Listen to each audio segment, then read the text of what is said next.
Morning, welcome to Friday. Thank God. It's so nice, isn't it, to get to Friday? Then I mentioned it to one of our lads out in the newsroom, and he said, I was looking forward to Friday. He said, then I realised I'm working tomorrow. So it's not so exciting, is it? But I'm not working tomorrow. I can go out and do... All I've got to get is a cartridge for my printer, which has gone a bit pale. Or perhaps I can take it out and shake it or something. I don't know whether they've all got stuff in there. Powder, because it's the powder, isn't it? Ink, yes. But it's powder. Yeah, because if you take the one out of the machine, you can hear it, you can shake it, and it sounds like rice in there. It's ink powder, which obviously goes off after a while. You can have them refilled, I think. There are certain places which will refill them. But I'd rather buy a new one, to be honest with you. I don't think they're going to be that expensive. I think they're about a groat. Because when I bought the thing, it was years and years ago. My cartridges last about 2 years, because I don't really do much printing off. Like, I print off 3 things every month, and that's it. What a shame. What a life. And welcome to the show. Which is nice to have your company. So I'm delighted to report that all the papers are absolutely full of tributes to Barry Cryer. I have a Barry Cryer story. You knew that I would have, because I've done it before on the programme. Uri Geller has warned the aliens are coming. He really needs to get some medical help as quick as possible. There are no aliens, love. They're not coming. They're not going to blow the planet up. You've been watching too many films. OK. Modern slavery case could let Shamima Begin back into Britain. I'm sorry, we don't want her. We don't want her. I really don't want her. You can stay where you are, love, as far as I'm concerned. 8 weeks in jail for the yob who harassed Whitty. And we've got more on that story later on. It turns out there might be a bit of previous there. The girl's message in a bottle washes up after 24 years. I like that. I often thought that was quite a romantic thing to do. You write a message in a bottle. Like, help, I'm on the Titanic, and you throw it over the side, and 24 years later it washes up on a beach somewhere, and you take the cork out and you read it. I mean, I don't think that's a good thing. They bob around for ages, these glass bottles, don't they? The Loch Ness Monster's been found in Wimbledon. I think we need to alert the Wombles as quick as possible. Underground, overground, wombling free. Kate replaces Harry as patron of British rugby, or English rugby. And as I say, he doesn't really care. Why would he care? Nothing. He only got it because he was Prince Harry, but now he's not Prince Harry. Please pull over an elderly motorist. I'm surprised he managed to get away with it for this long. He's been driving for 70 years without a licence or insurance. And you think, now the police have got these NPR cameras, haven't they, on their car, which flashes up and it will say, wait a minute, no insurance. He's been driving this long and it hasn't flashed up. They need to get their cars changed, don't they? Can we jog Andrew's memory? He can't remember anything. Poor old Prince Andrew.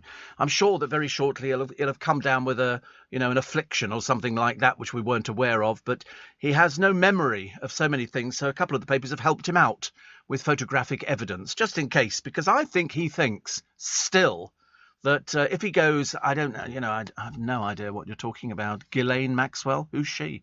She's the one who visited you 4 times in Buckingham Palace in one day, love. I mean, surely you must remember. I think he thinks if he just says, I don't remember, it goes away.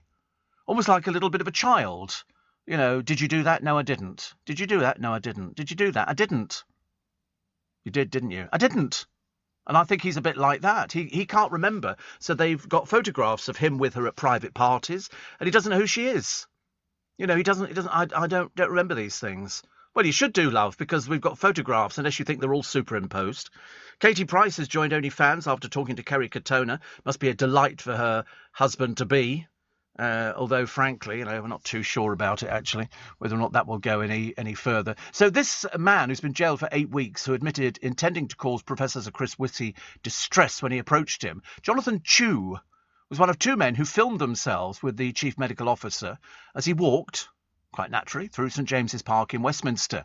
On Thursday, t'other day, Chew comes from Chelmsford, an embarrassment to Chelmsford, pleaded guilty to a charge of intent to cause harassment, alarm or distress. During an earlier hearing, his lawyer said Chew has several conditions, including attention deficit hyperactivity disorder and autism, which will make it difficult for him to follow proceedings. The trouble is, he has 26 previous convictions, at least 26 public order offences. He was on licence after being released from custody. He's obviously not a very pleasant person at all. So as well as the 8-week jail term, ordered to pay £1,058 in costs and compensation. I mean, seriously, you can't use anything as an excuse nowadays. 26 previous convictions, for public order offences. Nothing for the other guy, though. Nothing with the other guy. But Chu is obviously not a very pleasant person at all. Another one. We seem to find them all over the place, don't we? 2 post offices a week are closing, as pensioners will tell you, because they go there to get their... They go, terribly sorry, it's closed. We're turning it into a bar. It's going to be an all-bar one or something like that. We've got one in Twickenham. Used to be a very big post office. Now we don't. We have a little post office, but they still manage it. W.H. Smiths have post offices as well. And you know who else has got post offices? Robert Dias. There's one in the Strand. They've got a post office there. Pop in to see our post office. I think it's downstairs. I can't remember if I went there or not, but I've been to we've got a little post office, and because I've got to get my passport renewed in case I need to leave the country quickly. Excuse me. Oh, that's lovely. Well, I'll tell you what I discovered the other day. I was reading a thing about the Bay City Rollers, and because you remember that the lead singer of the Bay City Rollers died quite suddenly. Also, Alan Longmuir died quite suddenly as well, he was the founder, I think, and Ian Mitchell, who only stayed with them for 7 months. He was in the Ian Mitchell band, and I think after he'd left the Bay City Rollers, he was a very pretty little boy, very good looking. Les McEwen I interviewed because he had a book out at the time, and they never got them. They were always asking the questions, where's all our money? Where's all the money? And it just vanished. They had a gay manager who apparently used to fancy a couple of them, I think including Les, who admitted, I think, to being bisexual. And but then lots of bands didn't make any money. That's why there's, Noreen, I'm so sorry. So sorry, Noreen. I've got Maureen on the brain at the moment. And she is going to a gig on Saturday, tomorrow. The 60s All-Stars, Mick Avery of the Kinks, Alan Lovell of the Swinging Blue Jeans, a couple more, is outdoors in a pub garden. So please, no snow, no rain, just sunny and dry. And she said, very sad about Barry Cryer. A true star, never any fuss or shenanigans. No. And he's got some great gags, which I'll give to you this morning. One of them was very funny, but it was rude. I think it was played on Tom Swarbrick's programme. I can't imagine Tom Swarbrick liking jokes that have got a rude word in them at all. But I know it was bleeped, but I knew what the word was. I could tell straight away. Finished with off. And Shane says it's warm in Sydney, 32 degrees. I might go to Woolworths for the air conditioning. I don't need anything. I might pretend I'm looking for something. Patsy's still having a Woolworths. We're very impressed by that. Very impressed. I can't believe, says Noreen, that Danielle, who's my youngest, is 18 soon. Josh is 17 3 days later. Yeah, 18. 18. She's doing very well. Very, very well indeed, actually. And she is going to be having a big party in their garden, or in the grounds, as I prefer to call it. They're having a marquee, and there'll be all sorts of entertainment and stuff like that. And I think there'll be about 150, 200 people going to her party. Because she's one of those social butterflies. She knows loads of people, which is good, isn't it? I'm very pleased. So I shan't be going. That would drive me mad. Can you imagine going to a party where there's loads of teenagers all drunk? No, thank you very much indeed. Yes, it's like outside in Leicester Square. There's a lot of teenagers drunk here as well. Truss flies into a storm, if only. After a £500,000 bill for the Oz flights, apparently she could have taken a scheduled flight for £7,500, but no, she chose to do it the posh way. You're a big waste of money, aren't you, for everything, dear? And the reason she defended it is that because if she needs to get back home quickly, what quicker than a normal flight, love? What was your one super powered? She insisted every government decision is based on value for money, including using the plane for her trip. Angela Rayner from Labour accused the Tories of wasting disgusting amounts of public money on their own vanity. Yeah, I agree. I mean, the Foreign Office said the use of the plane was in the rules set by the Ministerial Code. It was still a waste of money. Whichever way you look at it, you can lie through your teeth and go, oh, it was value for money in case she needs it. Well, she didn't need to come back quickly. They said the jet would allow private discussions on sensitive security matters. What does she know about sensitive security matters? I mean, goodness sake. The Foreign Secretary said that's why we have a government plane, to enable government ministers to conduct government business. Pushed on whether it was a good idea to use taxpayers' money, she said, well, we have a government plane precisely so government ministers can travel. I know, it's so marvellous, isn't it, when you can live this fantasy lifestyle. You know, secret things that only go on planes. You think she'd wait till you get to the other end and they'd push the telephone on the white button, you know, so this is now decoded. OK, the green parrot flies at midnight. On a private plane. What a waste of money. Very, very much so. Looking forward to the show, Steve. A night of of subject hopping. You're a card. I love laughing at you. You said the word tram by 30 last night. Do you ever listen to yourself? Of course I don't. How stupid would that be? You'd have to be a bit thick to say, do you listen to yourself? I'm speaking the words now. Do you listen to yourself? What a thicko are you? God in heaven, really? I've never listened to myself. Ever, ever, ever, ever. Why would I? Why would I? Other shows listen back to themselves, but there again, they don't have the huge audience that I have. So I've never listened. P.S. I've subscribed to the podcast. You don't need to subscribe to it. It's free. You subscribe to it, yeah, well, whatever. Do you ever listen to yourself? No. Do you ever listen to yourself? Yeah. No, I don't think so. I love laughing at you. Yeah, we love laughing at you as well, which is good fun. But no, never listened to myself. Wouldn't be remotely interested. I've heard the programme. I've heard it before 1,000,000 times. I know what it is. I know the funny bits. I know the bits that are sad. I know the bits where somebody said to me the other day, you were talking about, what was it? Something about calories or so. Or you won't have something because it's got sugar in it. And yet, wrote this person, it was a bit thick, you drink Prosecco. And I wanted to write back to them, but I thought, I really can't be bothered to waste the energy on my fingers, saying, have you heard of sugar-free Prosecco? We've talked about it endlessly on the programme. I drink sugar-free Prosecco. It's not complicated, but, because it was sent in to me, if you remember, by the man who imports it. So I get it on a regular basis. I love the way people are so dim now. They think they're trying to be really, really clever. What's even funnier is they write during the programme, apparently, according to the producer, but I don't see any of them. And he says, if they don't like something, why are they listening? I said, because they're lonely. They're lonely. They don't have anything else. I'm the best they're going to get. Me and Shamima Begum. Yeah, it must be bad. Delicious. Yeah. Jason Isaacs has been left in agony. He rubbed Vic Vapor Rub on his privates, which strikes me as not being the cleverest thing to do. What on earth he was doing it for, I've got no idea. Apparently he sleeps naked, which I thought was far too much information. And Putin has unveiled a secret weapon in the forthcoming nuptials, where you're all invited round for cake at his place. How he makes all that money, I've got no idea. But anyway, women soldiers with lipstick. The women soldiers will be wearing lipstick. Difficult to tell from the male Russian soldiers, I should imagine, who will also be wearing lipstick. The gang of thieves who nicked a church path. Why? Because it was York stone, and it was Grade 1 listed, and it was worth a lot of money. And you get people who thieve things like that. I wonder where you'd find that. They'd either be selling it on or they'd be using it for themselves. People go, listen, if they nick post boxes, some people will thieve anything. You see them all the time. They do a programme on the television about people who go into shopping centres and thieve. One guy, 26 times he's been nicked. And he goes in and steals things. Then he goes to the pub and sells them.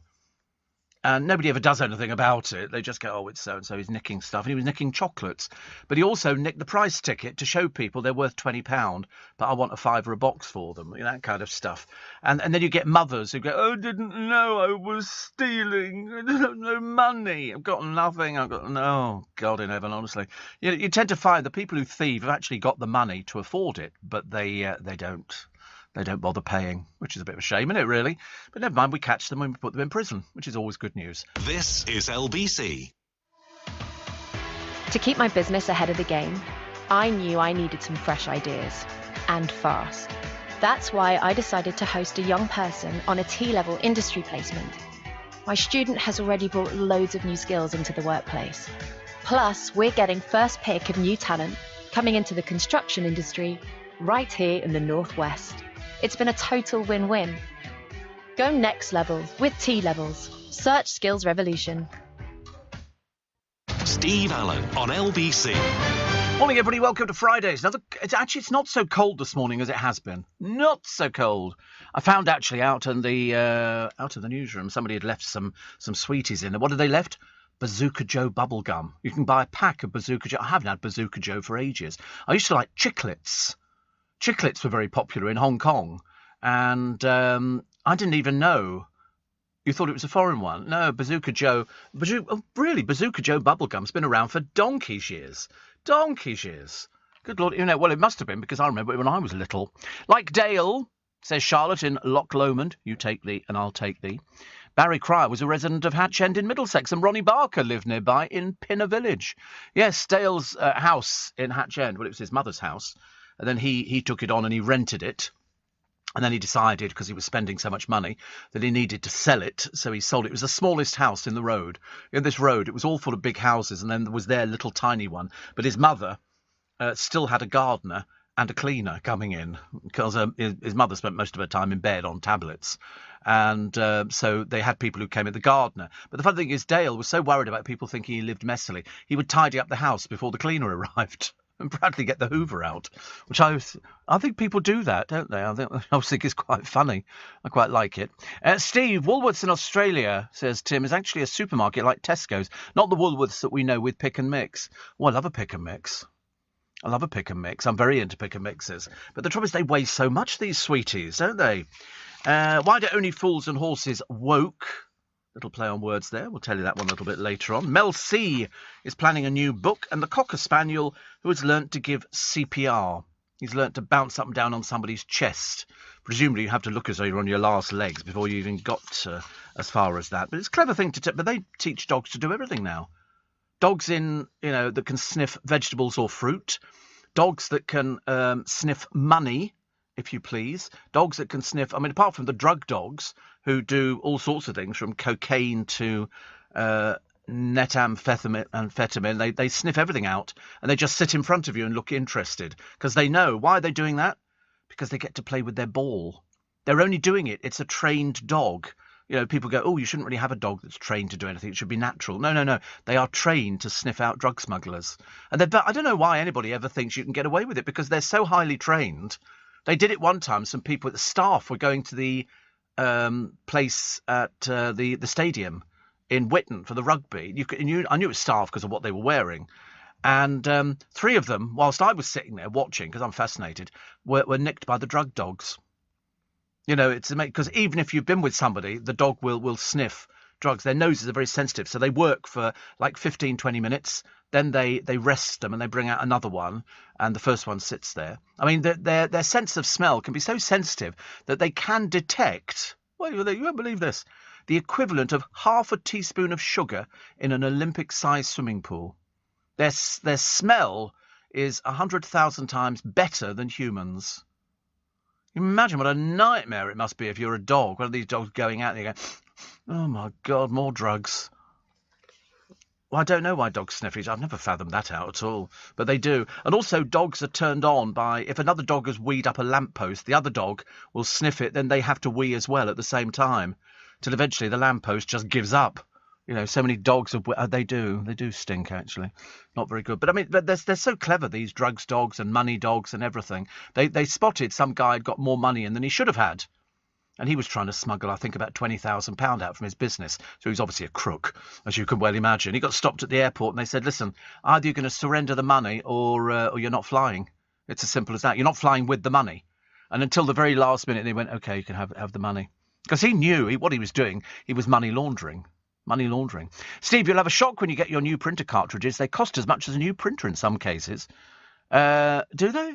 Well, like you see, I'm not particularly bothered because mine last about 2 or 3 years. At least 2 or 3 years. So I shall get one. I can't remember what make it is. Listen, I put it in 40 years ago. Yeah, the printer, yeah.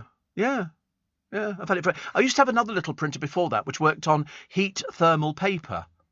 And so it was heat that it worked on. The paper, if you put sort of something hot underneath it, it would emit, and so then you could see the writing. Now it prints.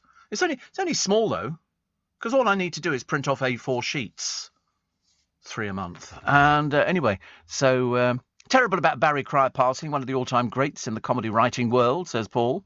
Wayne, my favourite trolley dolly here. He says, listening to you yesterday talking about the film The Boy in the Striped Pyjamas. It was on TV last night. Such a devastating film. Heartbreaking, but so well made. Yes, I watched it as well, actually. I do have it, but I hadn't actually watched the thing at all. Shared a photo. Mr. Neil, good morning. He said, Bazooka Joe, I used to love the little cartoons folded up in the pack, printed on wax papers. They're still there. They're still there. I pinched some of them. I don't normally pinch things, but I pinched some Bazooka Joe. I've had 2 pieces already this morning, but I didn't do a bubble. But the little cartoons folded up in the waxed paper. Can I do a bubble? Yeah. Hello, is the Pope Catholic? Well, we assume so. Liz says, I love Bazooka Joe bubblegum. Do they still have the little cartoon inside? They do. You could collect them in exchange for gifts. I collected enough for a torch when I was young. Gosh. I used to love things like that. We weren't allowed to have it. My mother knew I'd been buying bubble gum. I'd have been in dreadful trouble. But we used to have those ones, and then we had another one which was very flat, and you used to collect Confederate money in it. There'd be a piece of Confederate money wrapped round it, maybe half a piece. Then you'd have to find the other half. So you'd buy loads of packets of this chewing gum kind of stuff just to get the Confederate money. And I don't think it was Hubba Bubba. It was quite a big. It looked like that, the size of a playing card, if not a little bit bigger. And it was flat, and you ripped it open, and there'd be sort of a piece of Confederate money in there, half a piece. Then you buy the other bit, and then you could put them together, and you do swapsies and stuff like that. I used to love it. And the same for Bazooka Joe, but they now call it Bazooka. They don't call it Bazooka Joe, and yet the cartoon inside is Bazooka Joe. It's odd, isn't it? I wasn't sure if there was anything, and perhaps the Joe complained, like the bloke who was in Nirvana's album, Start Naked as a Baby, and then go, I want money, give me money. All these years later, he's now grown up. Yeah, and he complained he didn't get anything. They basically said, go away, silly little boy. Honestly, choo, go away. Honestly, I can't believe that people sort of worry about things like that. He was a little boy at the time.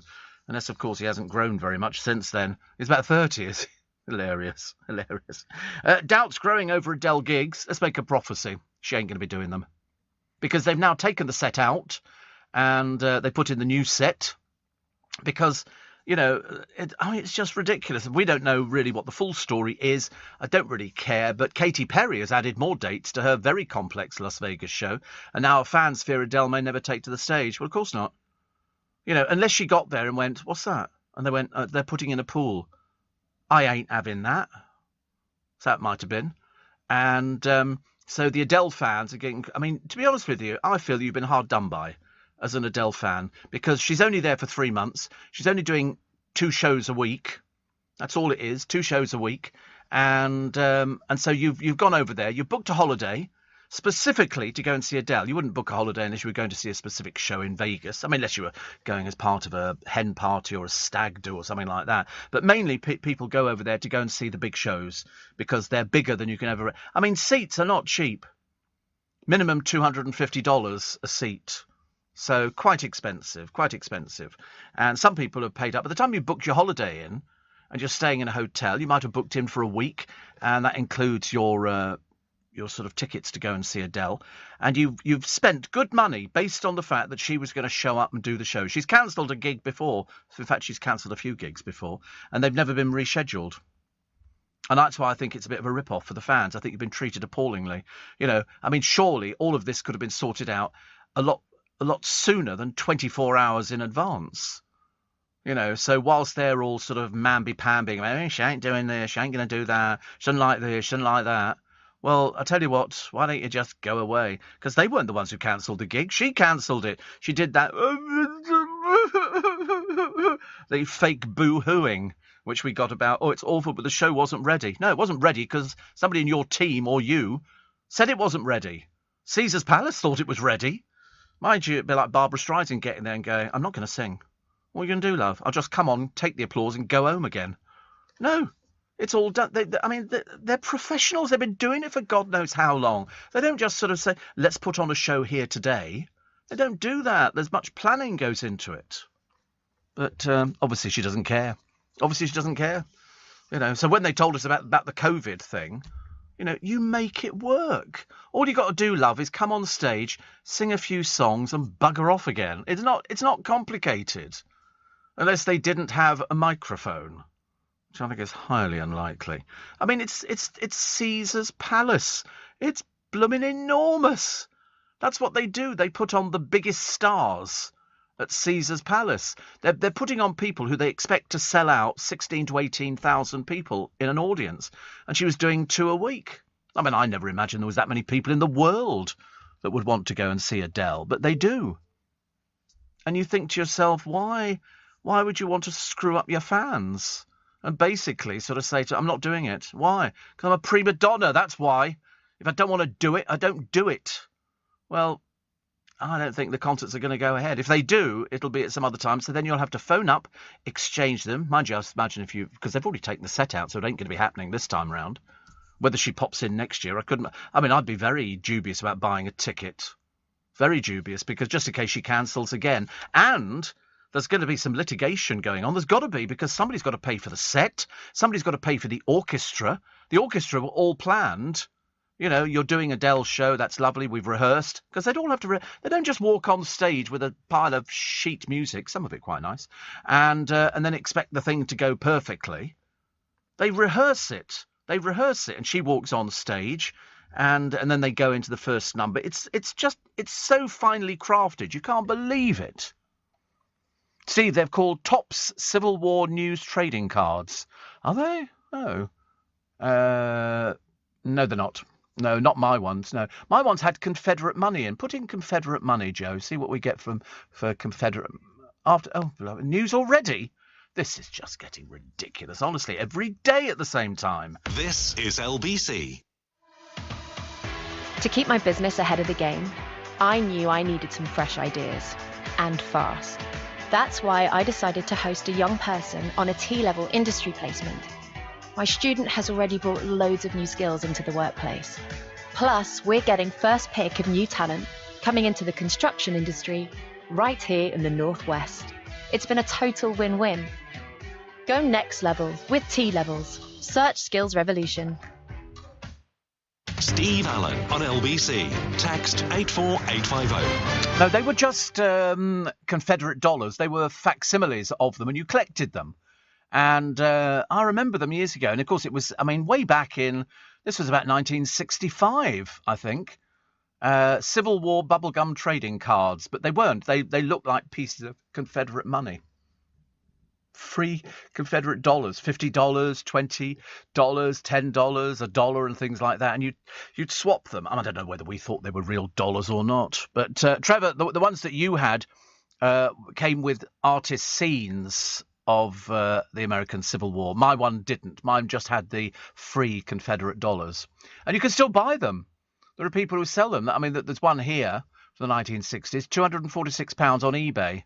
But as the things were facsimiles in the first place, I'd be slightly worried that you're buying more facsimiles. Somebody just basically copied them. But it was sort of like chewing gum or bubble gum kind of thing. But it was flat.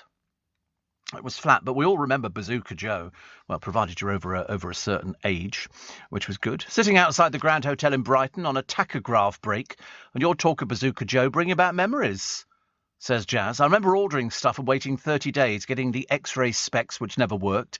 Did you ever see the X-ray specs? These were specs you could see through people.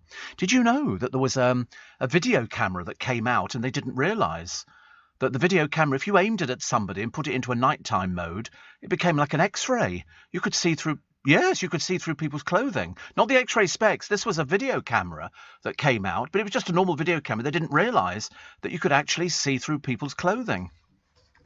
So I bought up the factory, and I remember going to Vegas, flying back from Vegas, and they made you go through their X-ray machine, and you stood in it, and this thing revolved around you. It was like a revolving door, and you were stark naked. So the person operating it could see all the way through your clothing to see if you had a weapon. Don't make up your own jokes. This is a family show, or just pleased to see them. But anyway, Jazz says, I remember ordering stuff waiting 30 days. The X-ray specs never worked. Sending letters with stamped addressed envelopes and all competitions were on the back of postcards. Yes, you had to put a stamped addressed envelope. I entered a competition once to win a pony with Sugar Puffs, which was a bit of a problem because we lived in a flat at the time, and it was only afterwards that I thought of the repercussion that had I won a pony from Sugar Puffs, where were we going to keep it? Mum would have been furious. So, and it said, but it don't worry, even if you don't win, you get a badge. And in those days, we were quite pleased as kids just to get badges. But I never got a badge. Why? Because I didn't know what an SAE was. I had no idea. And it was only afterwards that my mum said, you need a stamped addressed envelope. And I went, oh, right. Well, we didn't have stamped addressed envelopes or anything like that. So I never got the thing to be an owner of the pet owners club or get a pony or anything like that. Bit of a no pony, no badge. Very awful, isn't it, really? Lou in Suffolk says, Steve, I've been sad today remembering Barry Cryer. I was 18 and my first ever job was as the production secretary on the Frost programme, then Doctor in the House, Tommy Cooper's series, and the Two Ronnies, and many others along with Barry. Made me laugh all the time, every day, and was one of the kindest, nicest people I've ever met. I was so lucky to be paid to laugh helplessly all day. He was charming. They said he was actually so nice. He was such a nice person. I always thought that. He always had time for people. And I have a Barry Cryer story for you later on, which I shall tell you. Stella says, I was crying my eyes out yesterday. I watched the portraits of the Holocaust survivors on BBC. Unbelievable what these survivors went through. Yes, unbelievable. In one of the camps, they were saying something happened, and I was watching it this morning, and 600 people escaped from the camp. And the Nazis only allowed people to do it the once. 300 were caught and taken back. And in most cases, if somebody escaped from Birkenau, Auschwitz, any of the concentration camps that they had, generally speaking, the entire hut that they escaped from would be put to death. They'd be put to death. One particular woman, and I can't remember her name, but she was very famous because she gave her life together with her brother, I think it was, and they'd been distributing anti-Nazi propaganda. There was a brother and sister who were executed as well at 17 for distributing anti-Nazi propaganda. And they were executed side by side at the same time. But in one of the death camps, they had public executions. And this particular woman had said things against the Nazis, very brave, and she was sentenced to death. And then when she was on the scaffold, they had a scaffold built which stayed there permanently as a reminder to people that if you tried to escape, your fate would be executed in front of everybody. It was that brutal. And she'd managed to smuggle a razor blade in, and she tried to slash her arm on her main artery, and it didn't work. So the guards took her down. She was literally getting ready to die, and she'd already made a thing, and they were kicking her so badly that she probably passed out. Anyway, they then decided that they weren't going to hang her, they were going to burn her alive. And so she was taken to the crematoria, and some of the people who worked in there, who were people who were, they were sort of dealing with dead bodies, but she wasn't dead. And so she was put to death. They were hoping, and we never knew the answer, that she'd already died anyway, that people had helped her before. That was how brutal it was. And that's why when you watch these films back and you watch the stories of some of the people who tried to come up against the Nazis and who failed because the Nazis were so brutal, you suddenly realise that's why you never forget. Never, ever, ever, ever forget, because those people were somebody's mother, father, children, elderly people, grandparents, brothers and sisters, cousins, everybody. In one film I saw yesterday, they were laughing about, how many people had been murdered today, how many people had we managed to execute. And you can't forget anything like that. That's why I never understand anybody who becomes an apologist and says it never happened. And you go, where do you think these people went to? Where do you think they went to? But after these people had escaped from this particular camp, they ordered the camp razed to the ground and hundreds of trees planted on the site to try and deter from the fact. I think the Nazis must have realised that when this thing went pear-shaped, when it did, they were all going to be up in court and they were going to be executed as fast as possible. Some of them tried to sort of bottle out and took their own lives, which is a shame really, because you wanted them to suffer. And in fact, Albert Pierpoint was called in to execute, our Albert Pierpoint, because they needed executioners, and he was executing 2 at a time of the Nazi people. Sophie Scholl, yes, yeah, her and her brother were executed. They were very young, very, very young, and they were executed inside the prison. I mean, you can't imagine, can you, really, just what was going through these people's minds. But I think when this woman was on the actual sort of the hangman's rope, which she didn't eventually die as a result of, I think she said to the crowd, listen, I'm doing this for you. And people took their hats off in respect. I mean, you cannot imagine in a million years, what people went through. You really, unless you've seen the films and you've read the stories, you've got no idea. So it doesn't matter. And then I looked at an awful thing of 2 Orthodox Jews coming out of a shop, and in Stamford Hill, where of course there's a huge Orthodox Jewish community. This was on Wednesday night. They came out and there's a man walking towards them, and he obviously said something, because the 2 Jewish guys turned around. They weren't elderly. They were probably in their 40s or 50s, and they turned around and looked at him. They didn't say anything back. The next thing, he ran at them and started punching them. I'm delighted to report to you that a man has been arrested. But what sort of sick people are these? Why do people do so? What would be the point of doing something like that? That's what you can never get your head around, isn't it, really? You never understand anything like these things. Like, the guy who sort of attacked Chris Whitty. And then it turns out 26 previous convictions. And you think, it's terrible. Steve, I travelled with my wife to see Adele at Wembley several years ago, only to wake up to an email from her the morning of the gig to say she'd cancelled. We had a great time in London, though, nevertheless, but we vowed at the time never to book to see her again. All we got was a long-winded email from her apologising. No compensation for hotel and train costs. I don't think she's got any concept of the planning and cost that people go through, which was all wasted. I feel very sorry for those who've lost thousands booking in Vegas. Well, I'll tell you one thing. I should imagine that the hotel, the Caesar's Palace, they're not going to let it rest. They're going to want somebody's got to pay for all these things.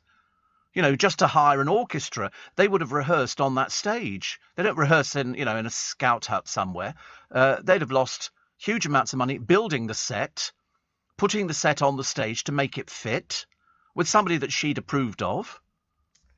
I don't quite understand why she'd pull it out there and then do some sort of mealy-mouthed sobbing thing saying the show wasn't ready. Well, Caesar's Palace obviously thought it was. The only person who thought it wasn't was Adele. But, as I said, she has cancelled before. The speakers weren't good enough. Good enough for Barbara Streisand, I always go. And Barbara Streisand, a much bigger star, I think, than Adele will ever be. What else we got today? Oh, more than half of online dates are turned off by the carry-on style innuendo. That's what Barry Cryer was talking about on an interview, that because he wrote for a lot of people, it wasn't rude, it was double entendre. So he said, you never heard Danny LaRue swearing. Danny LaRue would never swear. He wasn't one of those sort of people, and lots of the other people that he wrote for would never swear. So it was all double entendre, and he's got some great lines. My favourite is still the, I daren't, at my age, because I'm fairly elderly, I daren't buy green bananas.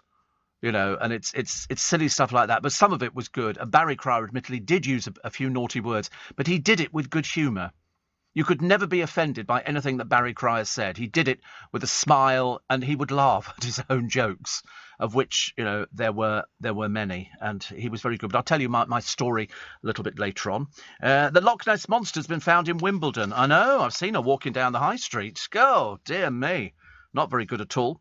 And as I say, Uri Geller warns the aliens are coming. What is he on? What is he on? What planet are you from, love? Seriously, there are no aliens. They're not coming to invade us. It's not. What was that alien thing some years ago? It wasn't an alien. It was it Starship Troopers, where they were all insects, giant insects attacking the troopers. Do you not remember that? Yeah. Starship Troopers. Yeah, they were alien bugs, but they were huge. They were like the size of houses, and they came running over the hills to attack them. Yeah, that was very good. Very good at these things, and they would sort of try and kill. They were huge, coming up behind them. Starship Troopers, get it out. First time I watched it, I went, whoa, that's a bit scary. Immediately you lock the door, you have to be very careful. Everybody was good looking in it. They were all really, really good looking people. But these dreadful insect things, which were living in a cave in the mountainside, and they went in there and tried to kill them. But of course, you'd blow a leg off and it would just grow another one. Ooh, scary. Don't be too frightened. As they used to say on that programme on the television on Crime Watch, sleep well, don't have nightmares. This is LBC. To keep my business ahead of the game, I knew I needed some fresh ideas, and fast. That's why I decided to host a young person on a T-level industry placement. My student has already brought loads of new skills into the workplace. Plus, we're getting first pick of new talent coming into the construction industry right here in the Northwest. It's been a total win-win. Go next level with T-Levels. Search Skills Revolution. This is LBC with Steve Allen. Sophie Skoll, thank you, Eddie, of the White Rose Society was executed for distributing anti-Nazi leaflets. They went into a building and they threw them off the balcony, and they were in the students' halls and all over the place, and they got arrested, and there was a kangaroo court, and her brother, I think both 17 at the time, she was convicted of high treason. And as opposed to, at 17 putting her in prison or something like that, they decided she was 21, was she? Oh, I thought she was 17. I don't know why. But she was convicted of high treason, and they decided to execute her. So she was beheaded. on a guillotine, and you think to yourself, the trouble is none of these people are alive anymore, are they? Quite clearly. But what sick people? Just because she distributed anti-war leaflets. Nowadays we have people who go out and then superglue themselves to roads. They wouldn't have survived the Nazis at all, because they would find anything. Just distributing an anti-war leaflet. Let's try and sort of find a way through this. I mean, I find it amazing. I mean, last year, the German Ministry of Finance issued a commemorative sterling silver €20 coin, celebrating the 100th anniversary of Skoll's birth. Bit bloody late, if you ask me, but at least they did something, I suppose, to acknowledge the fact that people made mistakes. But then there were loads of mistakes made. The execution of 6 million Jews could hardly have been described as a mistake, because the Nazis spent such a long time. I mean, children who were, they had medical treatments tested on them because they didn't have anything else, so they would test them on children, and they filmed it at the same time. But my God, there were some evil people out there, some evil people. Steve says, Jackie, you once again had me laughing out loud, especially your Loch Ness Monster comment. Well, I thought I was being kind. I'd love to see a photo of you when you were little, says Stella. I bet you were mega cute. I think I was, actually. I think I was mega cute. Yeah, some things never change. Some people are lucky. They hang on to their looks for their whole life. And some people aren't. As they say, once a cutie, always a cutie. Mind you, I often think, though, it's because it's radio, it's on voice, isn't it? So people had said to me, they said, you sound very young. Of course I do. I pitch my voice higher. Normally I don't hear it like that. But no, you pitch your voice higher on radio and sound a little bit more squeaky. I think people are always surprised, by how I look when they see me. They go, you look as though you died some years ago, they say to me. And I always go, you're so kind. You must be a regular listener. But it does, it's an age, isn't it? It is. God, I feel ancient now. How old you have to feel. There was something, like that John Rendell who died the other. I'm determined to keep his memory going. I've decided. There are certain people who you always want to talk about. And I think John Rendell, because of Christian the Lion, and he was found dead in his office in the house at 76. He just slumped over his desk and died. Whereas that's how I'll go here. And then Ben will have to come from downstairs and sort of get me out of the studio because it'll inconvenience other people. Imagine Nick Abbott moaning on a Friday. Well, I can't believe it. They haven't removed Steve Allen yet. Yeah, I think I could stay in here for him. We could have me with I could be posed. Looking sort of fairly animated. Papier-mâché. I love it. Very nice. Steve, I'm now singing in my head, I lost my heart to a Starship Trooper, says Mike. There used to be a picture in Stringfellows taking up the whole wall on the way to the toilet of Sarah Brightman and Hot Gossip. And then she went on from that to do, I lost my heart to a Starship Trooper. And that photograph was in Stringfellows for donkey's years. Always passed it on the way to the toilet. Took up the whole wall. It's like some of our walls here in the building. We've got sort of lots of people on them, famous. I'm not on the wall, actually. It doesn't matter. And Richard says, Starship Troopers, one of my favourite films. The sequels were rubbish. Yes, I also bought the sequel. You're right, Richard. It was in Barnsley. What's Barnsley famous for, isn't it? Michael Parkinson, I think. He's from Barnsley. Yeah, I think. Is it just me? Do I know everything? Embarrassing, isn't it, really? But yeah, Starship Troopers you should watch it. I might have a spare copy, actually, Joe. I'll lend you £1 a day. And, with £5 retention, just in case you lose it. But no, it was very good. It was very, very good. And it's so nicely done. But everybody's good looking in it. All the girls are fantastic and blonde. That's what Ben thinks. Ben thinks you're blonde, by the way, Menti. He was talking about the papers earlier on, and he said, you're not blonde. You think you're blonde? Have I gone colourblind? What, a few little bits at the back does not count as blonde, I'm afraid. God, blimey, that's like saying that Joe's black-haired or something like that. You're not. But anyway, and so Ben said to me earlier on, he said, the lady who comes to... The lady, I laughed, who comes to collect the papers, he said, she's blonde. I said, well, that limits it, doesn't it, in this building? I couldn't think of anybody who was blonde. You're not blonde. No, it's not. It's mousy. It's mousy. It's not blonde.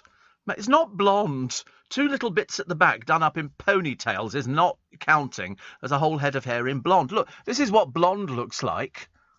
Look, you're the third one in. That's mousy blonde. Mousy. Yeah, but it's not blonde. My idea of blonde is well, they're all coloured, aren't they? I mean, Pamela Anderson would be blonde.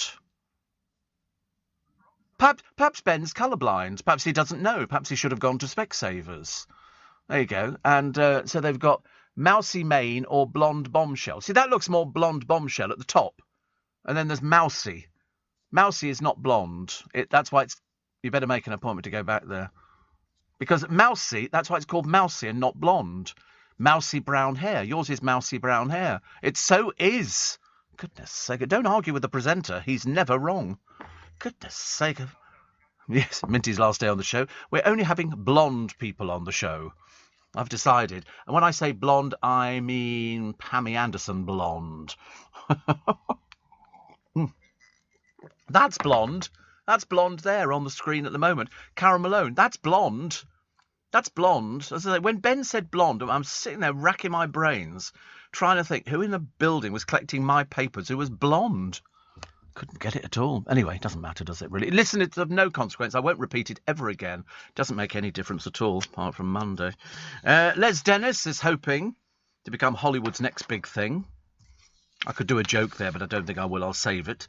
And what was the other one I quite like? Oh, Kevin Keegan's perm and Bobby Charlton's comb-over topped the most memorable football haircuts poll. And did you know that in Madame Tussauds they've got a picture of the Queen and she's got a hat on, but under the hat she's bald because it would have cost too much money to do the hair.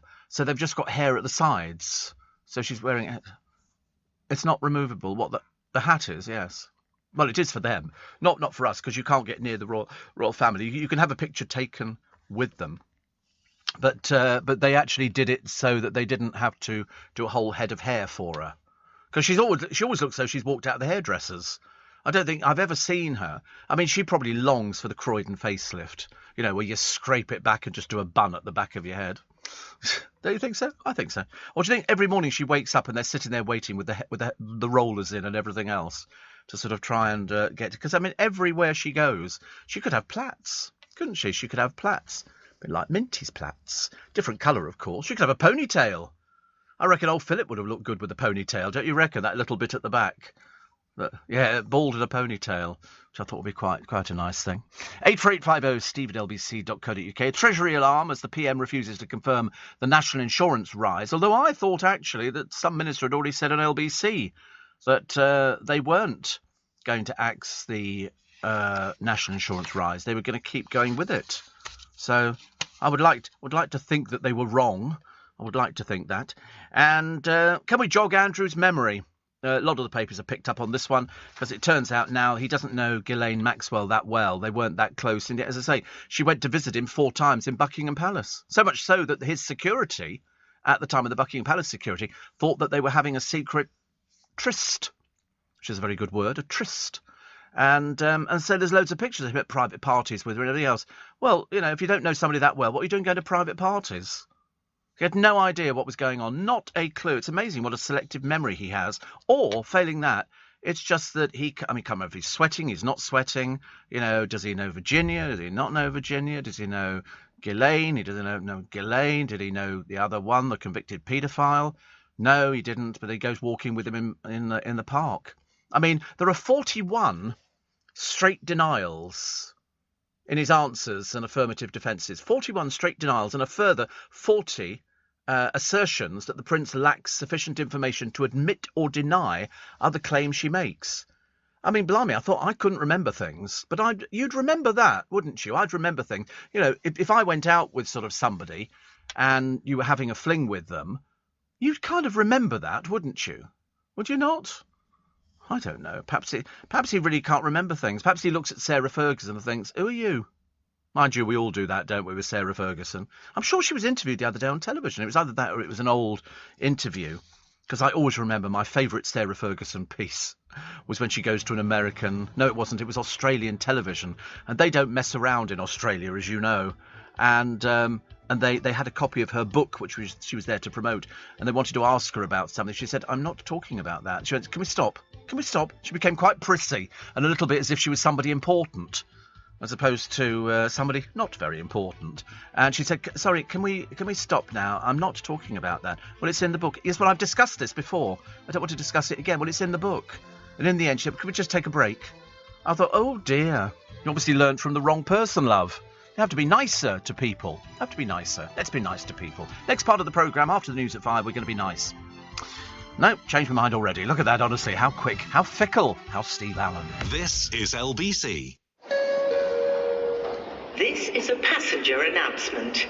You can now book your train on Uber and get 10% back in credits to spend on Uber Eats, so you can order your own fries instead of eating everyone else's.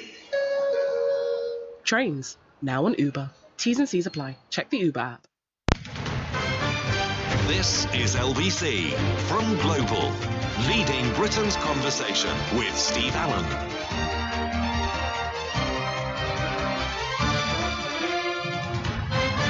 Morning, I've just seen him actually, just as I was making a cup of tea. I just made myself a little cup of tea now actually, because it's the first time I found Earl Grey tea bags. And because I like the tea bags that we've got here. They've got sort of a bit of bite to them, but I've just had an Earl Grey tea bag, which I think is the first time. Is it not? Oh, right. Perhaps it is.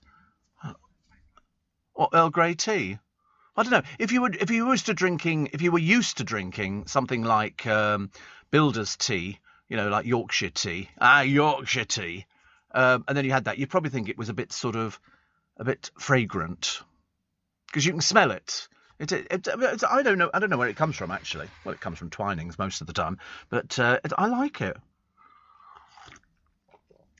Yeah, it's definitely fragrance. And some people think it's a bit, but I don't. I think it's quite nice, actually. And I drink it all the time at home. Funny thing is, I used to drink coffee. And I don't drink coffee. I used to buy boxes on Amazon of these 150 sachets of Nescafe. And I'd rip it open and sort of pour it in there and make myself a cup of coffee in the morning. And then I bought a Nespresso machine. And I bought a pink one. And I bought it in Selfridges one Sunday morning. Darren and I were going out shopping, and I said, I'll buy one of those, because it was small and compact. And I took it home, and I thought, I'm never going to drink this much coffee. So I gave it to my brother, which I thought would seem quite right. And then I bought him I haven't bought him any for ages, so perhaps he's due some. Steve, good morning. Could you wish my mum, Sheila Waldy, a very happy 80th birthday? Huge fan. And it would really be the icing on the cake to receive birthday wishes. Tell her we love her very much and look forward to afternoon tea this afternoon at a secret location. Sorry, Sheila, they're leaving you at home, OK? They're gonna go and get Marks and Spencer sandwiches and cut them into pieces. That's from Ruth, Alan and Jamie. How lovely. Very nice. Did Christian the Lion have any offspring, Steve, says Kim. We think yes, but they would never know, because the moment Christian disappeared, the family disappeared as well. We think he might have been killed by poachers. We're not too sure. Whatever it was, he never appeared again, and his family never appeared again either. But it's amazing. I think it's just an amazing story. What else have we got now? What else did I quite like? I did watch the Katie Price Mucky Mansion thing. What a pile of rubbish. What a pile of rubbish, actually. Thank God it doesn't go on for too long. But she's pretending to do the work on it. She's doing no such thing at all, basically, because she can't. She has no idea what she's doing. So they've got some poor ne'er-do-well called Steve, who, the poor bloke, he's got to do everything. He's got to do everything. He's obviously like a general jobbing bloke, so he was showing her how to take the windows out. She went, and so she's got the usual pink little outfit on, so dated, but of course, so her. And she's got earphones on. For what reason? I've got no idea. I can't imagine why she's got earphones on. There's no noise there apart from her talking. And she talks and talks and talks to the point of boredom. Seriously. And so they've now replaced the windows downstairs, of which she hasn't had to pay a penny piece. Her fee is £45,000. Hope she'll be paying off some of the overdraft that she's got. That'd be good, wouldn't it, if she'd actually paid? She owes £3.2 million. And one of the papers cocked it up again today. Katie, who at one time was worth £45 million, biggest pile of rubbish I've ever read in my life. She was never worth £45 million. What did she spend it on? What did she spend £45 million on? By God, the rubbish that she wears, the clothes, the cheap, trashy stuff. She wouldn't spend £45 million on that. That's why it's such a lie. She never earned very much money. It's just that she was always in your face. I told you Dale and I bumped into her somewhere years ago when she was sort of wearing what can only be described as sort of a trashy outfit. It was ghastly. Sugar Reef we met her in, which isn't there anymore. It was sort of like a night club, bath. I don't know why we went there. I've got no idea. It wasn't our sort of place at all. I'd much rather have gone to sort of a knitting circle. been just as happy with people doing colouring by numbers. But we sort of went in there, and there was sort of, and she came over. Hello. Oh God in heaven, honestly, I didn't like her then. Hardly likely to change my mind over a period of years. It just gets worse and worse, worse and worse. I'm liking that Earl Grey tea. I tell you, I might be having an extra one of those today. I did buy the bread yesterday. And you know, when they cut it, they go sliced by our bakers in Marks and Spencer's, it was okay. But of course, the slicing it doesn't go all the way through. So you try and rip the bottom bit and then it rips. It was rubbish. It was rubbish, but it wasn't very expensive. Is the weather getting better or is it me, says Waj? Well, it's definitely you. Definitely you. I don't think the weather's getting better. We're still waiting for the snow to appear. They've said... Well, they keep saying it. I think they just sit there and make it up. There is no snow at all. They just made it all up. So they go, so what do you do at the meteorological office? They go, well, we make stories up about the weather because it doesn't make any difference what it is. Unless you're a farmer, you know, you're not going to be worried about whether it's raining or snowing or anything like that. You know, you get out there and you go, shall we plant the potatoes today or do them next week? You know, the rest of us look out the window. You know, I got into trouble once. Not by the management. Never by the management, but by a listener who said, would you mind reading out the weather forecast? And I said, no, I'm not going to read out the weather forecast. Look out the window. And then I suddenly thought, of course, because it's in the news every half an hour, why would I want to read it out as well? And then I thought maybe they're blind. So they can't look out the window and know what the weather's going to be. But I think you can smell weather. I think you open the front door, you can smell the weather, can't you? No, just me. And if it's going to rain, I think you can sense things like that. And I think people who are blind, if they've been blind, you know, since birth, I think they've got a heightened sense of everything and they know things. What was that great film where, was it Audrey Hepburn was blind, but she knew the person who had invaded her property because that floorboard, she said, creaked on a certain weight. And she knew these things. Because they used to say, didn't they, in the kingdom of the blind, the one-eyed man is king. Is it something like that? Or wasn't king? But anyway, the blind people knew far more and were far cleverer. Steve says, Mike, one of the journos I worked with years ago for the late great Reuters in Fleet Street always referred to Earl Grey tea as Girl Grey because he hated it so much. Some people absolutely loathe it. It's not. You've got some, have you? Oh, we've all trying it now. Oh, you've got the different one. You've got the one with a little label on it. I didn't have that. I've just got the tea bag. There's a little box there which has got Earl Grey tea bags in it. You got the premium one, okay? Have you tried it? Is it nice? Is it okay? Bit too hot. Might have to slurp, mightn't you? You can do a little bit of slurping on tea. Is it quite nice? It's pleasant, isn't it? They also do Lady Grey and they do breakfast tea at Twinings.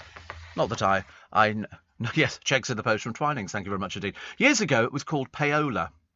Payola. And I read somebody this morning, it's another one of these so-called influencers, or as I prefer to call them, those tight people who can't afford to buy anything, so they get it for free. And this one got a free McDonald's burger thing turning up.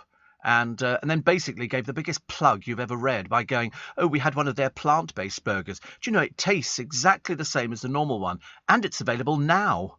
And you think to yourself, oh, God, how cheap and tacky. Very cheap and tacky. So, Girl Grey tea. It's very pleasant. I tell you, you can't beat a cup of tea in the morning. You really can't. It sort of it perks you up. Well, it doesn't perk you up, does it? But does it? Yeah. Well, it certainly perks me up better than coffee. I think I had to sort of come off the coffee. Do I crash after coffee? No, my driving's quite good. I don't have any problem with things like that. I don't think so. Heard the other day, actually, a friend of mine crashed her car. She was going down a little lane and it was icy and she smashed into a tree. The car just slid off the road because on some of these little back roads in the winter where they don't get salted or anything like that or that gritty sand everywhere, it becomes like a skid patch. And you don't have to be going very fast to all of a sudden lose control. Anyway, the car crashes, it's a write-off. So it shows how important it was, but it wasn't speeding because they have a black box fitted into the car. And so they climb out of the window. And they were very, very lucky because where they climbed out of the window, there was a manhole cover missing from a drain. They could have got straight out of the window and fallen down the drain. They were extremely lucky.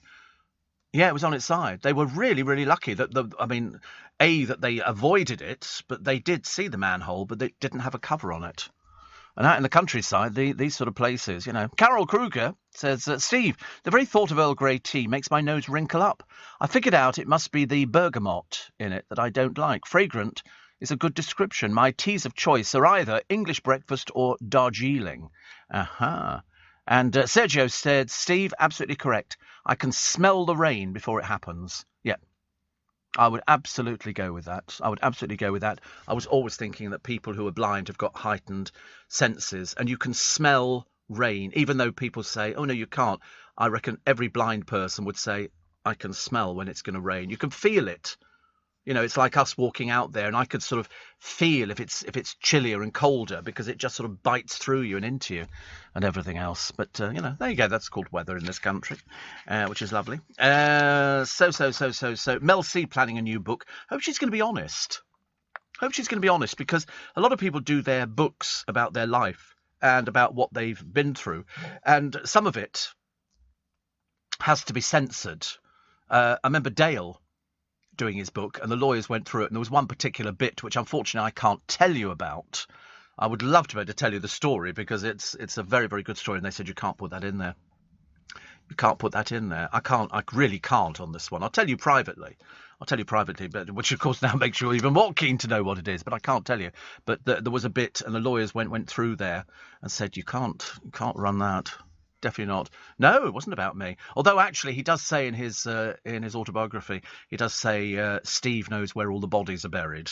Because I've known him for such a long time. I've known him for, since we were 18. So I knew all the stories which were not fit to tell. Well, they might have been fit to tell, but I would never do that to anybody. You don't do. Although I am going to tell you the Barry Cryer story, but it'll be just after 6, which is a good one. Good one. But every time I saw Barry Cryer, I have to be honest with you, I kept thinking, he just seems to go on and on and on. And he was always a cheerful little soul. Whether he was all the time, I don't know, but I always thought he was great. I thought he was great. His family must be devastated. And he had a podcast. And Stephen Fry did. Everybody's done tributes to him. So they should do. He was the writer's writer. He knew how to write gags. And I'll go through some of them for you this morning. This is LBC. Here in the UK, we sell amazing products and services the whole world wants. At the Black Farmer in Devon, our produce is enjoyed on both sides of the Atlantic. We're McKinnon and Saunders from Manchester, and our puppets are watched on 6 continents. So whether you're new to exporting or experienced, explore global growth for your business with free support from the UK government. Access information, training, events and expert advice to help you find new customers overseas. Visit great.gov.uk to get started. Leading Britain's conversation. LBC with Steve Allen. Morning, nice to have your company. Welcome to Friday. Friday we love. Friday's a good day unless you work the weekend, in which case Friday's miserable. And but it doesn't matter, does it? Listen, it really doesn't matter. The Sun this morning, Only Fools and Horses star Patrick Murray would love to play Mickey Pearce again, but fears any reboot of the sitcom would be wrecked by the BBC wokery. Oh, exactly. I watched something on the Two Ronnies the other day, and I thought, you won't be allowed to get away with this nowadays. You really wouldn't. And it seems horrendous because we didn't think about it at the time. But, as even Jim Davidson said, he was being interviewed, strangely enough, by Richard Bacon. And Richard kept saying, would you apologise to this person about this? And he kept bringing up about characters that Jim Davidson had. Like one of them was called Chalky, and he spoke in a Jamaican accent. And he said, listen, how many times do you need to apologise for something? He said, I've apologised for it. And I wanted him to throw back at Richard Bacon. Excuse me, are you going to keep apologising about your little debacle on Blue Peter?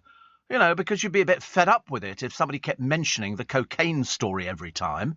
And so Jim, and actually surprisingly, Jim Davidson, for all his faults, and God knows he had many, sort of made it seem quite appealing. He was on with, who was that actress that Dale and I went to lunch with? Sherry Hewson again. Sherry Hewson pops up all over the place, and she was there. And then he was talking about people who get offended easily. And it was based on that, but he should have thrown it back. At one point, they said, we've had this woman write in, she's this big, and she doesn't... He said, yeah, but you've just made that up, haven't you? And he said, what, you think we've made the letter up? And he kept niggling at him. But Jim Davidson was sort of not to be trifled with on that particular one, because there were loads of those comedians out at the time They used to do it. If you listen to Roy Chubby Brown, you couldn't be more offended. If you listen to, who's that other one who's really offensive? But if you go to his shows, you know what to expect, because that's what they do. That's what the act is. The act is being offensive. And he said, if this woman really exists, he said, well, then I'm sorry. And so Richard Bacon said, would you apologise to her? He said, no, of course not. He said, of course not. Why would I? He said, you feel like saying, stop eating. And that was his answer. It was a case of, if you're really big, unless you've got some medical condition, it's overeating. Actually, I tell you what it is. It's the advent of fast food. Because when you were younger, we didn't have fast food. There were no burgers. I can't remember what year I had a burger, but it certainly wasn't. There were no ready meals. You walked into a supermarket. Well, we didn't have supermarkets. The first supermarket we went into was Mac Fisheries, which was, I think, part of John Lewis. And they had fridge freezers in there. It was perhaps it was sort of B-Jam. But anyway, whatever it was, there was no fast food, no ready meals. None of these, no Chinese takeaways, no Indian takeaways, no kebab shops. None of this kind of thing was out there. It was all a different time. Nowadays, people don't need to bother to cook, because you can go and buy a ready meal, or you can send out for a pizza. They'll deliver it on one of these Deliveroo bicycles or something. And out comes your pizza and you eat it. The fact that it's not proper cheese and not proper meat and all the rest of it is neither here nor there. It's ready made. You don't have to turn the oven on. You don't have to do anything. And you could do Chinese takeaways, Indian takeaways, Mexican takeaways. There aren't many takeaways you can't do. Or you can go out and you can go and get a bucket of Kentucky Fried Chicken. Yum, yum, yum. Thank you very much indeed. 20 pieces. That's me sorted for the weekend. And that's how it is. Years ago, you went out. You cooked.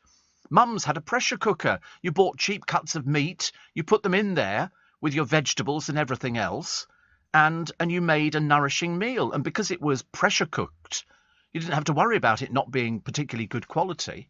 I can't remember when people started eating out. Eating out was considered something quite posh. To say, oh, we're all going to go out for a meal today. You dressed up for it. You dressed up and you go to a restaurant and they'd come around, good evening, and they'd show you a menu. This is in, the first McDonald's opened in 1974. Up until that point, and people were saying, and they do a burger, and it's called a Big Mac. Yeah. And they say, it's 2 burgers, and there's cheese, and no. And there were queues around the block for it. When it opened in Russia, I think in Moscow, there were queues all the time for this sort of fast food. You see it at Waterloo Station. It's a piddly little McDonald's, and yet there are queues a mile long, and people shoving their faces with double sausage and egg McMuffins and hash browns and all the rest of it. And that's it. People seem to like that sort of thing in the morning. I actually had a short while ago. It wasn't particularly good though. I had a pasty, but it was chicken and mushroom or something, or chicken and can't remember what it was. But it was quite. But £6. £6.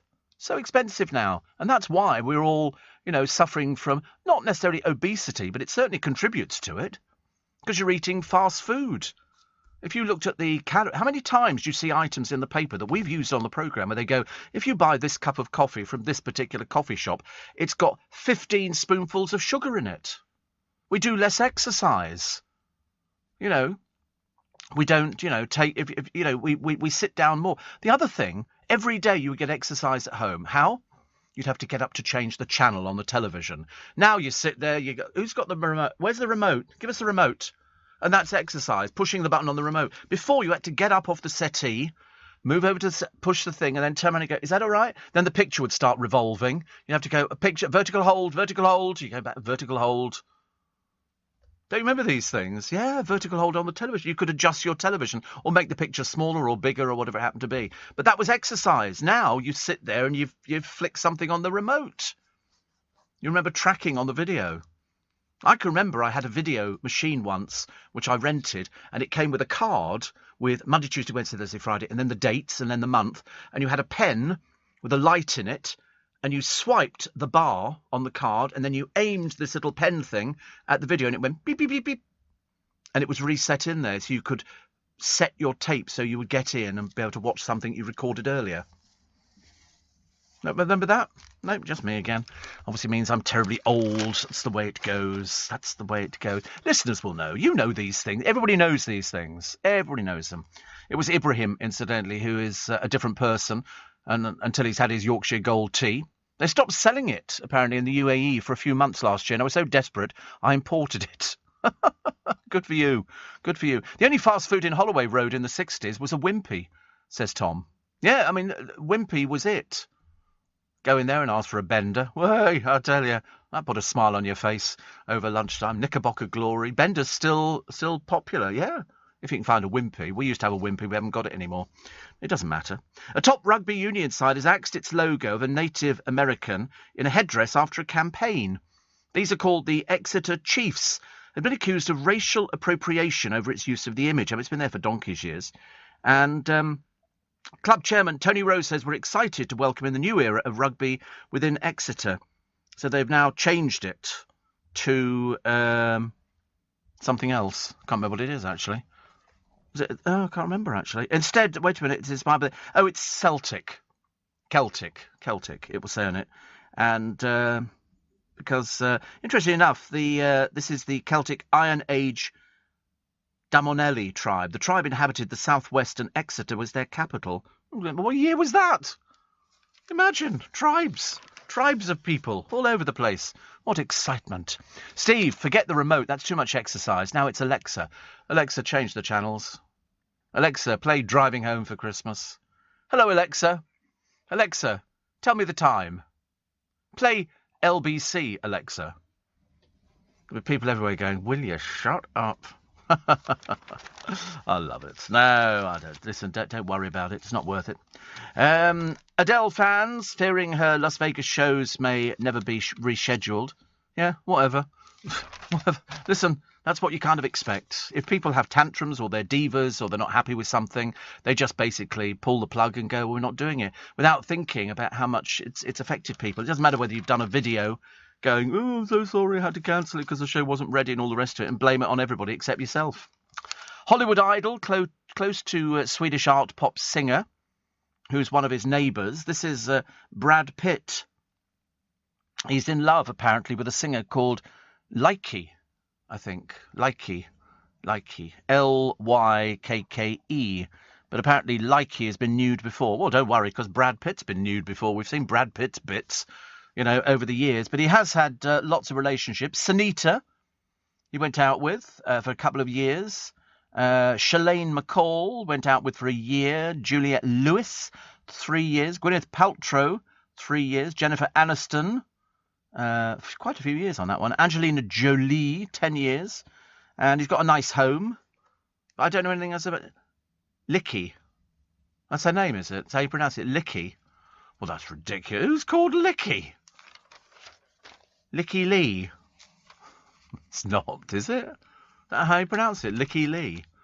Oh, I don't think I want to do that. It's Swedish. Oh, so a Swedish Lykke Lee. All right. It'd be like that, wouldn't it? Swedish meatballs. Lykke Lee. It's really Lykke Lee. Is it a showbiz name, do you think? Oh, it's a showbiz. What's her real name? Gladys. It'll be something ridiculous, won't it? You could just tell. It's called Lykke Timoshe Zakrisson. Yeah, I think Lykke Lee probably sounds easier, doesn't it, really? No point in sort of worrying about it. What have we got from Ali Ross today? The weakest link. Romesh Ranganatham. What bee is a common name for the yeoman warders who guard the Tower of London? Somebody called Chunts said, border control. Where did they get them? Romesh. According to a common proverb, a bird in the hand is worth two in the... Jamie Lang. Pocket. There's dim and then there's terminally stupid. Tipping points, Ben Shepherd. Famously used by Sir Francis Drake, the Golden Hind was what mode of transport? Stuart. Car? Yeah, right. And tipping point again, Ben Shepherd. The Manchester music scene was most closely associated with which city in northwest England? Bernie. Newcastle. I mean, seriously dim, thick people. I mean, Jamie Lang. Bird in the hand is worth two in the pocket. Perhaps it's that fake hair stuck on his head that they've got worries with. I don't know. It doesn't go well. And Ali Ross talks about poor old Katie Price. It's just so you can, hard up Katie can somehow afford to get her gaff renovated. Well, because it's all freebies, isn't it? Will Mucky Mansion be Katie Price's forever home? The show wondered. At the moment, he said, I'd like to think there's more chance of it being Monster Mansion. Yeah. I mean, it's just ridiculous. Oh, that looks quite nice from Kuala Lumpur. It's 1:15. I'm just having to listen to you talk about various teas. I'm just finishing off my lunch with a cup of orange pico. Ooh, that's from Twinings. Very nice. We're out for a pre-Chinese New Year meal tonight. So today, a simple lunch of double egg and chips, my favourite. That was my favourite. And we'll soon be welcoming the Year of the Tiger, which is Gong Shi Fa Kai. I used to know it as Gong Ho Fat Choi. But double egg and chips, crinkle cut chips as well. That was my favourite meal with bread and butter. My mum used to say, and she used to make her own chips. She would peel potatoes, slice them, and do the whole bit. She'd never had bought them, never had triple cooked chips. But I like the idea of pre-Chinese New Year meal tonight.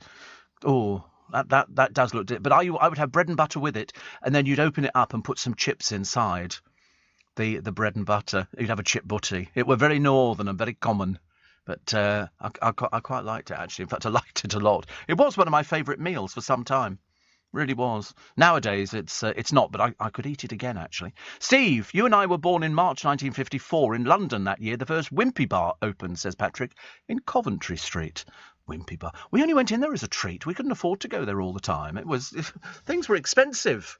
Mind you, nothing's changed, has it? Everything's getting more expensive, and it's going to get worse. They said the next, bills that are going to come through are going to knock you sideways.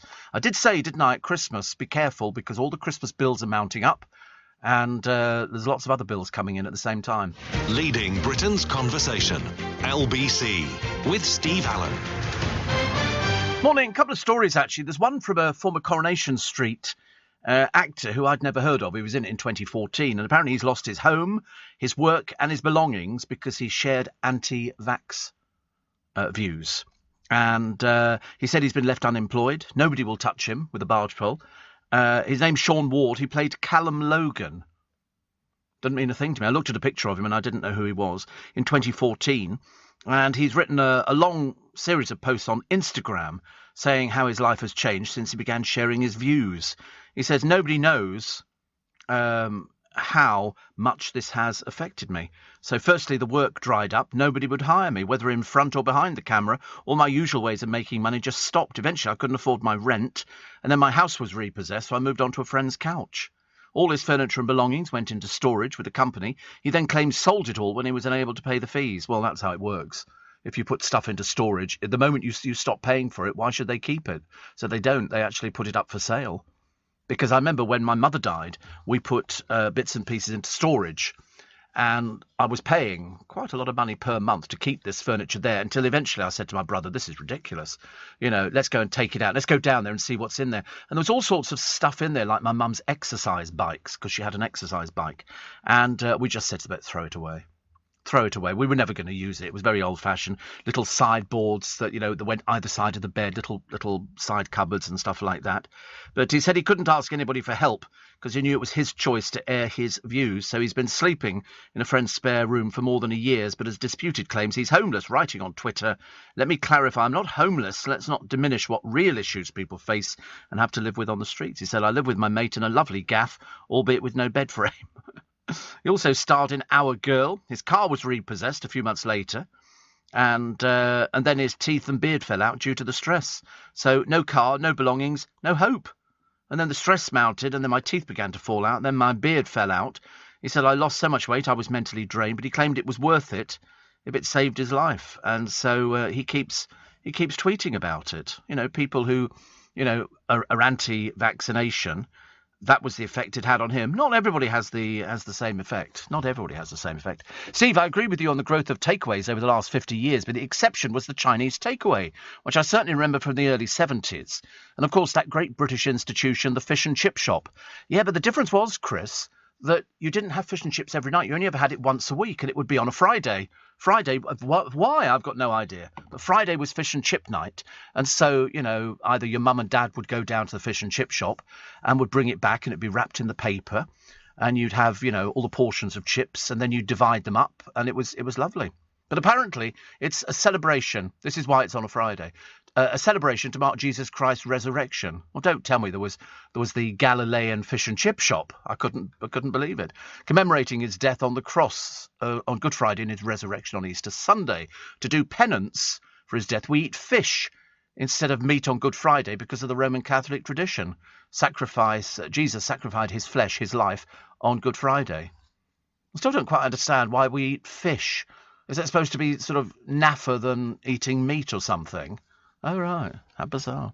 Because some people only like fish. I thought it was lovely. Stu in Norfolk says Wendy burgers were lovely. Heard rumours they were going to bring them back. They are back. They are back. There's a few of them. One is in Reading. There's one in Westfield at Stratford. And they were the best burgers. Because I do like a burger that's it tastes of a burger. And Birdseye used to do one with onions in. They did one without onions and with onions, and they were nice. And you could always taste a beef burger if you went to Wimpy. Their burger, it tasted... Nowadays, so much stuff tastes bland. There's no taste to it, which I find very disappointing. And Steve, I'm the same age as you. Yeah, all right, I make a big deal about it. March 54. And our telly was through rediffusion. When BBC Two was born, it was higher definition on 625 lines. Instead of 405, they fitted a button on the TV set to press when channel hopping, and there were no remotes. No, I mean you had to get up. Actually, that's what I say. You actually get up from the settee and push the button. It was push buttons. I can remember, I told you, when we had a television, it was a Finlandia. Did they used to be on a wire? What, the television? No, they were always remote. That's why they were called remotes. If it was on a wire, it's on a wire. No, they had a little thing that sat at the side of the television you could keep it in. But we had the bloke round, and we rented, because nobody could afford to buy colour televisions. We had our first one, which was a Finlandia, which made it sound very, very Norwegian and very nice. And the bloke came round and he fitted it in. It was black and white, and we all sat there. And then he twiddled with a knob, and all of a sudden it went for colour. And we sat there and went, huh? It was like we'd never seen colour television before. The only time you saw colour television was when you went to the pictures. And we all sat there, and then my mother went over and went, click, and turned it off. She said, well, have a look later in the newspaper, see if there's anything worth watching. Whereas me, I leave it on all the time. Imagine turning a television off and going, we'll have a check through the papers and see what's worth watching. I think not. Jeff says, great recollections of adjusting televisions. On an early black and white TV, to fix the horizontal hold, which was where the picture rolled sideways, you occasionally had to hit the television on the side, and sometimes it just kept rolling. I remember. Steve, I know it's a bit late, but you were talking about dog's nose capacity. Here's another photo of Vladimir, now deceased. Oh, long-haired. Oh, hairs everywhere, actually. My gendarmerie German Shepherd. My father used to have a German Shepherd in Germany when he was stationed over there. And we've got pictures of him, and he was long. I've always liked German Shepherds.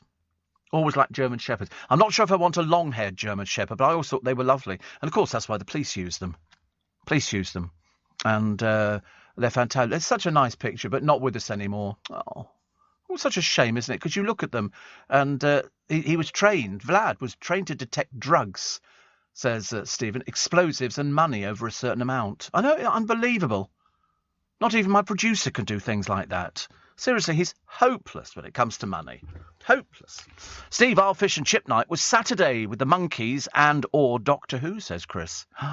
Wow. The Monkees, here we come, walking down the street, we get the funniest looks. I still like singing along, and all the rugby crowds sing it.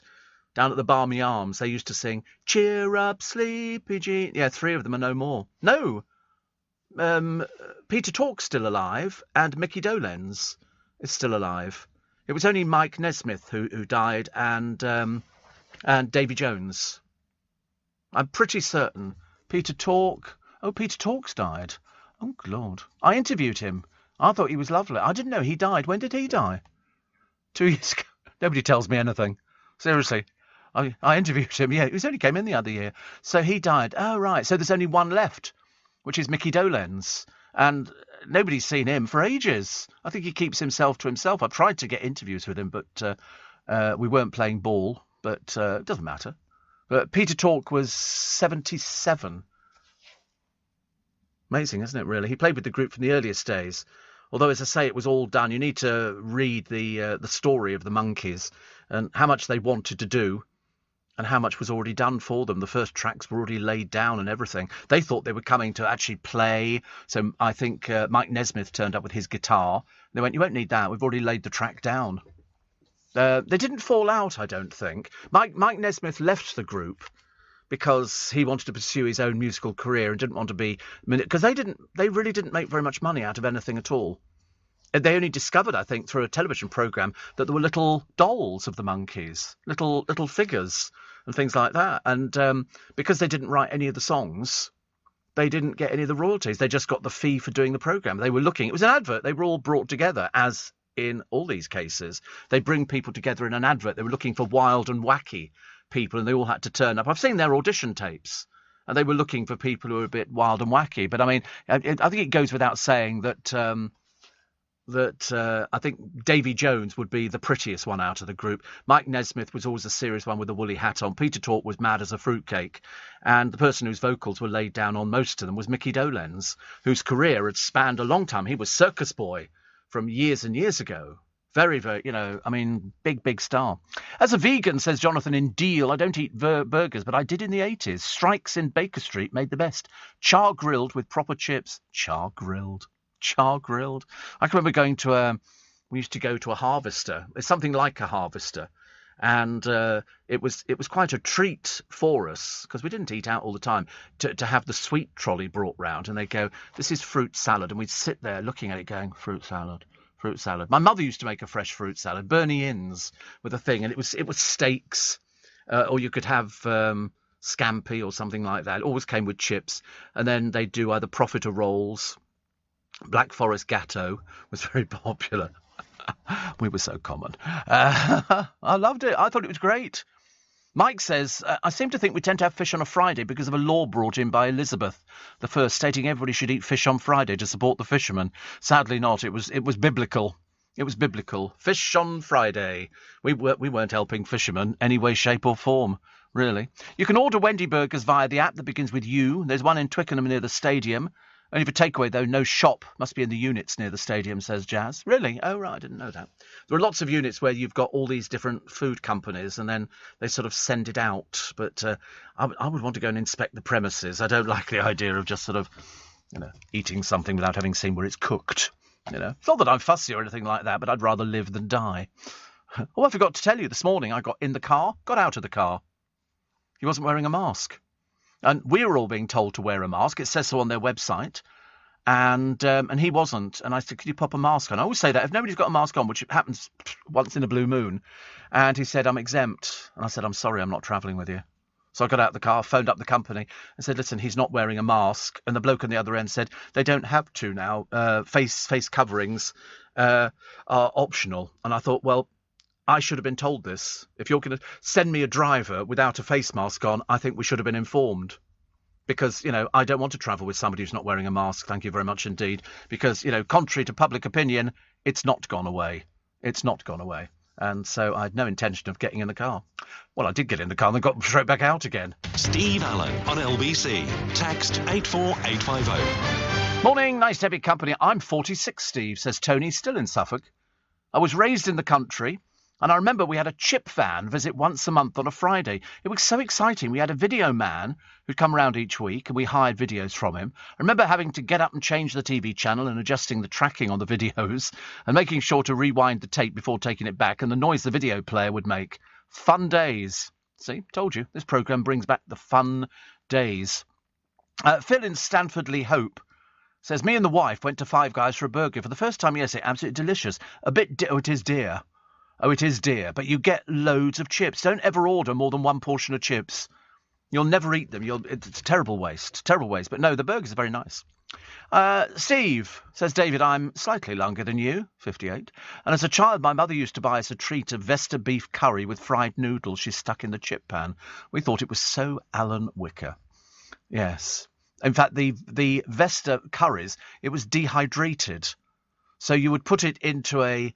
first of all, you would heat up some oil and you could put your noodles in and they went in flat and hard and all of a sudden they went and they expanded. It wasn't like a pot noodle. No, they were flat, but they sort of turned, they inflated themselves. It looked a little bit like Wotsits. And the actual Vesta curry you poured in, and I can't remember what you poured in afterwards. Was it water or something? Because it was dehydrated. I mean, to be honest with you, it was really naff. It was really naff. But that's all we knew. We didn't know anything else, and they used to do lots of things like that. Brenda says, if you want a nice burger, get Aberdeen Angus. They're delicious. I got one from Marks and Spencer's the other day, which was it was 2 burgers. I forget what it is. They said this is our ultimate burger.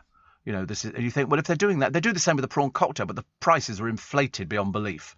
But they were very nice. I can eat 2 burgers and just generally have them with a mixture of bean sprouts and carrots and stuff like that, which is easy. Yeah, to be healthy. I like to get part of my 5 a day, bottles of. And then I had some from Sandy's, the fish shop. He has some rather nice burgers. Again, they're not cheap, but they were particularly delicious, particularly. Robert says, Davy Jones, Steve, played Ina Sharple's grandson in Corrie. He did. You're quite right. And Jeff in Bournemouth says, the combination of prawn cocktail starter, steak main course and Black Forest gatto for dessert was so popular, it was known in the trade as an Oix Delight, which was lovely. 4 Oix Delights for table 12. I mean, we thought we'd arrived. I mean, a prawn cocktail. We never had a prawn cocktail before. And then a steak. The fact it was about the size of a sixpence was neither here nor there. And it was delicious. Delicious. Karen in Bury says, Steve, I remember dear old Dad had a telly that he had to put coins in. Yes, I knew all that. That was for people who couldn't afford to have the telly on. So if you wanted to watch it, you had to put coins in the slot. There was a slot on the side of the telly, and you put the coins in, then you could watch telly for half an hour or whatever it was. Yes. Did you ever have a CB radio? Yes, and I'm not telling you what my handle was. I did have a CB radio. Legend one. And Steve, fun fact, Michael Nesmith's mum invented liquid paper. Yeah, it sold the company to Gillette for $47.5 million. Yes, I remember that very well indeed. I think that's why Mike decided to, because he inherited the company. Yes, it was liquid paper, Tipex. I think it was Tipex. I mean, well, we called it liquid paper. Do you remember dehydrated potatoes? Yes. Mickey Dolenz was just on tour with Mike Nesmith in the autumn of 2021. The tour ended a few weeks before Michael died.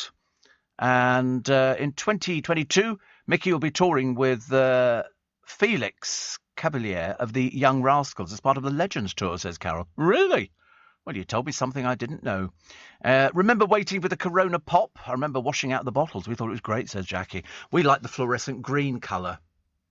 In 1956, Betty Nesmith Graham, mother of the future Monkey guitarist Mike Nesmith, invented the first correction fluid in her kitchen. Working as a typist, she used to make many mistakes and always strove for a way to correct them, so she invented liquid paper. I used to like Tipex, especially the little bits of paper you put down into the typewriter. They were very good.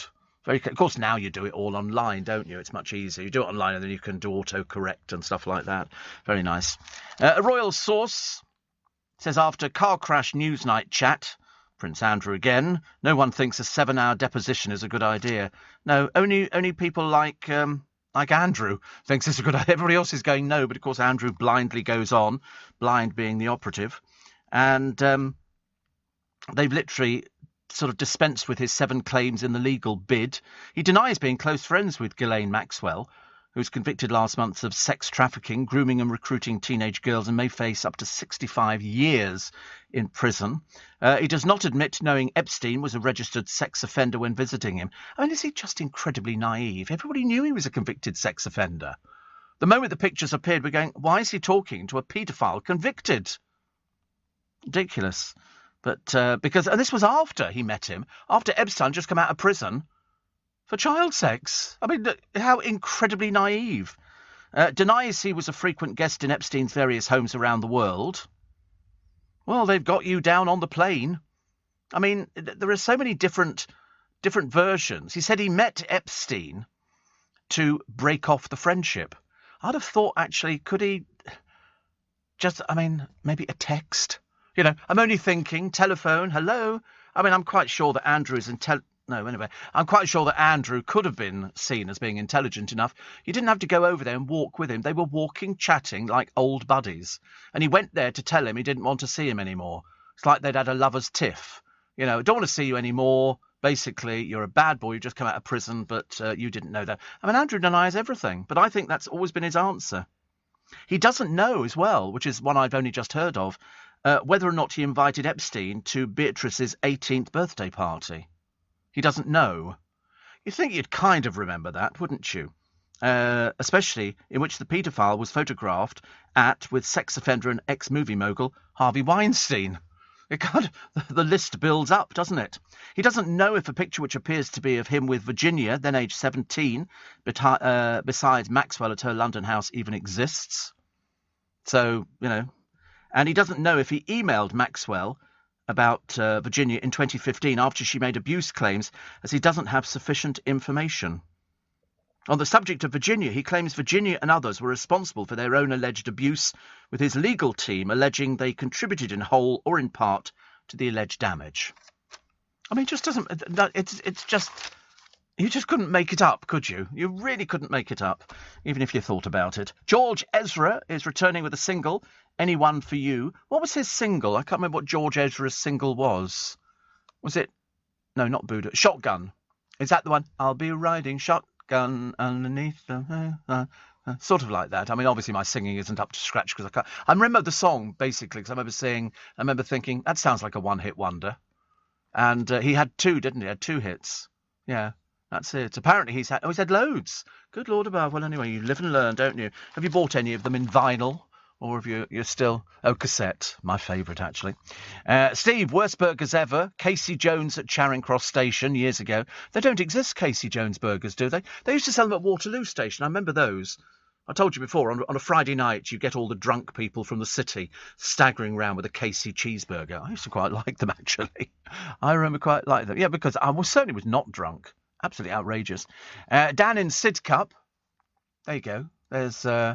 Casey Jones, Casey Jones, dee-dee-dee-dee-dee, Casey Jones, dee-dee-dee-dee-dee. Oh, there's one there which looks like it was in an old pub or something like that. But we used to love stuff like that. Fast food. Always good, wasn't it? Morning, Steve. I know you like it, and I can't believe my eyes, but Blood Brothers is on tour. Going to see it at the new Wimbledon Theatre on the 8th of February, my 14th time. I can't wait. It is one of my favourite shows. One of my favourite shows. Tell me it's not true. Say it's just a story. I don't know who's starring in it, actually. New Wimbledon Theatre, 8th of February. We'll find out. Blood Brothers. There's bound to be... There's always somebody who's playing Mrs. Johnston or the narrator who is sort of well known, because it's a good show. You should go see it. It's what's commonly known as Bill Kenwright's Pension, actually, written by Willie Russell, and it doesn't say. Oh, that's a shame. Show me the pictures again. Show me the pictures of the people. I might recognise one of the artistes appearing in it. Oh, here we go. There's the Lynn Paul. Oh, Lynn Paul. Bill Kenwright's touring production, the new 20... So returning is former X Factor finalist Nicky Evans, also reprising his performance will be Sean Jones, Carly Burns, Melissa Potts and Jacob Yolland as the bus conductor. So they join just go... Yeah, there's nobody really, a bit of a disrespectful thing to say to them, but there's nobody who's a big name for it. But the show sells itself. If you've never seen it, it's on tour. Go catch it near you. But if Dan in Sidcup has been 14 times, it's got to be, because they put all sorts of people in it, and I thought it was lovely. Very, very nice. A woodland dormouse injured by a cat was saved using a tiny bandage after being taken nearly 200 miles for treatment. He was too small to X-ray, so they've sort of put him back together again, bless his heart. He was caught in Waterberg, which is a 4-hour drive from the vet clinic. But they've nursed him back to life.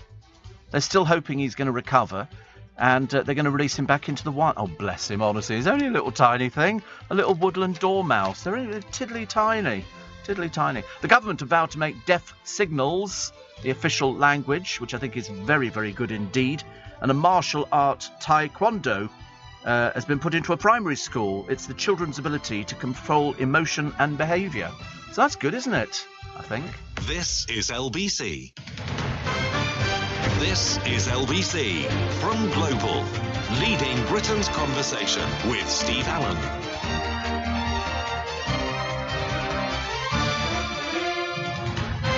Morning, everybody. Nice to have your company. Welcome to... Oh, goody, it's the weekend.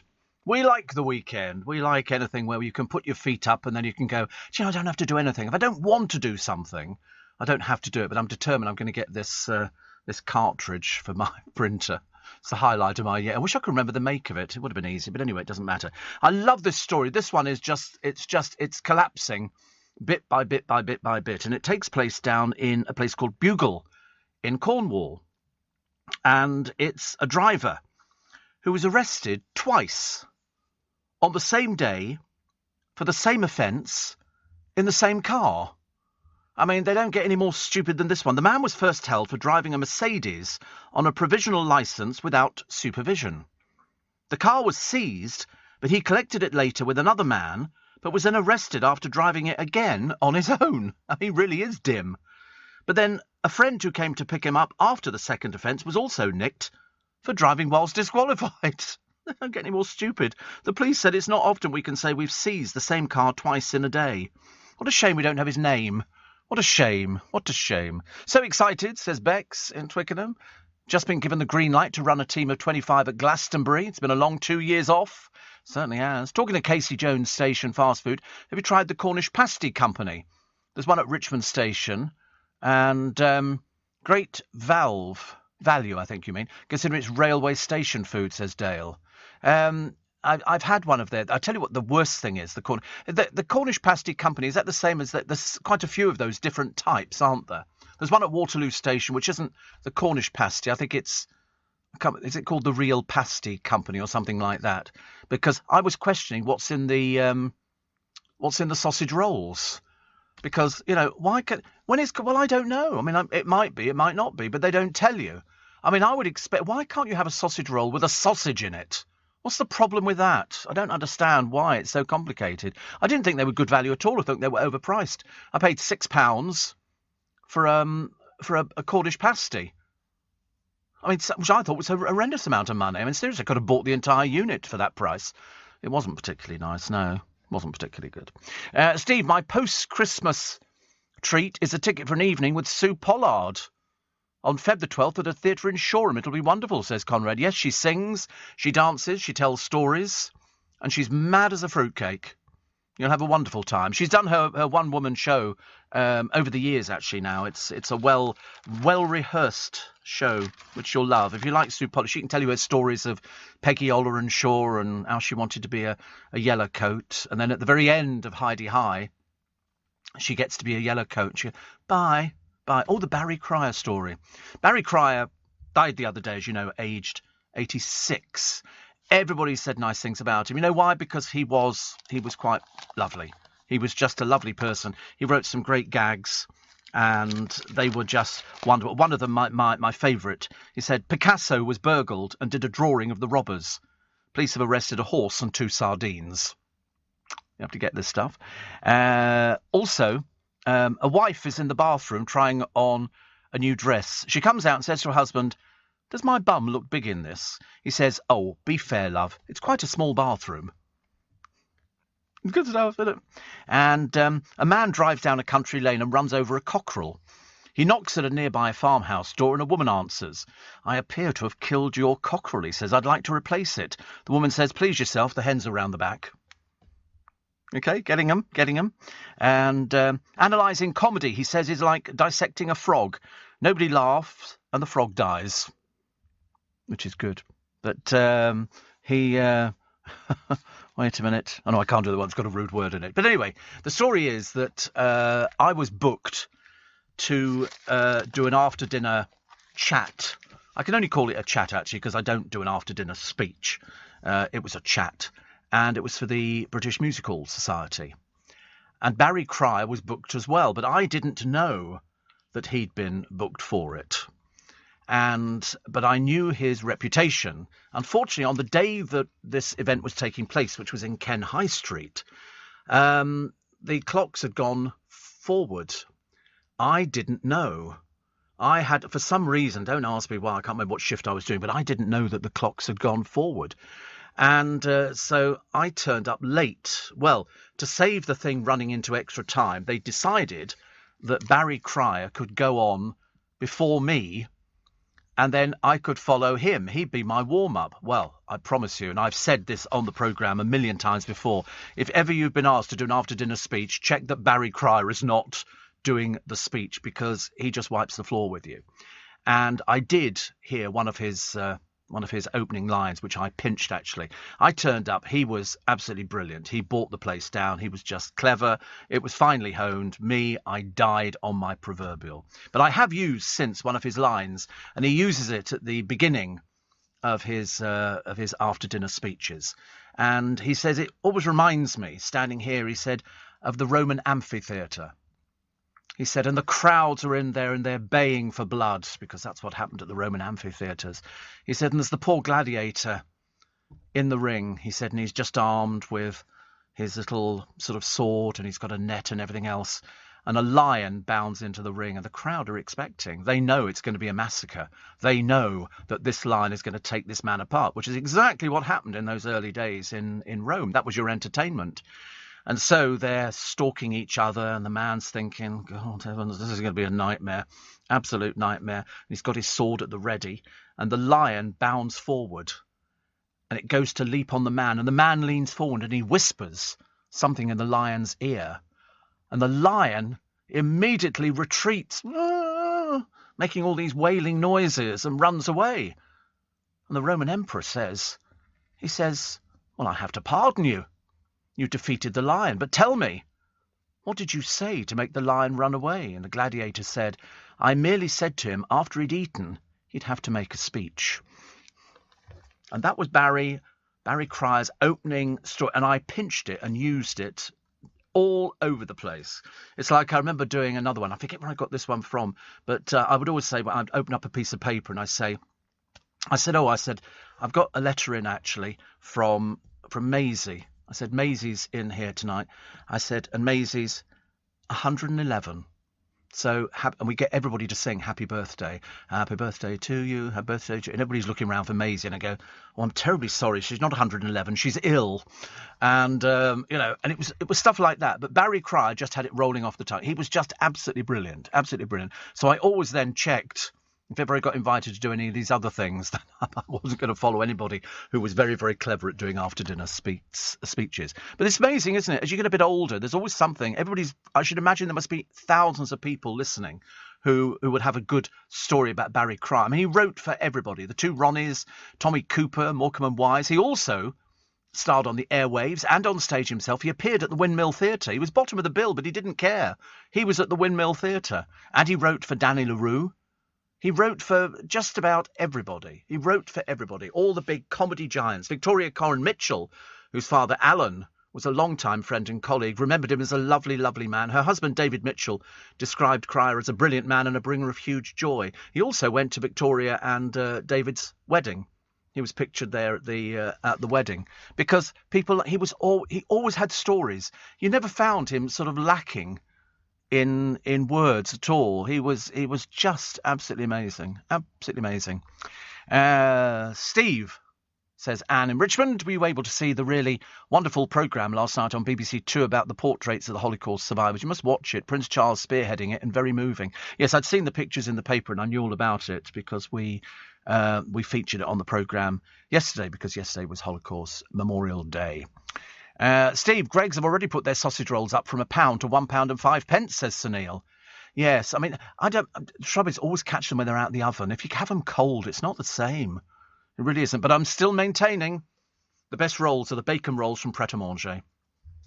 But I'm not prepared to stand in line waiting for ever and a day. I'm really not, Why don't they have a separate till for us people who just want to go in there, buy the roll and go out? I'm not interested in a skinny latte with, oatmeal milk or something like that.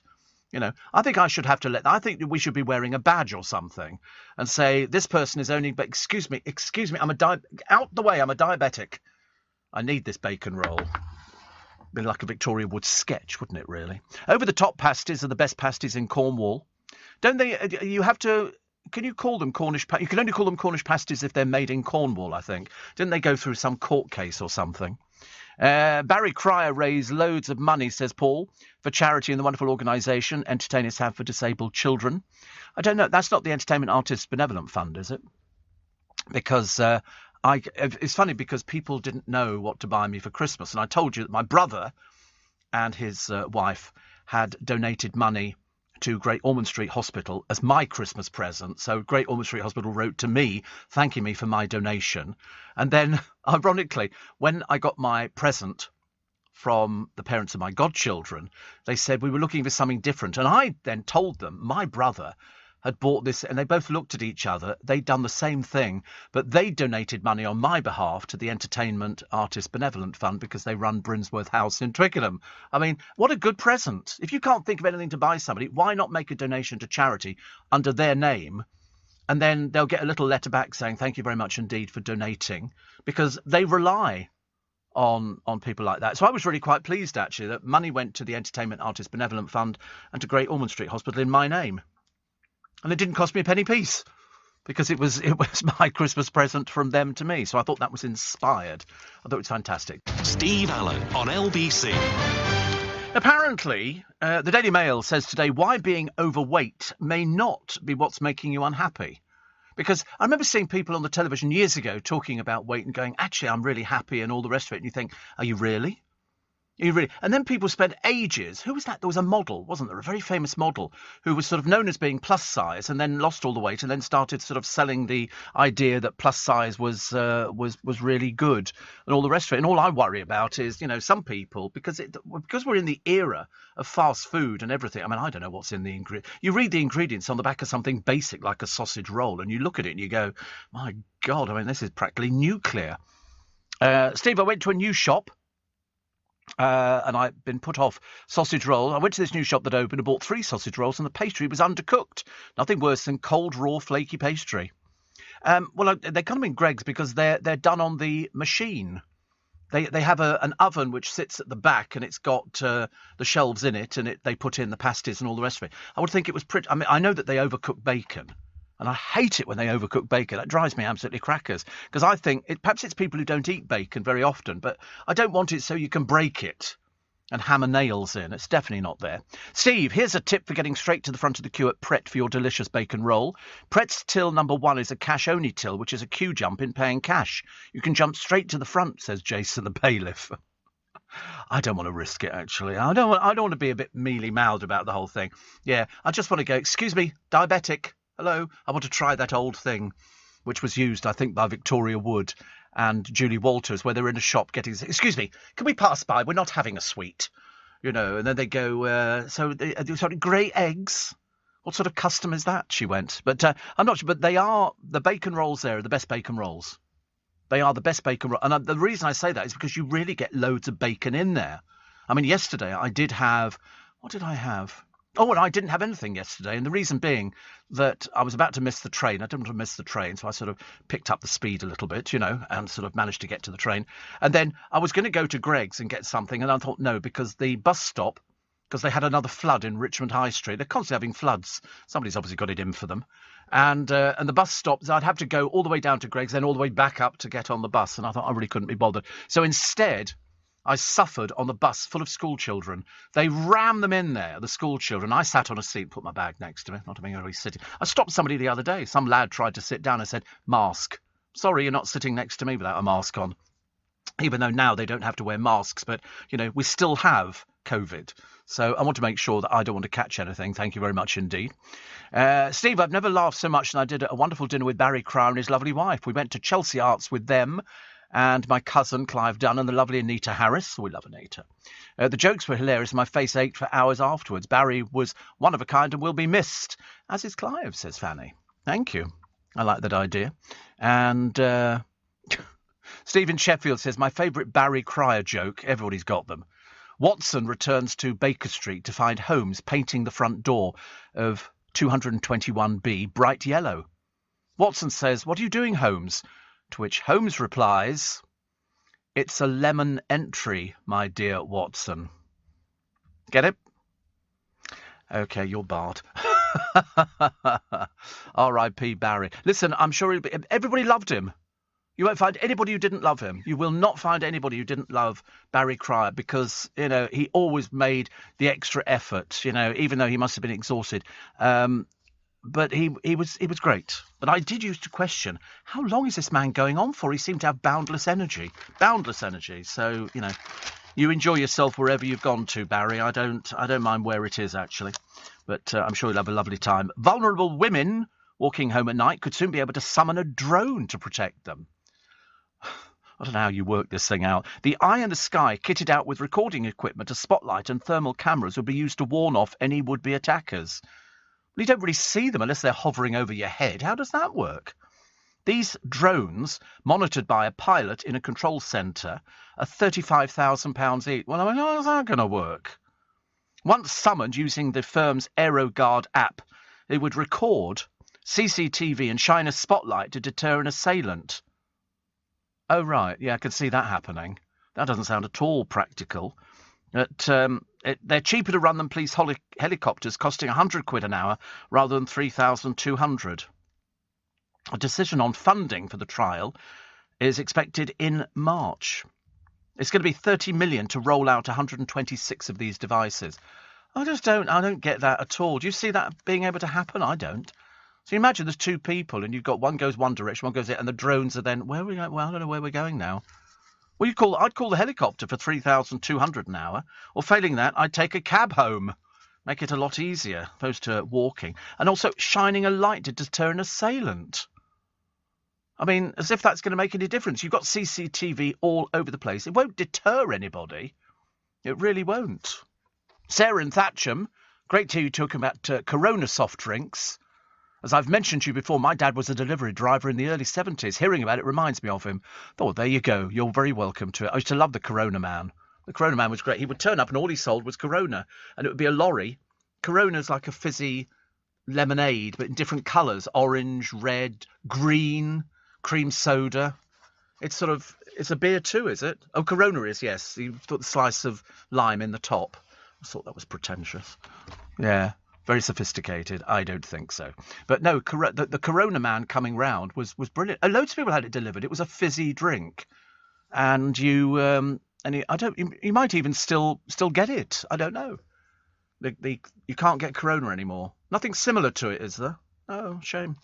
I thought it was quite good. Almost half of cats in the UK. There you go. Look at that. Lemonade, cream soda. My cream soda is great. Cherryade sounded so fab. So fat. Cherryade. I mean, to be honest with you, I shouldn't imagine I'd never seen any part of a cherry in its entire existence, because all these things were made up out of chemicals. But there's the one there, the limeade one. Used to come out as fluorescent green. Orangeade. Sparkly. It was brilliant. It was ever so posh. Oh, look, there's a man there, the Corona Man, Ivan Coleman, shortly before the brand's demise in 1998. He delivered soft drinks to your door. What float? Oh, can we have cream soda? Because it tasted of cream soda. It's like a trip down memory blooming lane today, this programme, isn't it? Mind you, most days it's like it. Oh, by the way, Prince Andrew, if you're listening, if I can be of any help, in this memory loss which you appear to be having, I can point you only in the direction of the Daily Mail, where they've got lots of exhibits, and loads of people who are your friends who you invited to parties, like Harvey Weinstein, Epstein and Ghislaine Maxwell, all pictured at Beatrice's 18th birthday party. Why would you invite people to your daughter's 18th birthday party if you hardly knew them? I mean, if I had a birthday party, I knew everybody who was there. That was the whole idea of it. You invite people. I'm inviting this lot here. You know what they're like. The big gannets. Going round saying, what's he got? He's got get the Corona. Yeah, they're busy anyway. Couldn't make it on that particular day. And one of them is Exhibit G. Exhibit G, which I think is like a text. And it says, let me know when we can talk. Got some specific questions to ask you about Virginia Roberts. The woman he doesn't know. Okay. And then the financier starting the sentence. The walk in the park. This is in 2010. I mean, it just doesn't make any sense. Plus, in the Jeffrey Epstein flying log, I've told you before, every single plane, he denies everything. But the Mail are just saying to him, listen, if we can jog your memory, sweet cheeks, make it a bit easier for you to remember exactly where you were at a particular time. Every time you get on a plane, it doesn't matter whether you're getting on a commercial flight from BA or whatever, your name is on the passenger list. If you get on private planes, it's exactly the same. The pilot, because if they had an accident, they'd have to know who was on the plane. And so your name would be on the flight list, and here he is. He's listed on the flight list of Jeffrey Epstein and his jet, which took Andrew backwards and forwards. And I'm trying to think. More pearls of wisdom from Barry Cryer, who wrote Gags. He said, isn't it terrible the way old people get patronised? I said, isn't it terrible the way old people get patronised, dear? Liberace's piano playing was believed by faith healers to have miraculous powers. Once made a blind man deaf. I used to love Liberace.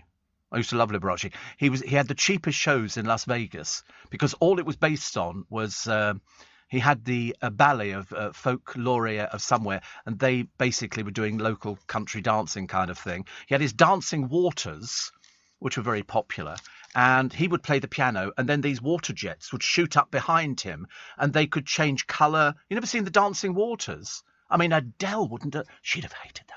Hated it. Dancing waters. It's a recognised thing, and they shoot up in all different shapes and sizes and change colours and everything.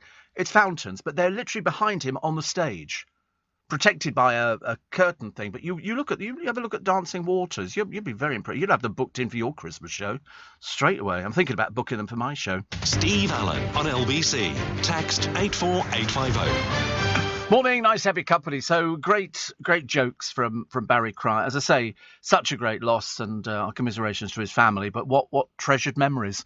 What treasured memories? Chris says, I remember Corona very well, but the best lemonade was R. White's. R. White's lemonade. Remember that? I'm a secret lemonade drinker. R. White's. Oh. Why are they giving me children to work with? I mean, I'm not working with anybody over the age of 14 at the moment. And remember Cresta, Steve? It's frothy, man. Remember that one? No, I don't know why we bother, actually. I've done my best, honestly. I've tried to educate them, boys and girls. And then Dave says, do you remember the Toffee Apple Man? No, I don't remember the Toffee Apple Man. I think probably a figment of your imagination. And what about Tizer? I remember that as a child, says Daryl. Yeah, Tizer. You can still get Tizer, can't you? No, probably not. Here we go again. Oh, it's still available, is it? Oh, thank God for that. I should like Tizer. You know it. I remember Lucozade. Can you get Lucozade still? AIDS recovery, they used to say. And then, of course, AIDS came along and they had to take the sign down in Brentford. It was a flashing neon sign. It said Lucozade, and the bottle filled up, the glass filled up in lights. And then it said AIDS recovery. And the moment AIDS was around, they took it off. The sign is still there. Yeah. I believe it is, actually. I'm not too sure, actually. And Steve, we used to get our Limeade, Tizer, Corona delivered by the milkman. Great loss when they did away with milk rounds. No. We get numerous milkmen writing into this programme. Kevin the milkman and loads of other people are still out there doing it. I had milk brought in only the other day. We got two bottles of silver milk top, and then we got a gold top, which is the creamy one as well. And that was from our Kevin. Oh, yes, milkmen are still around. But no, I remember Cresta. I never had it, actually.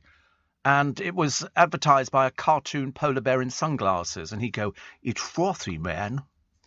That wasn't a very good impression, but it was that kind of thing. And what was the other one that I quite liked? There was another one where it's somebody bouncing along with the drink. I'll be your monkey or something. I can't remember what it was. It was a drink. In the jungle. In the jungle, they drink umbongo. Umbongo the dringo in the Congo, yeah. I thought I'd gone mad, actually. They were looking at me like I'd gone stupid. It's like having an audience here, but they don't really respond a lot of the time, mainly because we're out of their era. Yeah, they're in awe of my memory. Watch out. There's a Humphrey about. That was advertising. Milk, well done, you see. See, how do you remember that one? Oh, you just Googled it. Oh, right. Duh. Should have realised, actually. Do you know 2 post offices are shut a week? Great shame, isn't it? Great shame. And you need to put stuff out for tits at the moment in the garden. The RSPB are saying that the mild weather may have boosted the survival of small birds, but what they do, put out the right things for them. Don't put out the wrong things for them. Tits like nuts. And you know, little tits, big tits, great tits. There's all sorts. We haven't seen any around my way at all. But we do get... I should get some nuts out, shouldn't I, really? But we do have What do we have lots of? Pigeons. Blasted pigeons, honestly. The only good pigeon, as I say, is under the wheels of the car. Did you know that the man in the R. White's advert was Elvis Costello's dad? Yes, I did know that. Did you know that?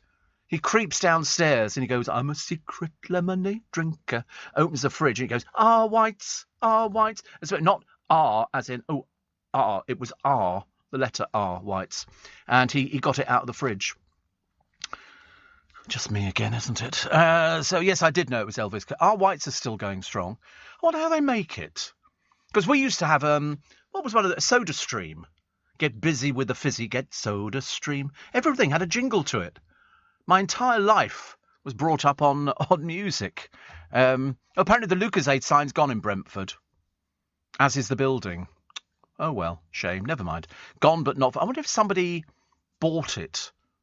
If somebody would have bought something like that. That bloke on the television who goes around with a van with his mate with a flat cap on, whose name I can't remember, but he buys everything. He buys antique-y type stuff. He's got one of those reclamation warehouses where he goes to France. He goes all over the place. It's a television programme. You must have seen it. He's very good. My friend Ian says, in more recent times, I've had Tesco or Sainsbury's cream soda, but it's not as good as Corona. They never are they? They never are. For some reason, he said, we always used to have Corona cream soda at Christmas. I remember the Corona man coming round in what was like a milk float. Yeah, it was exactly like a milk float. And it was great. Oh, there you go. Wait a minute. Brentford's iconic M4 Lucasade sign is back. Here's where you can see it again.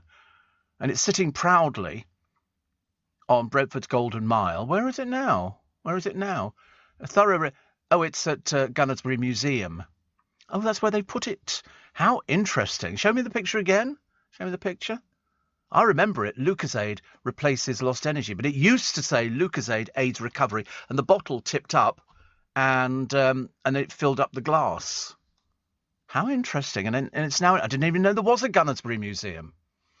It had a thorough restoration, and it was on the Drinks Brand factory building in 1953, one of the first pieces of moving advertising, and grew to have a cult of admiration because the lights lit up. Celebrities including Jennifer Saunders, Jeremy Vine, and Kirsty Allsopp have previously spoken about the cultural significance of it.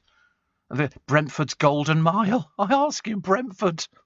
God, definitely not. Well, the funny thing is Brentford's being revitalised. And they've done it. The high street, they're knocking down bit by bit by bit. And they're building it. It's going to be sort of all trendy and stuff like that. And there's a big site where the police station is. It's been gentrified. I know people who live in Brentford, you know, and if I told you who they were, you'd be going, no. Steve says, Jackie, we had a toffee apple man. Really? I've never heard of it, but I love toffee apples. I love toffee apples. You ever heard toffee apple? They're lovely. I used to love those. Paul Cooper, the greengrocer, they used to get them sometimes from the market. It'd be sort of like toffee apple day. Oh, they're very bad for teeth, but I used to love them. And then if you bought them at the fun fair, the colouring in it used to stain your lips, this bright orange, you know, which I thought was quite good. Kiora, says Niall. We all adore Kiora. Yes, I like that as well. Again, not very good. And then you could get here. There you go, look. That's the toffee apple man. I didn't even know such a thing existed. This is one in South London. He's got like a perambulator, a pram, and he's got toffee apples in it. He's called the Doc. It's a day keeps the doc. Oh, that's right. A toffee apple a day keeps the doctor away. Because the slogan was an apple a day keeps the doctor away. He's adapted it. But a toffee apple, well, you've told me something new. I never knew. We said it. We were living in an upmarket area, and we never had a toffee apple man coming round at all. And judging by the look of the picture in South London, it was taken a long, long time ago. It's a bit like Steptoe and Son. But toffee apples, I've only ever seen them at the fun fairs and in Paul Cooper's shop on odd occasions.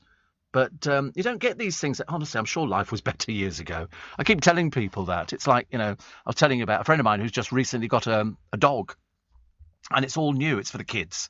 And kids love dogs and everything else. But you've got to buy all the paraphernalia that comes with it. You've got to buy the bowls. You've got to get the lead. You've got to make sure that you've had the dog inoculated, you know, because if they're puppies, they've got to have their parvovirus jabs. And And what else did they have to do? There was something else actually. Oh, that's right. You can get them injected with a little thing. So if they're found, if they get lost, then somebody can find them again, which is always a good idea. Why did Lucozade come in that weird orange cellophane? I don't know, because we thought it was healthy. You used to have it when it said Lucozade aids recovery. You were supposed to take it when you were ill. So the idea is you were sick. And then you'd pour it out, and there'd be a glass by the side of your bed if you were ill, because it doesn't have the cellophane now. But also, it was, I think, because it had a lot of sugar in, and so the idea was that sort of perked you up. But it aids recovery. So if you were sick, you took Lucozade, and it made you feel a bit better. I only had it on a few occasions. I don't think it made me any worse. But now it comes in a plasticky bottle. I used to like it in glass bottles. It just looked better, didn't it? You could wash out a glass bottle. In the olden days, I was only saying to some people the other day, Steve, Iceland sell our White's lemonade ice lollies. Yes, they do. They sell all sorts of things. They've in their retro ice cream selection, they've got everything you can think of, including, I think, Mr. Kipling ice cream for all the different things. And we found that the other day, which was very good. Colin from Beckenham says Kiora is the drink with the bouncing ball. Yep. What about Dandelion and Burdock? Loved all their records. Thought they were great. Fantastic. What singers. Mind you, I like Peters and Lee. I was very big into Peters and Lee. A homeless man climbed over 3 fences at an international airport and claimed to have sneaked into the luggage hold of a Virgin Atlantic jet.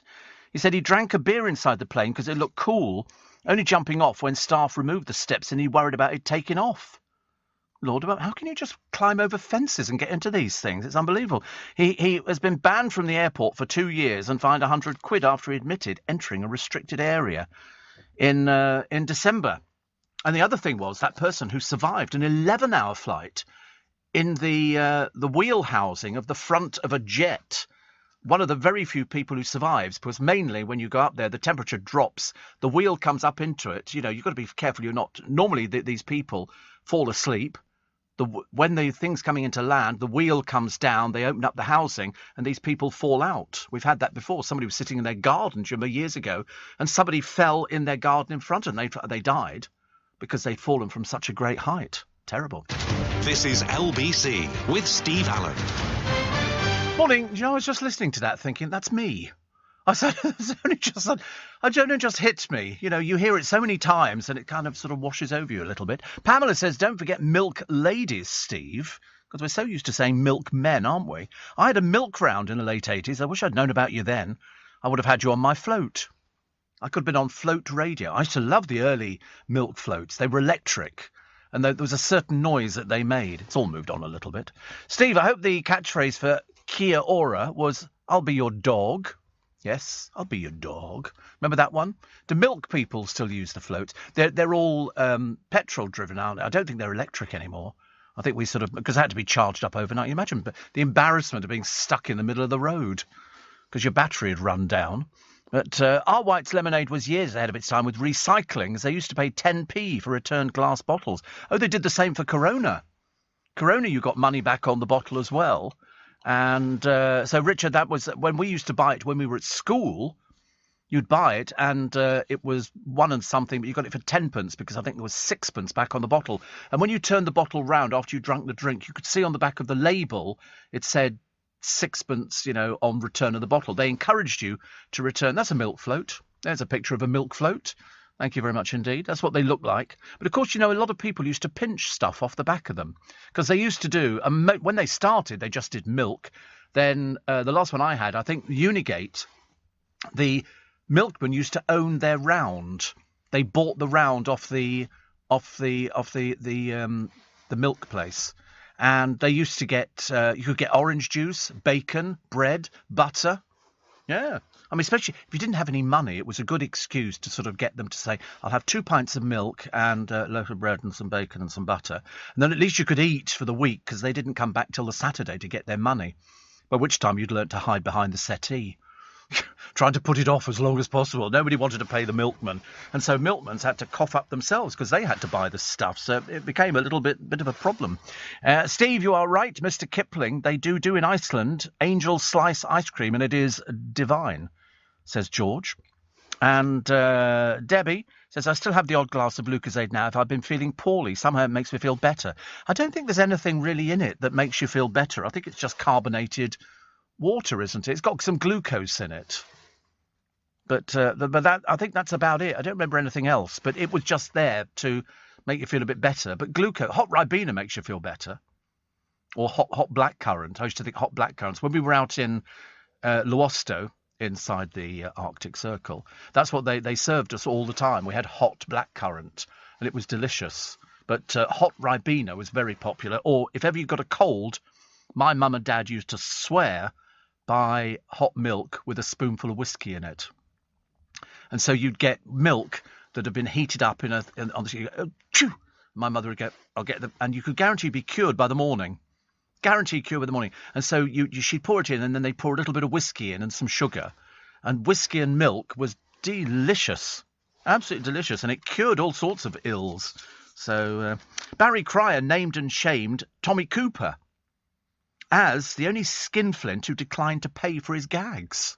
Because Barry used to write for people. In fact, Barry, who's departed now for the Celestial Green Room, scripted Joan Collins' first one-woman show and privately grumbled she only paid half his fee.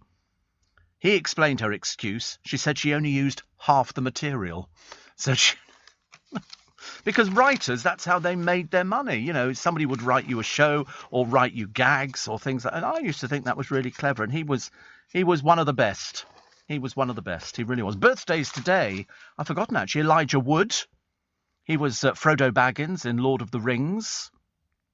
And at a reunion in 2020, Sir Ian McKellen said, Elijah, I know where you have yours. I was holding your hand.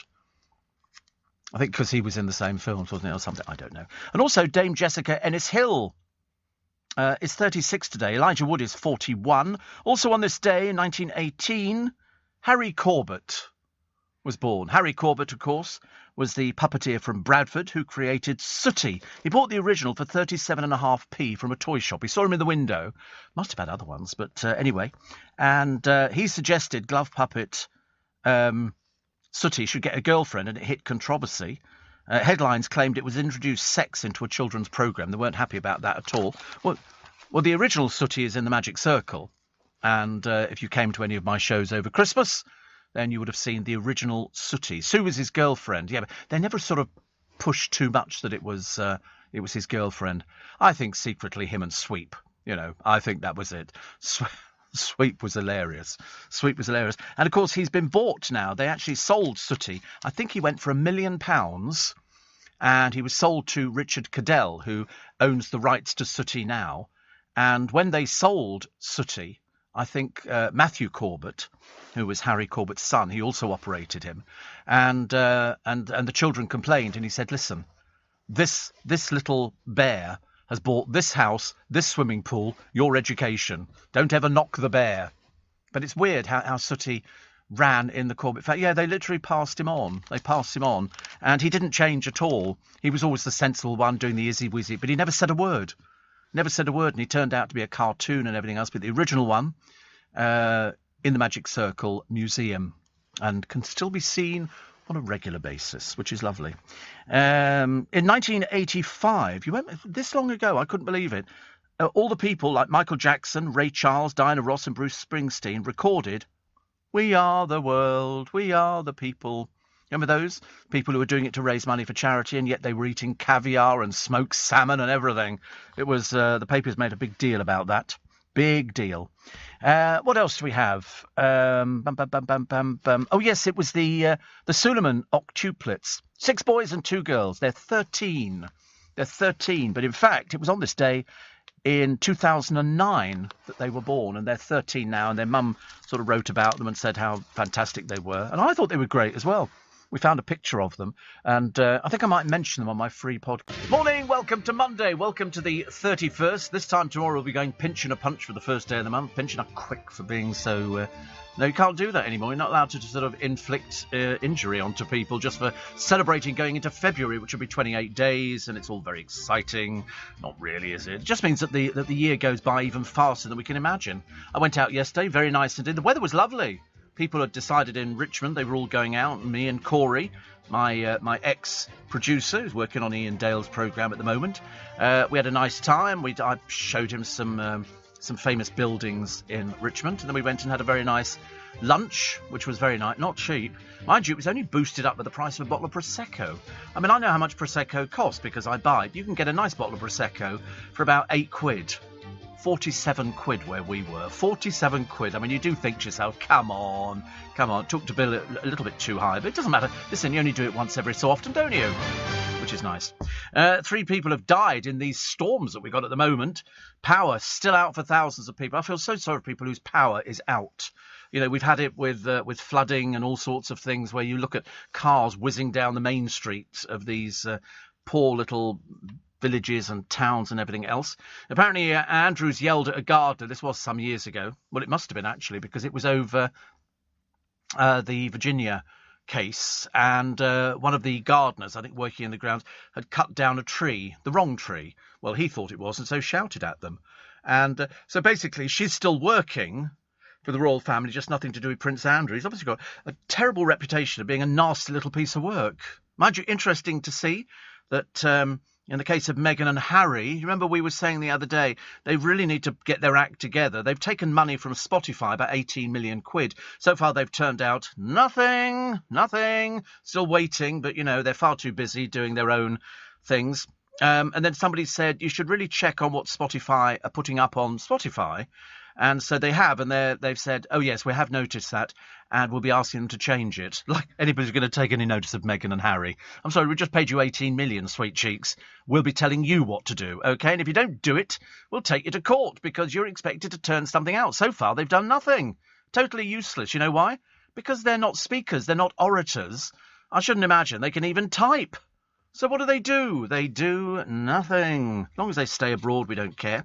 Daniela Westbrook's having a bit of a mare of a day. In fact, she doesn't know where she is at the moment in her life because only a year ago, her character remained in EastEnders, but played by a different person, which was fair enough. That's what happens in soaps. Sometimes people go upstairs, they come down, it's a different person. So Danielle Westbrook played it last time round, but the time before that it was somebody else. And anyway, it was Kim Metcalfe. So they've now decided that they want to go back with Kim Metcalfe again, which is what happens in soaps. They're looking for somebody who's, you know, just going to go in there, do the thing, read your lines. It's not complicated. You haven't had to do. But unfortunately, first time round, Daniela Westbrook was being very generous and going, you've done the part really well. I'm glad you're keeping it alive. Well, she's not doing it the same as Daniela Westbrook did. That's why they're two different actresses. And also, you know, all she's got to do is read lines. It's not difficult. Anyway, now the latest time, she's obviously had to think about it. She didn't get the gig. It went back to Kim Metcalfe. And so Daniela Westbrook has said in the papers, I'm assuming she's joking. I'll be consulting my legal team. And I thought, you aren't really this stupid, are you? You can't be. Please. You do a job under contract, and it works the same in radio and in local radio. Well, probably not so much local radio because nobody cares about it. But, you know, mainly in radio, you do a contract for a year. Technically, at the end of that year, you're unemployed. If they give you another contract, that's very nice. But in her case, they didn't want her back. You know, she said, I've never been sacked and everything else. No, they've just decided to replace you. It's not called being sacked. It's a case of, as she pointed out, I've done the contracts, fulfilled them and finished them. You think, yeah, that's exactly it. You finished the contract, now they've given it to somebody else. You know, I don't think you can have a leg to stand on by going, I'm going to consult my legal team. And I would have thought, you know, anybody on EastEnders would be going, what is she on about again? You know, Miss Doolally is sort of, you know, all over the place. It doesn't make any difference. That's what you have to accept. It happened the producer reminded me, it happened in Coronation Street, where Tracy Barlow went upstairs as Tracy Barlow, came down as a completely different woman, but still called Tracy Barlow. And nobody noticed, including her father. Didn't have the faintest idea, and we were all shouting, it's a different woman. It's not the same woman who went upstairs. They've all done it. Peggy Mitchell in EastEnders. You know, she's synonymous, and, you know, and there's already been a Peggy Mitchell in EastEnders, and then Barr took it on, and it was reworked. You know, Libby Kennedy in Neighbours. Scott Robinson in Neighbours became a different person. Became Jason Donovan. Aaron Dingle, David Platt in Coronation Street, Joel Dexter in Hollyoaks, Peter Barlow in Coronation Street, Adam Barlow in Coronation Street, Tom Cunningham in Hollyoaks. There's loads of these people. Yeah, just off the top of my head, the ones that I can remember.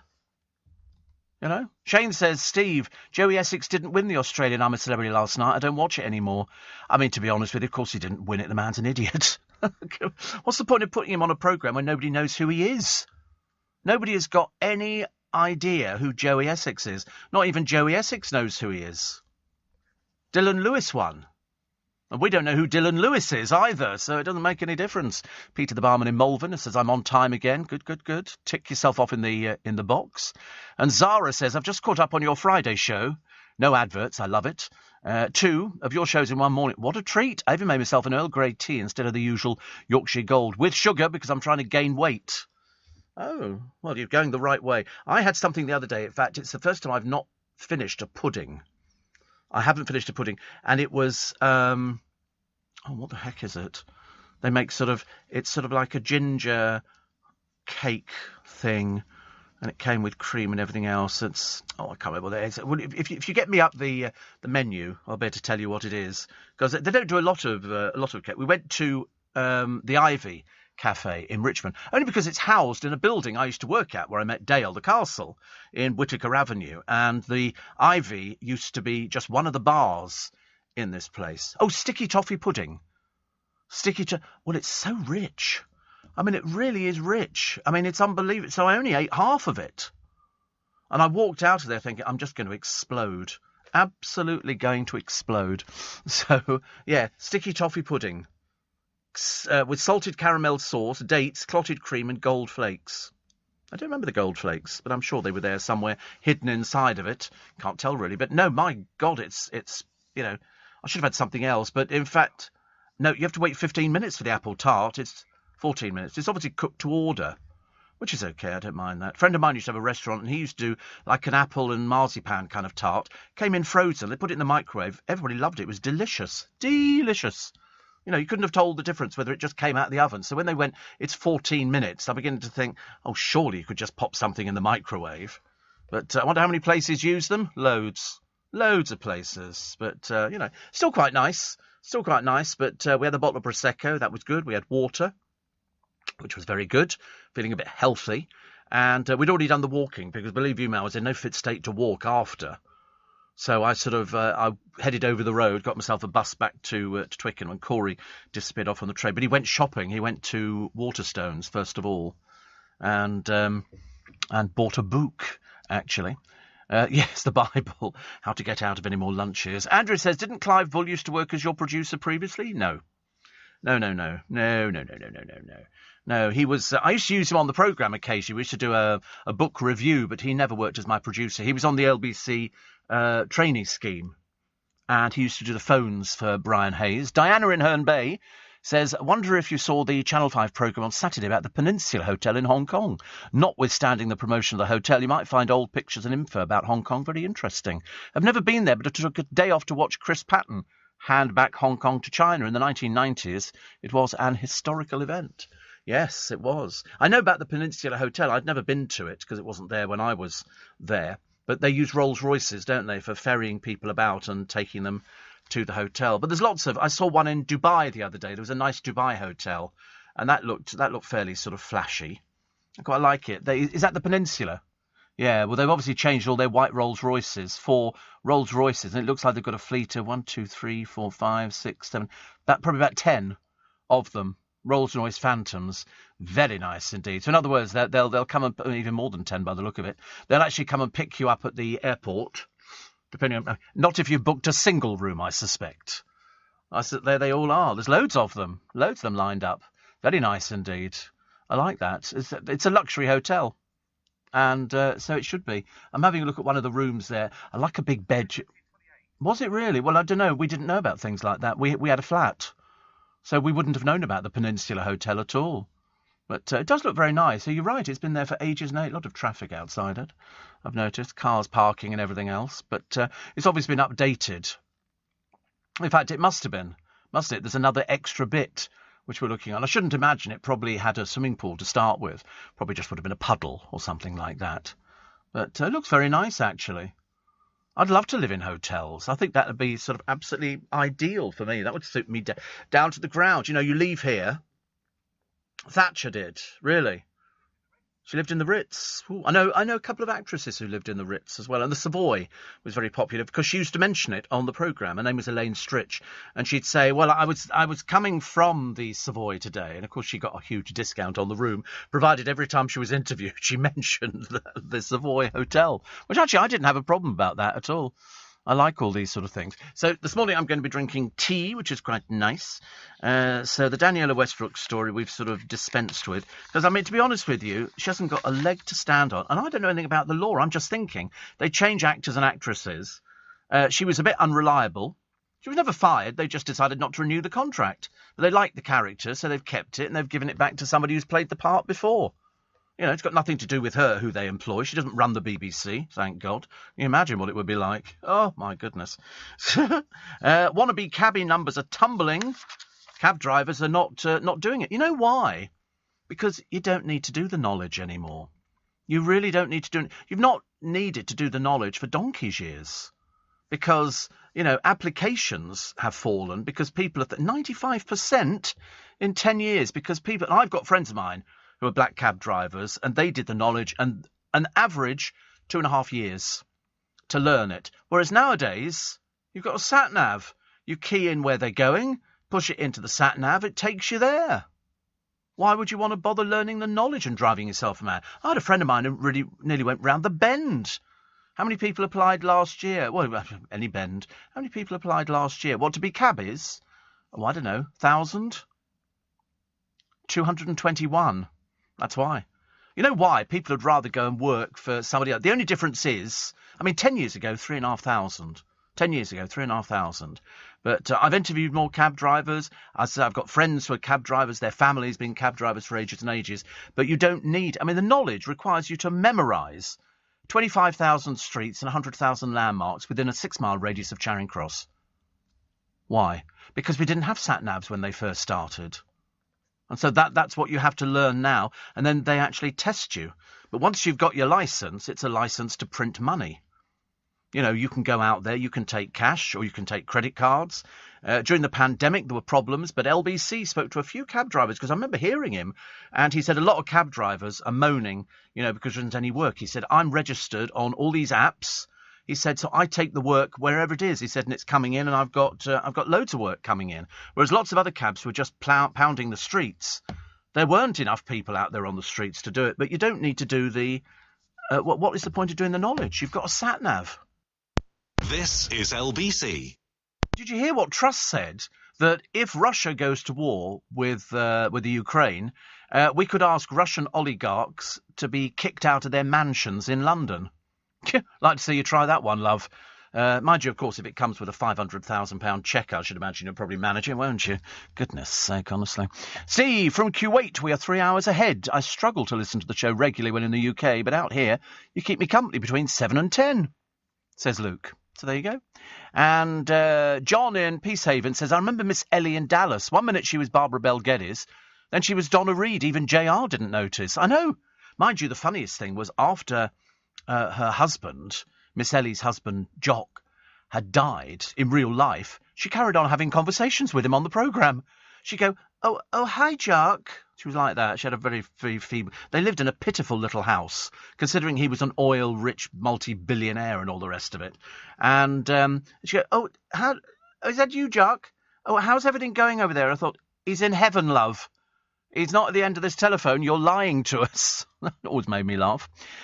Steve, have you ever tried the Fray Bentos cheese and onion pie? It's delicious, says Robert. No, I haven't. I mean, obviously. Do I sound like I do pies in a tin? Of course not. Don't be ridiculous. Yes. I've never had a Fray Bentos. No.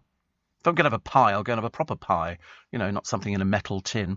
Steve, a 2-storey house in the street had 5 giant conifers and was twice the height of the house in the garden. On Saturday, one blew down, taking the garden wall and blocking the whole street entrance, plus a car on the opposite drive.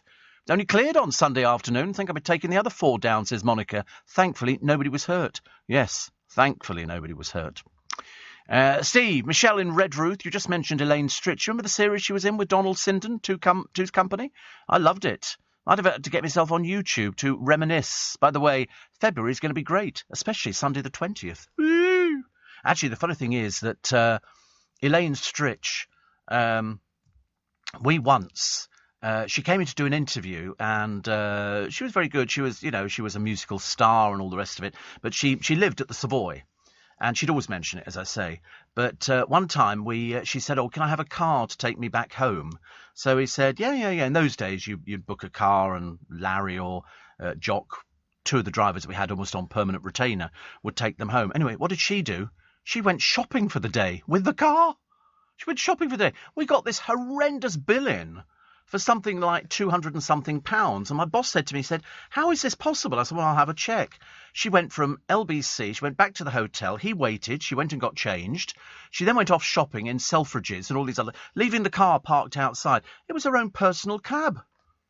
We didn't do her again after that, or if we did, she certainly didn't get any more cars. Yeah, a bit of a cheeky thing to do. But some people like that. They used to take advantage.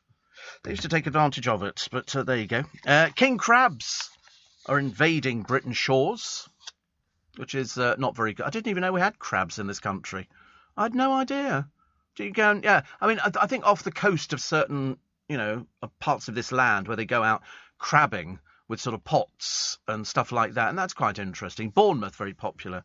I mean, I always thought it was quite a good idea, actually, to sort of get your fish fresh and all the rest of it. So I was quite pleased by that. Sanjeev Bhaskar defending It Ain't Half Hot, Mum. He said it doesn't need to be. Oh, that's what they look like. Oh. Heavy, not with brown crab, but with the prized invader. So king crabs are invading. Because sometimes in Costco, they have a thing where they just sell giant crab claws, and you buy the whole leg of them, and they're on ice. They are dead, of course. And so and people sort of like, I really couldn't buy anything like that at all. But this week, fishers in North Yorkshire found their pots heavy, not with these brown crabs, but the bright red invaders. They've got very sweet flesh. London restaurants have already snapped up the haul, ready for weekend menus. So there you go. Brown crabs typically grows to about 15 centimetres across. King crabs, about 17. To be honest with you, when you look at the scale of them compared to a £10 note, they seem fairly big. They sell, Sandy's sells, that's about 7 inches, is it? Yeah, whatever. Sandy's sell all these crabs, I should imagine. Lawrence Fox, the one who didn't want to get vaccinated, he's caught coronavirus. You can't help feeling God moves in a mysterious way, definitely. But Bournemouth for your crabs and all these sort of places, and it seems quite nice if you like that kind of thing. I remember seeing some poor thing in a fish market in China. It was on YouTube, and they were killing a lobster, and they literally put it down, and they plunged the knife straight through the middle of it, and the thing, obviously comes as a bit of a shock to it, I should imagine. I just say, I don't like that kind of thing. I feel a bit. Yeah, I know you can pick them. When we lived in Hong Kong, the floating restaurants in Wan Chai, in Aberdeen, you would go there, and they would have big tanks with all the fish in there and lobsters and crabs, and you go, that one, and you could see the thing sitting there going, please don't pick me. I'm enjoying being in here. It's quite nice just floating around. It's very warm and cosy. And then they take it out, put it out on the ground for you so you could see it. It was alive. Then it would come back in about 10 minutes with an orange sauce covering it. I didn't like it at all. It wasn't my sort of thing. Wasn't my sort of thing at all. Return of the boy band 5, who are now 3, which I think is quite funny. And, oh yes, I didn't finish my story about Sanjeev Bhaskar. He said there's nothing the matter with it. He said the bloke who played one of the characters in there, Michael, I can't remember his surname. It'll come to me in a minute. But anyway, he was in it, and he used to brown up for it. But the difference was, he said, he was the one who was the star of it, because they used to go to him for all the advice. And it was Michael Bates. Of course, the other thing that people didn't know about Michael Bates was that he spoke fluent Urdu, because he'd been stationed out there, so he spoke fluent Urdu. So he was playing a part, but the part that he was playing, it's like if you watch, what was that other? It was Ofcom who I think banned it. But Sanjeev Bhaskar says no, they shouldn't have banned it. He was playing a part, and he was the one. In Love Thy Neighbour, it was the neighbours next door who were the ones who always won. They always won. And in the Warren Mitchell show, Alf Garnett, again, he lost every single time. He never won anything at all. He was I can't remember what it was called, actually, now. I can't remember what it was called. No, I can't remember. Warren Mitchell in... It was all terribly sort of, terribly. Wait a minute. Hancock's half hour. Till Death Us Do Part. Dandy Nichols was in it, and she'd sit there completely oblivious to all this stuff that was going on. Mind you, even in Fawlty Towers, there was all sorts of racism and things in there which you couldn't show again. But, very strange. 84850 steve@lbc.co.uk. Charlotte in Loch Lomond said, did you know Elaine Stritch lived at the Carlisle Hotel in Manhattan for more than a decade? She was brilliant as Alec Baldwin's mum in 30 Rock. I don't know what that is, actually, but I thought she was great. It's just that when she took this taxi and just used it for her own purposes, like it was her own free car, we got the Carlisle looks quite nice. That's an old place, isn't it? That would have, guests and rooms. Check rates. Let's check the rates. How much are they offering? Oh, that's quite nice, isn't it? So let's go this Friday, shall we? And we'll have a room. There'll be two of us in the room. Thank you very much indeed. And there's no children. So how much? How much are they going to charge? We're looking for a nice room. I'm not looking for a little two-bed thing. I'm looking for something very nice. Okay, the best available rate is for one night $795. If you want a deluxe king, that could be a bit. Oh no, that's $895. That's before taxes and everything. My God, it's not bloody cheap, is it? $1,200. The Rosewood Romance package. Breakfast of two and an array of delightfully indulgent amenities. What, like toilet paper or something? I don't know what that... Yeah, it'd have to be. $1,200. Oh, God, it's not cheap, is it? They say it's overlooking Madison Avenue. Who cares? How many people sit there staring out the window? Oh, look, Madison Avenue. None of us. No, worth every penny. But it's Art Deco style. But, there's one here. Best available daily rate, $1,950. That's before taxes and fees. A Premier Suite, $1,950 as well. Room details, it's got furniture in it. So it's a lot of money, isn't it? I think that's a lot more than I thought it was going to be. That's $2,000 a night. And also you're overlooked. Look. You can see through the window that there's another apartment block. Oh, the bathroom looks quite nice. We went to Barcelona. The company took us all to Barcelona years ago. And I'd come off night shift. I was exhausted. I was falling asleep. But all the presenters got these deluxe rooms with 2 showers in. Have you ever heard of 2 showers in a room? Because if you're sharing the room with somebody, you're going to be sharing a shower as well, aren't you? I wasn't sharing with anybody. I just wanted to sleep. I was absolutely exhausted. But, 2 showers in the room, and there were 2 beds as well, and everything. I don't know, we went there for a conference for something. It was a case of we'd all done very well, so that was the treat, which was lovely. I like a treat. What else we got? The sinkhole, which opened up underneath the railway tracks, and the Bee Bosses hoping to create a woke soap. This is to rival EastEnders. They're going to see this off, aren't they? You know what they'll do? They'll see off EastEnders, because the audience will plummet so much, and they'll reuse the set. They'll just change the fronts of the houses and stuff like that. Oh, did I tell you? Because somebody wrote to me saying it'll cost you. I bought a new printer cartridge for my printer, which I've had for donkey's years. The last one lasted more than 5 years. That's how, because I just print 3 bits of paper off every month. That's it. So I bought the new cartridge. I'll tell you about that one in a moment. Here in the UK, we sell amazing products and services the whole world wants. At the Black Farmer in Devon, our produce is enjoyed on both sides of the Atlantic. We're McKinnon and Saunders from Manchester, and our puppets are watched on 6 continents. So whether you're new to exporting or experienced, explore global growth for your business with free support from the UK government. Access information, training, events and expert advice to help you find new customers overseas. Visit great.gov.uk to get started.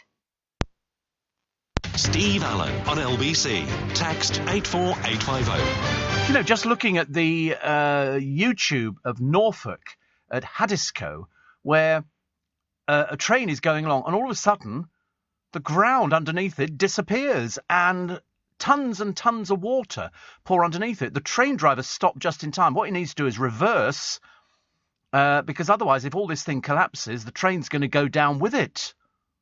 Isn't it? I mean, it looks it's a bit precarious at the moment. Look, you can see the track is sliding. It's dipped because the ground underneath it is not holding out, and that's a good 10, 15 feet of track which is just suspended. God, can you imagine? The driver sitting there going, get me out of here, get me out of here. Poor little soul, honestly. But I love the way that the train company go, we're very sorry for the disruption. Yeah, like it was your fault. My friend Ian says, I'd also love to live in an hotel. There's an apartment building near me in Dallas where they have maintenance. Oh, sorry, I've lost it. Wait a minute, where's it gone? Well, they have maintenance to fix stuff and a maid service who cleans the apartment or your clothes. And the ground floor have restaurants and bars from which you can order delivery. So it's really like having room service. Yeah, they have the same here.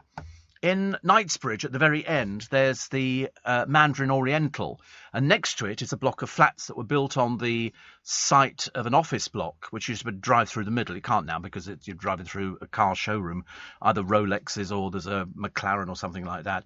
And you use the hotel as if it's part of your complex. So if you want food, you phone up the hotel, you do room service, and they will deliver to your apartment, which is good. Which is good. Philip says, you mentioned meeting Dale in the castle in Whitaker Avenue in Richmond. I was a young PC in the Met and stationed at Richmond Police Station in the 70s, and I made a lot of my first arrests in or around the castle. Always a lot of fights there. Oh, always. Always. Yes, just me and Dale. Yeah, that's where we met. That's where we first met. He was my relief DJ, and there were always fights there. The beer cellar was notorious for fights because Goodhues, the company, owned the whole building, and they had in there, you'd go into the foyer, there were kitchens, you could go down into the basement of the hotel, and that's where they used to bring the boats in off the Thames. The Thames was much closer to it, and you'd go down these stone stairs, and they put lighting in and everything else, and there were about 4 different bays where you could pull the boat in, and in the wall were inset these big rings where they tied the boats up, the smugglers. Because the castle used to be, years and years ago, a coaching inn. That's what it used to be, Philip. It was a coaching inn. So if you were coming into London, you would stop off there, refresh yourself, and the horses would be looked after. And then you tootle on the next day. It used to take days to get round. Or you think about it, it was probably a good day from the castle to get into London.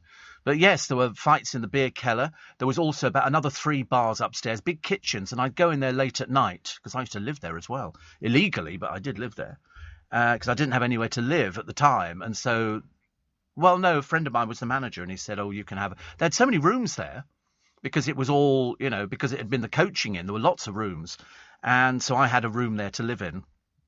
But you go down into the kitchen at night time, and you turn on the light, and there'd be mice everywhere, all over the kitchen surfaces. They weren't used anymore because they didn't serve food. Well, they did serve food. They had this thing. If you offered food, you got a late licence. So we were open till, I think it was 12 o'clock, which was considered quite late in those days. I mean, not anymore, obviously. And all they had to have was 1 sandwich on sale to constitute food. I mean, to be honest with you, they used to replace it about every month. That used to sit there just in case somebody said, have you got any food? And they go, cheese and pickle? But in the kitchen, there were mice all over the place. I remember turning the lights on once, and there must have been 500 mice all over the counters and everything, and they just all dived off. But down in the basement, I wonder if it's still there. That'd be interesting. There must be some door, because I don't think they filled it in. And there was a big terrace, and there was a riverside bar. Actually, it might not be, because the riverside bar took up a bit of space. But that's what I should have taken photographs, but you never think about it, do you? Never think about it. Norfolk, Steve, has the best crabbing in the country in Cromer. Yeah, I think Cromer's famous, isn't it? Very famous for Cromer crabs. I seem to remember. I don't know why. There you go, Cromer crab. And they're the brown crabs. So at the moment... we've got the big ones, but these are justifiably famous worldwide. They're sweet, delicate flavour. Stephen Fry apparently campaigned for them once, and Delia Smith raves about them. And they've also got the highest proportion of white meat to dark meat. I feel quite ill, actually, even mentioning things like that. I don't like crab. We used to have crab paste some years ago. Daft smell. Smelled of crabs. And I remember thinking, it smells of the sea. Smells of the sea, but, that's about it. Excuse me, I have to have a little slurp of my tea. Why? Because we like it. But you're right, actually. I'll tell you a story, Philip. If you were a young PC in the Met and stationed at Richmond Police Station, which was literally about 5 minutes away. But what used to happen is we used to have bouncers on the door of the disco and on the front of the club. I was explaining you could go in the front doors, but if you wanted to go to the disco, which was Cheeky Pete's during the week, and at the weekend there was Brolly's the other side. So there was a capacity of well in excess of 1,000 people. And you could wander between Cheeky Pete's discotheque, which I was in, and then Brolly's, which had another DJ in, and they would sometimes have live bands. So you could always tell if he was playing a better record than me, my crowd would disappear. And all of a sudden you'd be talking to nobody. It did happen. I used to get quite depressed because I didn't have the money. I was only earning £8 a night. I didn't have the money to actually buy the records all the time. And I remember the so-and-so in Brolly's had Nutbush City Limits. I didn't have Nutbush City Limits. And, of course, I'm sort of... I don't know what I had, whatever it was. But we had go-go dancers and everything in there. But I remember there was something had happened down in the beer cellar. This is going back to about 1970-something. And there was a fight downstairs in the beer cellar. And the beer cellar was not very... You had to go down steps because it was sort of down and underneath the building. And they had an old boy in there who'd wear lederhosen and play his squeeze box, which was all lovely. But there was a fight. And somebody attacked one of the bouncers. Because they... And we must have had, probably in those days, about 2, 4, 6... There must have been at least 10 bouncers working the property in the different bars just to make sure. And they were all they were able to look after themselves. On this particular occasion, it didn't work so well. But the company had another discotheque up in Ealing, on South Ealing Road, called the Gunnersbury Fair, which became the Gunnersbury Tavern, which became the Gunnersbury, which I worked as well, which was much smaller, but it also had bouncers who sometimes alternated down at the castle. Anyway, this fight ensued. And, of course, if there was a fight downstairs, it was difficult to get people out because you had to drag them up the stairs. And the bouncers were not allowed to attack anybody off the property. So the bouncer's job, if there was a fight, the bouncers would pile into the discotheque, separate the people, drag them out, kick them out the door, shut the doors again. It was a class thing. But anyway, on this particular occasion, there'd been a fight and somebody had attacked one of the bouncers and he'd been badly hurt. And then word came through from the Gunnersbury. They said, that bloke who caused that fight, because the bouncers used to work both places, he said, he's just walked into the club. So the other bouncer said, keep him there. And I can't begin to tell you what happened, but it was fairly violent. And they went up there and they sorted him out because it was a case of they didn't want somebody to be attacked in there. But it was drink. It was always drink. Every time there's a fight, it's to do with drink. It's never to do with lollipops or toffee apples, is it? Never, ever once in my life have I had a fight over a toffee apple. Never. Much as I always wanted to. I'm not fighting over drink. I mean, but that's what it was like. And so, there would be people who'd mill around outside the castle afterwards, so Dale could get his car out because he used to have this. I can't remember what car he had, but whatever it was Flash. It was Flash. And my friend Steve, who I've seen over the past few years, he used to have a Mini and an Afghan Hound. I mean, it was really flash. And he was a very good-looking boy, blonde hair, the usual, exactly what everybody used to sort of crave over sort of bouncers, And I think people only became bouncers because it was an easy way to pick women up. I'm totally convinced. The girls would flirt with the bouncers so they would get them in. And that's how it worked. But I always remember, and that walkway to the door of Cheeky Pete's has gone. They don't have that anymore. And I think it's now... I can't remember what the building is, but it's a huge building. It's absolutely enormous. And so the Ivy Cafe just features at the very end of it. But I always remember it vividly. And they put in new lights, chasing lights. They thought they were being really flash. They put in chasing lights. But the trouble is, when you put them on, it illuminated the place like you were in an inferno. And people don't like too many lights if they're dancing. You know, people want to do it dark and stuff like that. So I tried to use the lights as little as possible. But when the manager came in, he would look at me and sort of nod, and I'd have to flick on the blasted chasing lights. And they literally went round in circles, and it was sort of like, but it was almost like it ruined the light, it ruined the atmosphere completely. But it was I wish there were photographs of it, but it was quite a place. Quite a place. So being a young PC in the Met, you'd have seen all the action round there, Philip. Definitely. John says, I seem to remember Amy Turtle from Crossroads lived in a hotel. I'd love it if I could afford it. Oh, me too. I would love. You can buy down at the Savoy. They've got flats next door to it. There's a separate entrance, and you can buy flats there. They've got them. Also, you can have flats in on the park. I've stayed in some of those before now, and they've got bedroom, kitchen, bathroom. And I've ruined my birthday present. I know. It's always the way, isn't it, really? You have to ruin it somehow. But no, if you could live in a hotel and not worry about everything and get your clothes washed and cleaned. Yeah, the food and everything else. I've always wanted a king-size bed. I've never had a king-size bed. I've always thought it must be quite nice to really spread out in it. You know, I don't know why. I was showing Corey yesterday when we went to Richmond for the day out. I was showing him Richard Attenborough's house, which it's sensational. It really is. It's very big. And I thought if I'd won the lottery, I'd have waited till they finished doing it up and then go, I'll buy it. Just imagine saying you live there. How lovely. Steve, I'm recycling some old pallets into troughs for my garden, as you can see in the pictures. What perennial flowering plants do you recommend? Oh, God, don't put anything in yet. You've got a lot, haven't you? Well done, you. That's very good. That's very good. I'm very impressed by that. You can use pallets. They'd chuck them away. They throw them away, pallets. But no, you've done very well. Oh, you've got an aviary and everything. But that's quite nice, actually. Oh, blimey, you are good. They're very nice. You need a lining for them, don't you? You have to put you can't just put the earth straight into that. So you'd have to cut up a black bin liner, put it in there, and what do they call it? Staple gun it into it, and then you can do that. At the moment, I bought all my daffodils, mini daffodils, and I discovered I go to a shop up the end of my road every year. I go there and I buy the little miniature pots, and they do four pots for £10. So it's about £2.50 each little pot. So I bought 30 quid's worth. Then I go to a garden centre, which is Squires, and they've got big pots, like 3 times the size of my pots, with about 5 different daffodils in there, little miniature daffodils, and they're doing £4.99 a pot, buy one, get one free. So effective. So I then bought another load of those.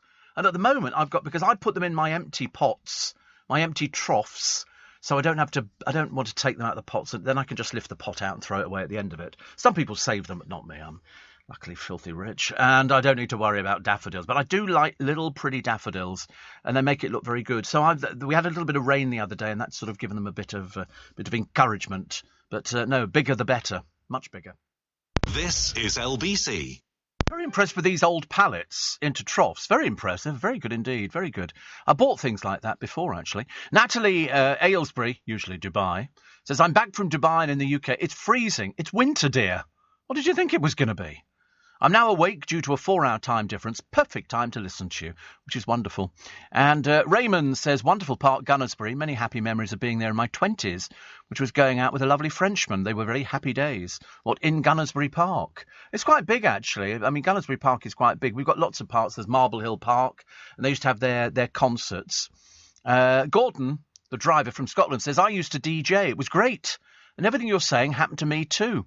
I stopped in 2000, but good times. Yeah, I mean, I think all of us DJs, were the people who sort of went out there, you do it, you have your little pile of records. We used to have these split boxes for drinks, and it exactly fitted a 7-inch record, and you'd flick them through very quickly. You could find things, except Dale, who just had one little box of 50 records, and that was enough to keep a crowd going. He knew his music so well. So well. Sugar Baby Love was my favourite song, says Gordon. Well, that was Paul da Vinci.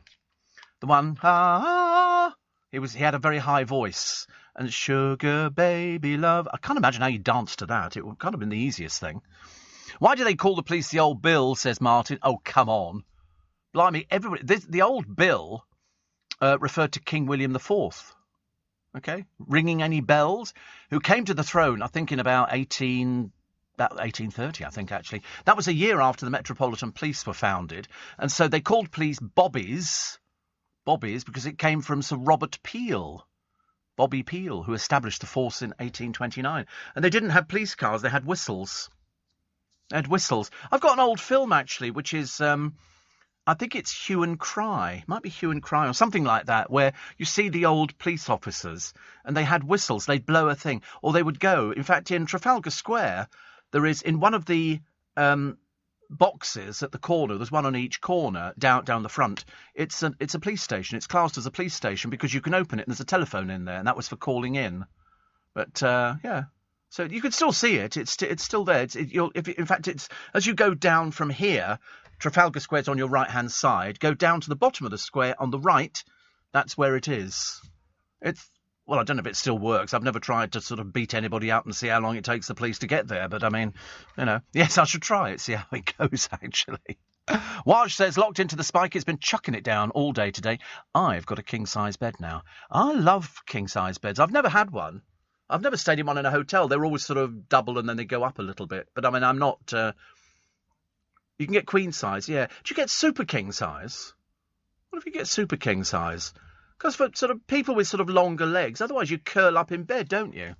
Which is not so exciting. Not so exciting. We're going to find out more on that sinkhole, probably by tomorrow as the train disappears, and because it's just sort of worn away everything underneath. Oh yes. Anyway, so I was doing my invoice last month, and I noticed that the paper that I was printing off on, so super king size, 6'6" by 6 foot. Right, so it must be 6 foot across, is it, and 6'6" in length? Yeah, unless you're very wide, in which case it's a very small little bed. You'll have to put some lilos together. So anyway, I did my invoice, and I thought, oh, it looks a bit pale. Doesn't look as strong, the colour black, because I don't print in colour. It's a bit pointless. It's only an invoice. Well, it's 3 invoices, every month exactly the same. And so I thought, I've had my printer since God created heaven and earth. I mean, seriously. And I thought, I wonder if they still make the printer cartridge. Well, blow me down, they do. It's a Hewlett-Packard. And I went on to Amazon, found my one, and it said, you last ordered this in 2007. So I'm obviously very good at making cartridges last a long time. Anyway, so they then said, yes, it's going to be... And it'll arrive with you on Saturday. Now... They don't tell you when, except as it gets a bit nearer. And then they said it'll be arriving with you between 12 and 2.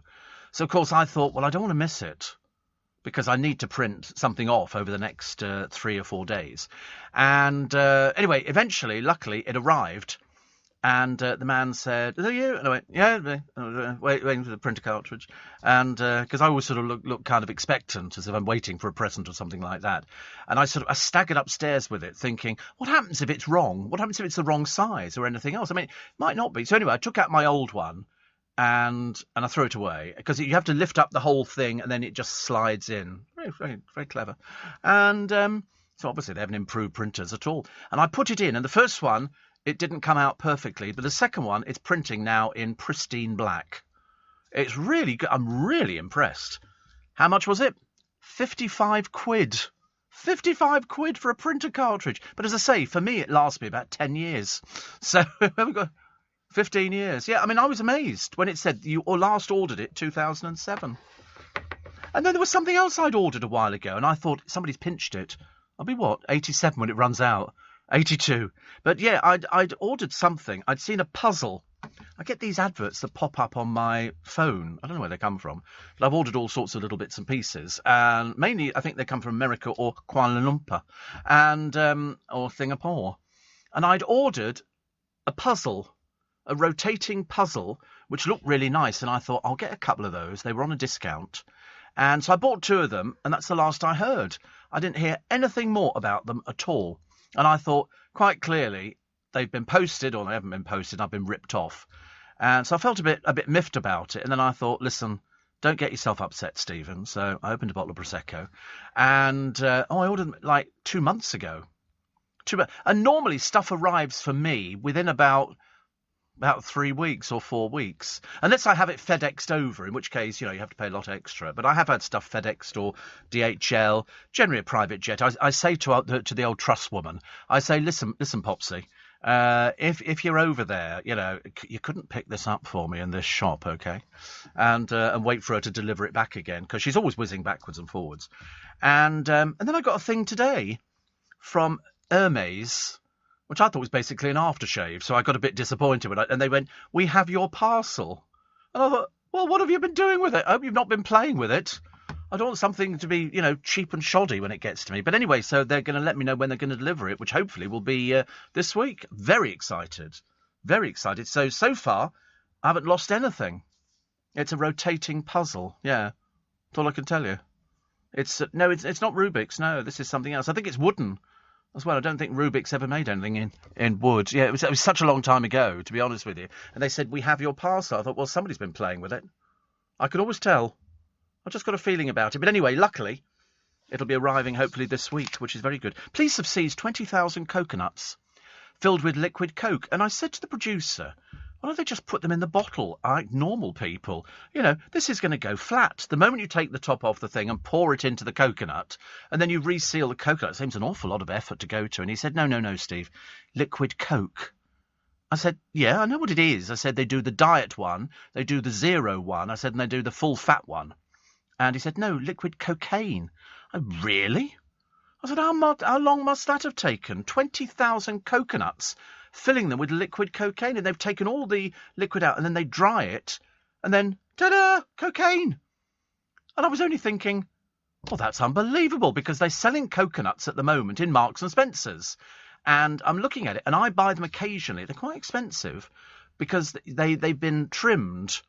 There's a bloke we saw yesterday down in Richmond. He's got a stall. He used to, before, just sit there with a sack and a machete, and he would take the top off coconuts and stick a straw in. He's now got what looks like an emporium going on, and it's like a department store, and he literally sits there with this machete, chopping these coconuts to bits and giving them to you. But there's not a lot of coconut water in them, and I do like coconut water. Friends of mine, I used to keep a case for it in the boot of the car. There's no room there. And I was sort of thinking to myself, I like coconut water. And I don't know if it's good for you or not good for you. But whatever it is, I remember thinking, I like this. But I gave some to a friend of mine. He went, oh, it's perfumed. I said, no, it's coconut water.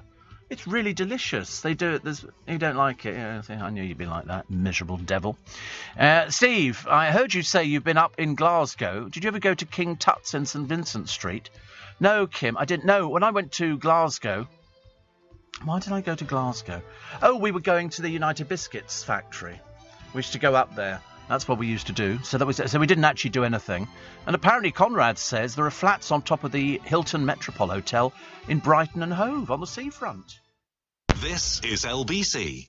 It's Monday, the 31st of January. One more day to go. One more day of sorrow. One more day of whatever they used to say.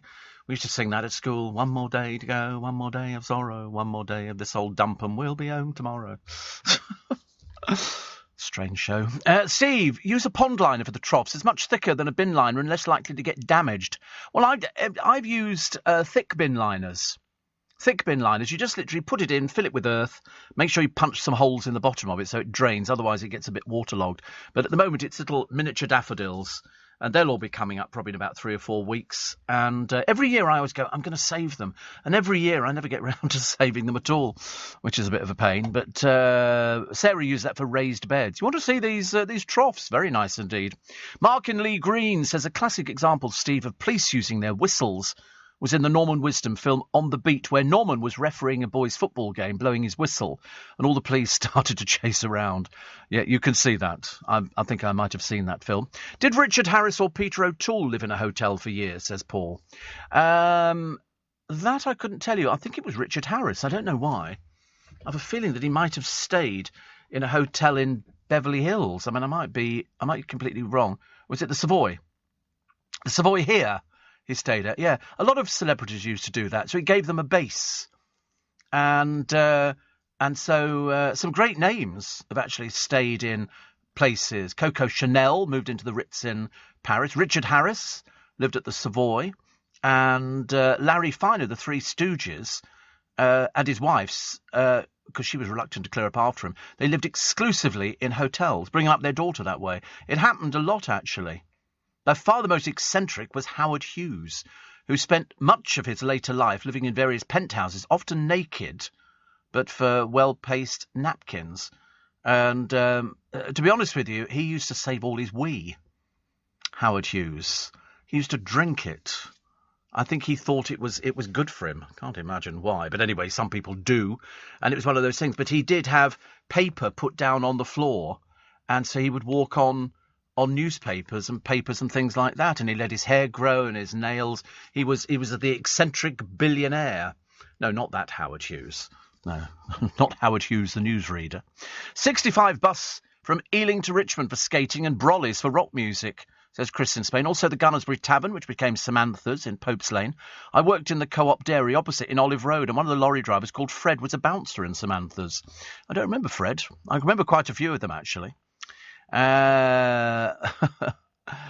Steve, when I won my scholarship to the American Institute of Music in Vienna in 1991, I didn't have a lot of funds as a student. So my first bed was 6 pallets and a foam mattress in a rat-infested garage beside the school. It wasn't until a student came from Ecuador and sprinkled cayenne pepper over the floor, and we never saw a rat again. It was like kryptonite to them, Mornington Crescent. Do you remember we used to do it with Corey and everything else? We'd do all these things and then end up with Mornington Crescent. It was great. I don't know why we did it. I got 2 books in the post today. Huge books. Both from Paul Collier. And both about furniture. Now, Paul has a BA Honours. I'm just telling you this because these are his first books as far as I know. Originally from Bath. He forged a career developing services with and for older people. He was a strategic planning officer for older people services in Southwark and chief executive officer for Age Concern, now Age UK in Harrow. Despite suffering chronic ill health, he's currently on the local clinical governance group, dual diagnosis, mental health, stroke, drug and alcohol services. His paintings are owned by people like Lenny Henry and the late Cilla Black. And he wrote a book called Harris Liebes, which is a romance with the furniture trade. I mean, if this is his first effort, it's blooming brilliant. He's got the photographs, and it's basically the story of a life, of a business, of a family, of a workforce community, with all these photographs of this furniture, which I'd never heard of before, Paul. But these are beautiful books. I mean, seriously, Labours of Love. Talk about labours. I mean, my godfather's Labours of Love. And they sell table, and they've got the price for things in. You could actually get a really nice 7 foot by 3 foot 6 drawer top table, £9 9 shillings. I mean, seriously, all this furniture is just lovely. I mean, beautiful here. Revolving chairs, ball bearing action. I mean, there's tons of these books are really big books. £3 15 shillings. £3 15. Lovely things. I mean, really, really lovely things. There's one here, a writing table. I mean, you see this in a museum, £14 5 shillings. All handmade, beautiful, beautiful bits of furniture from and also the other thing, which you don't see very often now, people having cocktail cabinets. You very rarely see them. The only people I've ever seen with cocktail cabinets are Brights of Nettlebed. Like bars, yes, you open them up. I mean, some people put televisions in them now, and then they shut the doors afterwards. But this Harris Liebes, so first of all, you've got the romance with the furniture trade. Harris, I hope I pronounce it correctly. I've probably done it completely wrong. But then there's the other book, which is Loving Liebes, looking into the Liebes furniture. I mean, really super books. Paul, thank you very much indeed. They're very lovely. Very, very lovely. And they're £20 a book. £20 a book. But there's a lot of effort gone into that. I know. I can tell just by looking how much effort and finding all the bits and pieces. So well done. Steve, says tanker driver Phil. Greetings, Steve. From a pitch-black North Lincolnshire. The power line to our village is down, and we're huddled around our coal fire making toast in the light of my beautiful Victorian oil lamps. So cosy and romantic. We're starting to think of calling in sick and getting back under the duvet. Don't start that one. However, actually, 16,000 households still without power in Scotland and North East England on Sunday evening. 2 storms hit the UK at the weekend. Storms Malloch and Corrie have left around 7,000 homes in northern England, 9,000 in Scotland without power. Saturday, 2 people were killed by falling trees, a boy in Staffordshire and a woman in Aberdeen. And in a place called Bensham in Gateshead, the roof was blown off a house. In fact, can you just go down a little bit? The other way. That's it, yeah.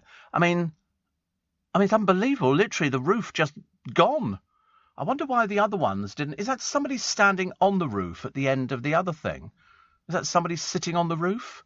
Who's that? What are they doing? I don't know. They look like they're the chimney sweep. They can't be, can they?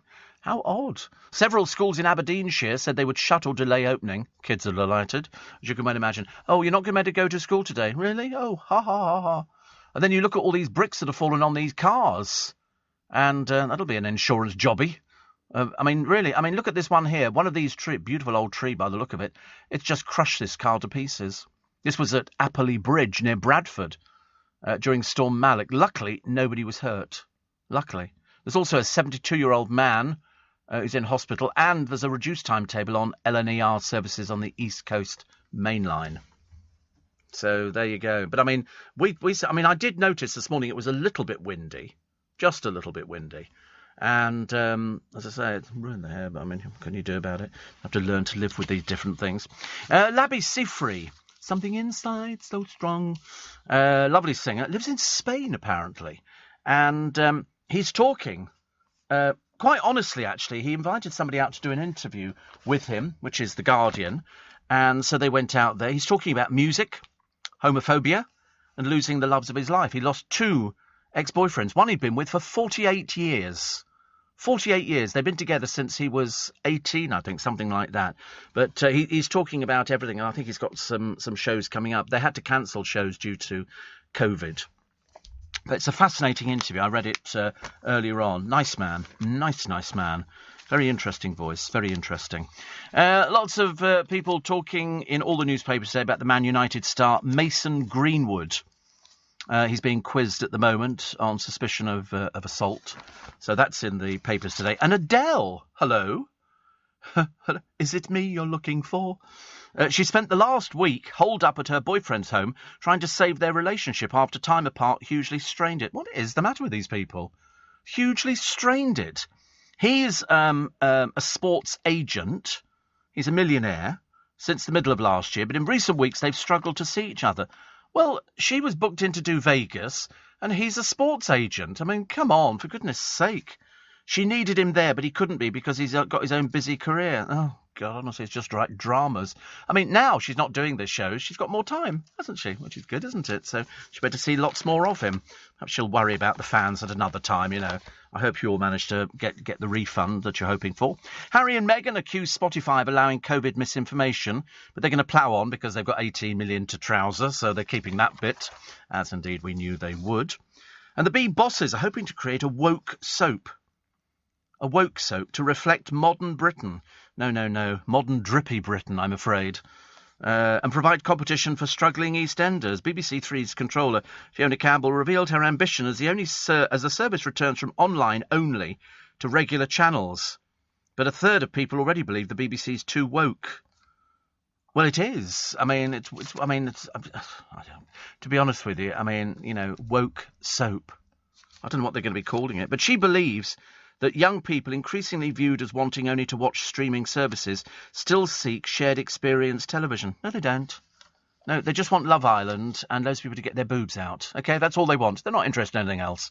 That's their ambitions nowadays. And that's why EastEnders is just plunging further and further into the red. When you think 20 million, 10 million...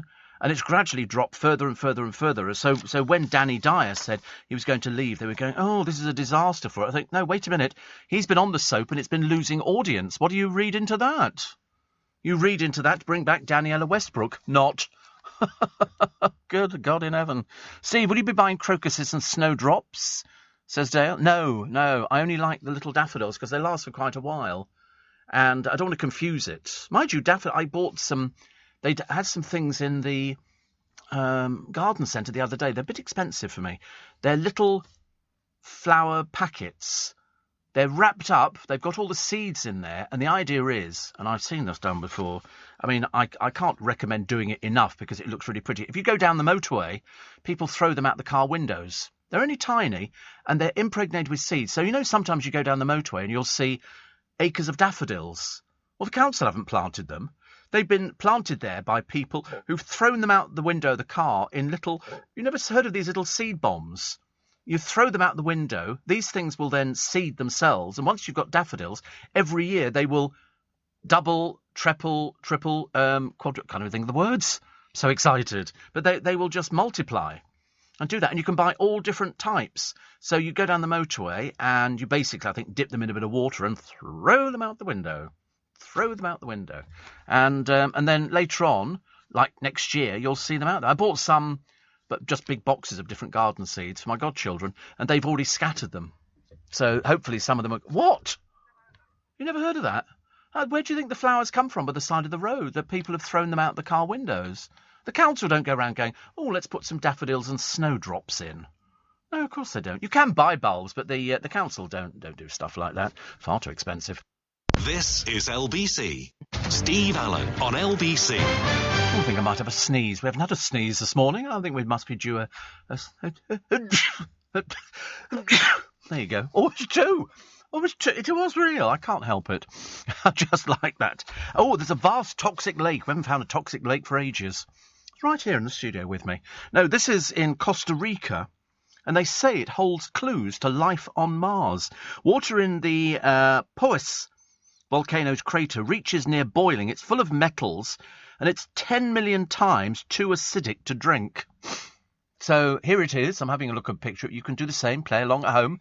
It's not the biggest you've ever seen, but when you think it's a volcano which has got a toxic lake in it, so there's no fish there or anything like that. You know, toxic fish. We've just drunk 10 million gallons. My God, are we phosphorescent?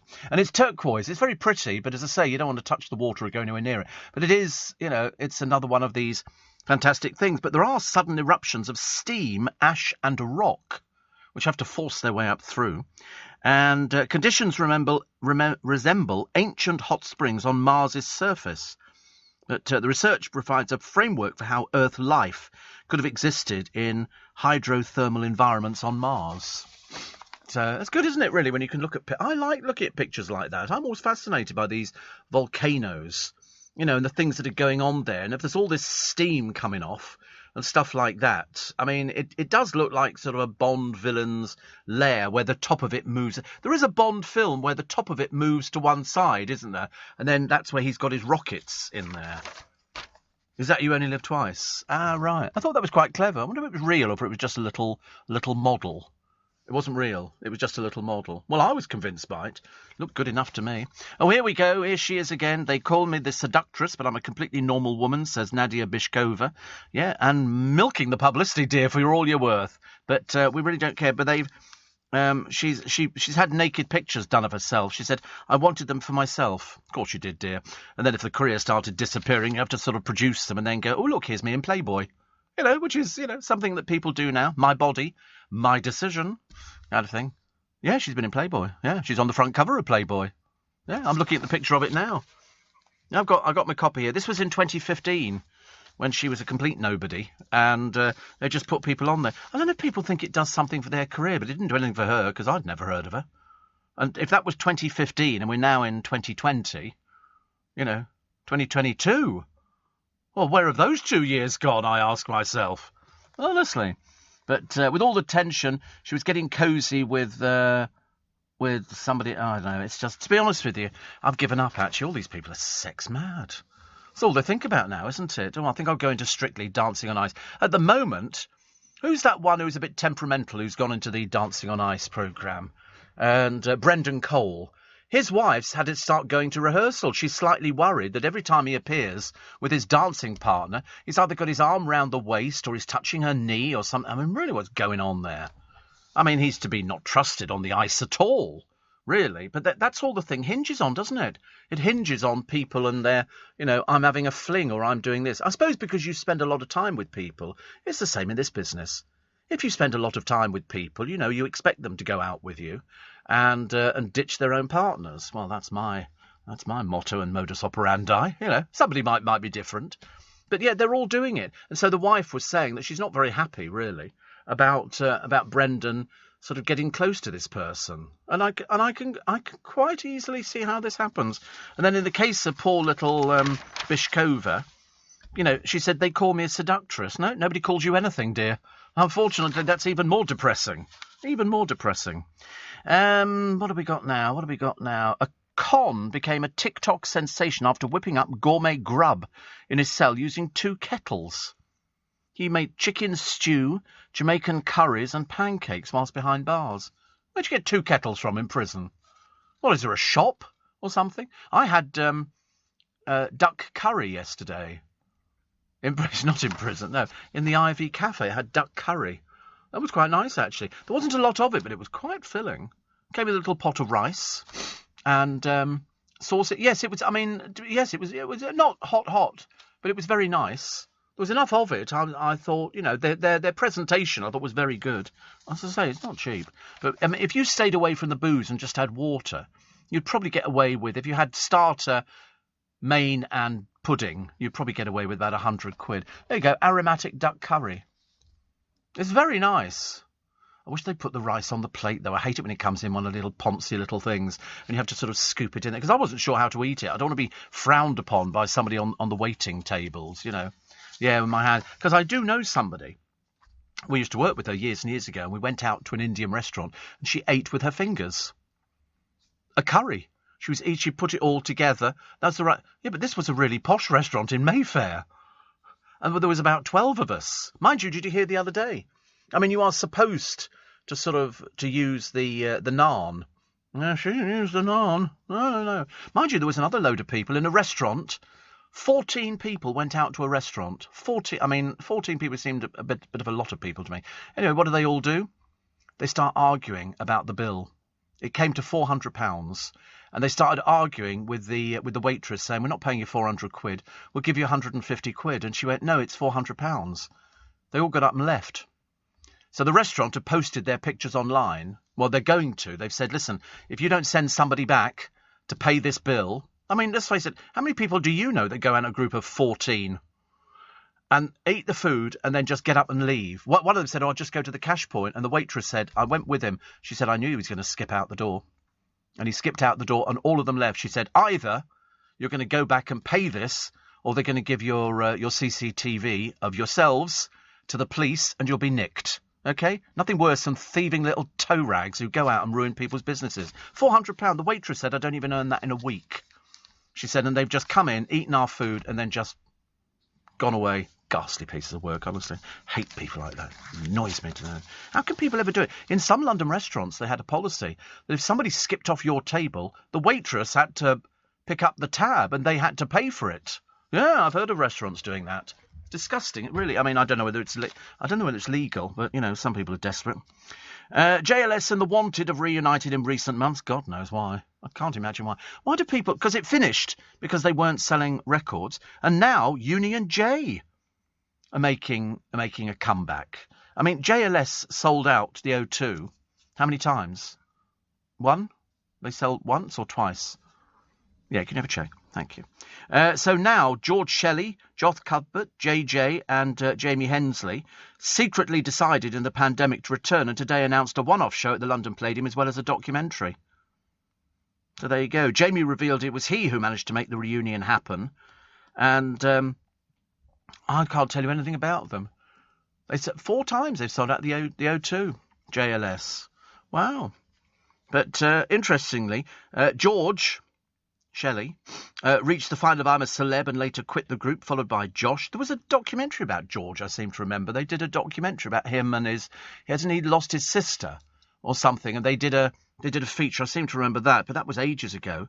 But there was a real shift. We never told anybody we would drop by the label, and we didn't get an explanation. See, the trouble is now, the hardened, thrust of this whole thing is, if you don't sell records, the record label wouldn't keep you. It costs too much money to keep people and, send you around all over the place. But they're all doing it. All these groups who don't... I mean, boy bands tend not to have a long shelf life.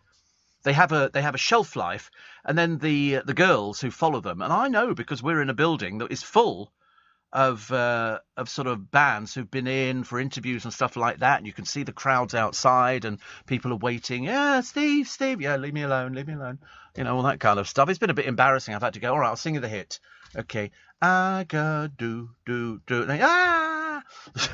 get really excited. The owner of a Mercedes hybrid has been told it needs a new battery. Which is, that's how hybrids work, I assumed. But anyway, Ranjit Singh now faces having to scrap his E-Class, which I think must be a Mercedes. He bought it second-hand 4 years ago for £27,000. How much do you think the battery is? How much? Come on, go guess. £5,000. No, 15,000 quid. He said it's not worth it. Yeah, it's like the cartridge for my little printer. But the battery failed, so he bought this car, £27,000. When he checked used car website, he found the motor was only worth £12,850.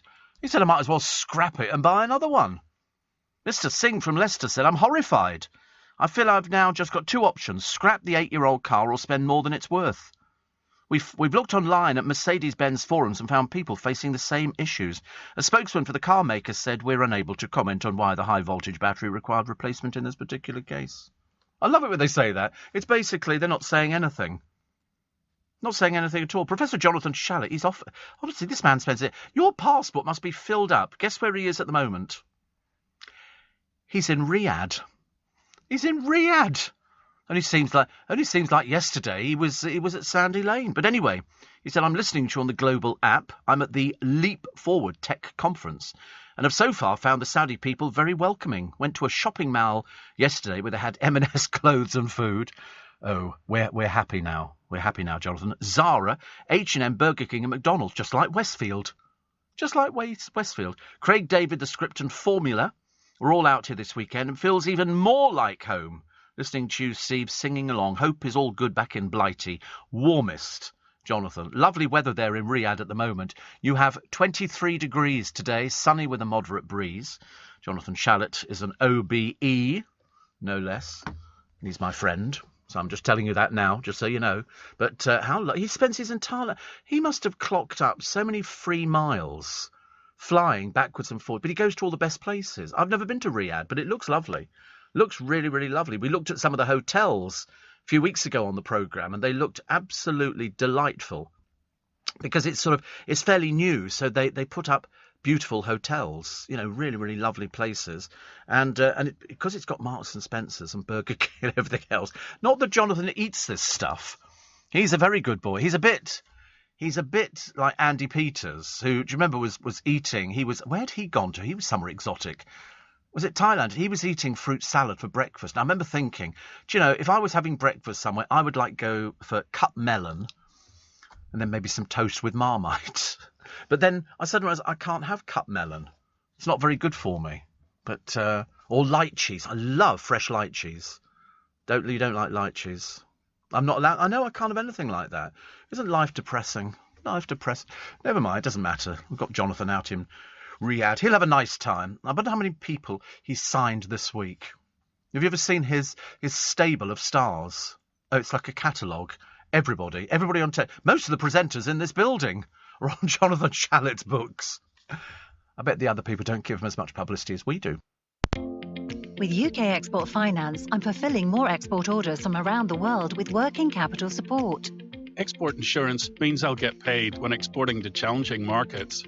At UK Export Finance, we believe no viable UK export should fail for lack of finance or insurance. Between 2022 and 2023, we provided £6.5 billion of government-backed trade finance to support UK exports. Learn how we could help you win export contracts, fulfil orders, and get paid. Search UK Export Finance today. Leading Britain's conversation, LBC, with Steve Allen. Morning, everybody. 25 minutes to 6. Nice to have your company. Nice to have Professor Jonathan Shalit with us as well this morning in Riyadh, where they've got a very nice temperature today. Very nice temperature.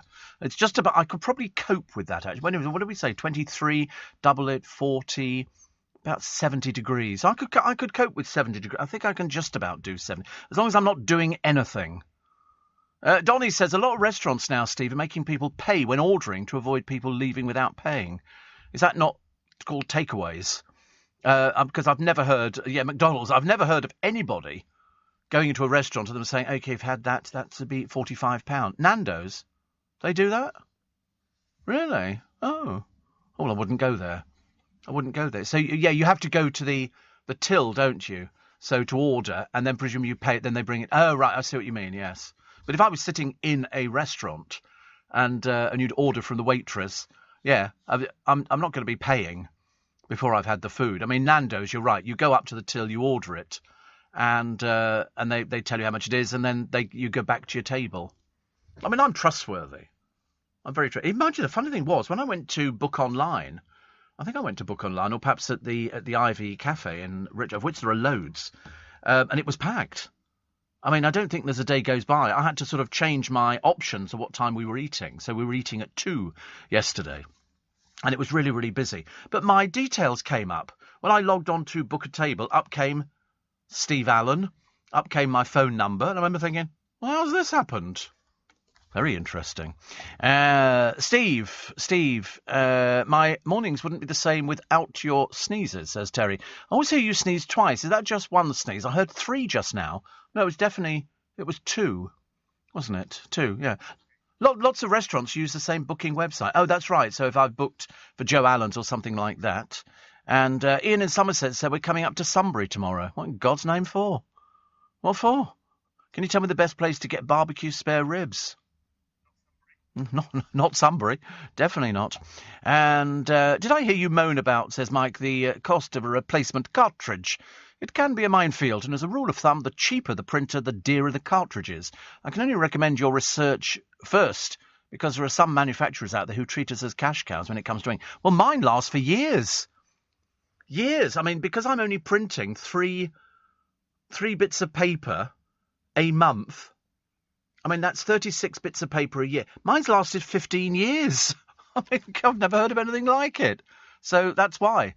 I mean, I can appreciate some people, because here in this building, as you can well imagine, we get through lots and lots of printer ink. But the next one that I order will be due in 2037. Can't imagine how much the price will have gone up to. I've heard you can refill some of these cartridges, but mine's Hewlett-Packard. And it's only a cheap little printer, but I'm only printing off invoices. It doesn't make any difference at all. But cheap. Well, cheap for that amount of years, definitely. A student's become one of the UK's youngest bus drivers. So I thought, what an interesting story. We'll do this story because he's young. He's only 18.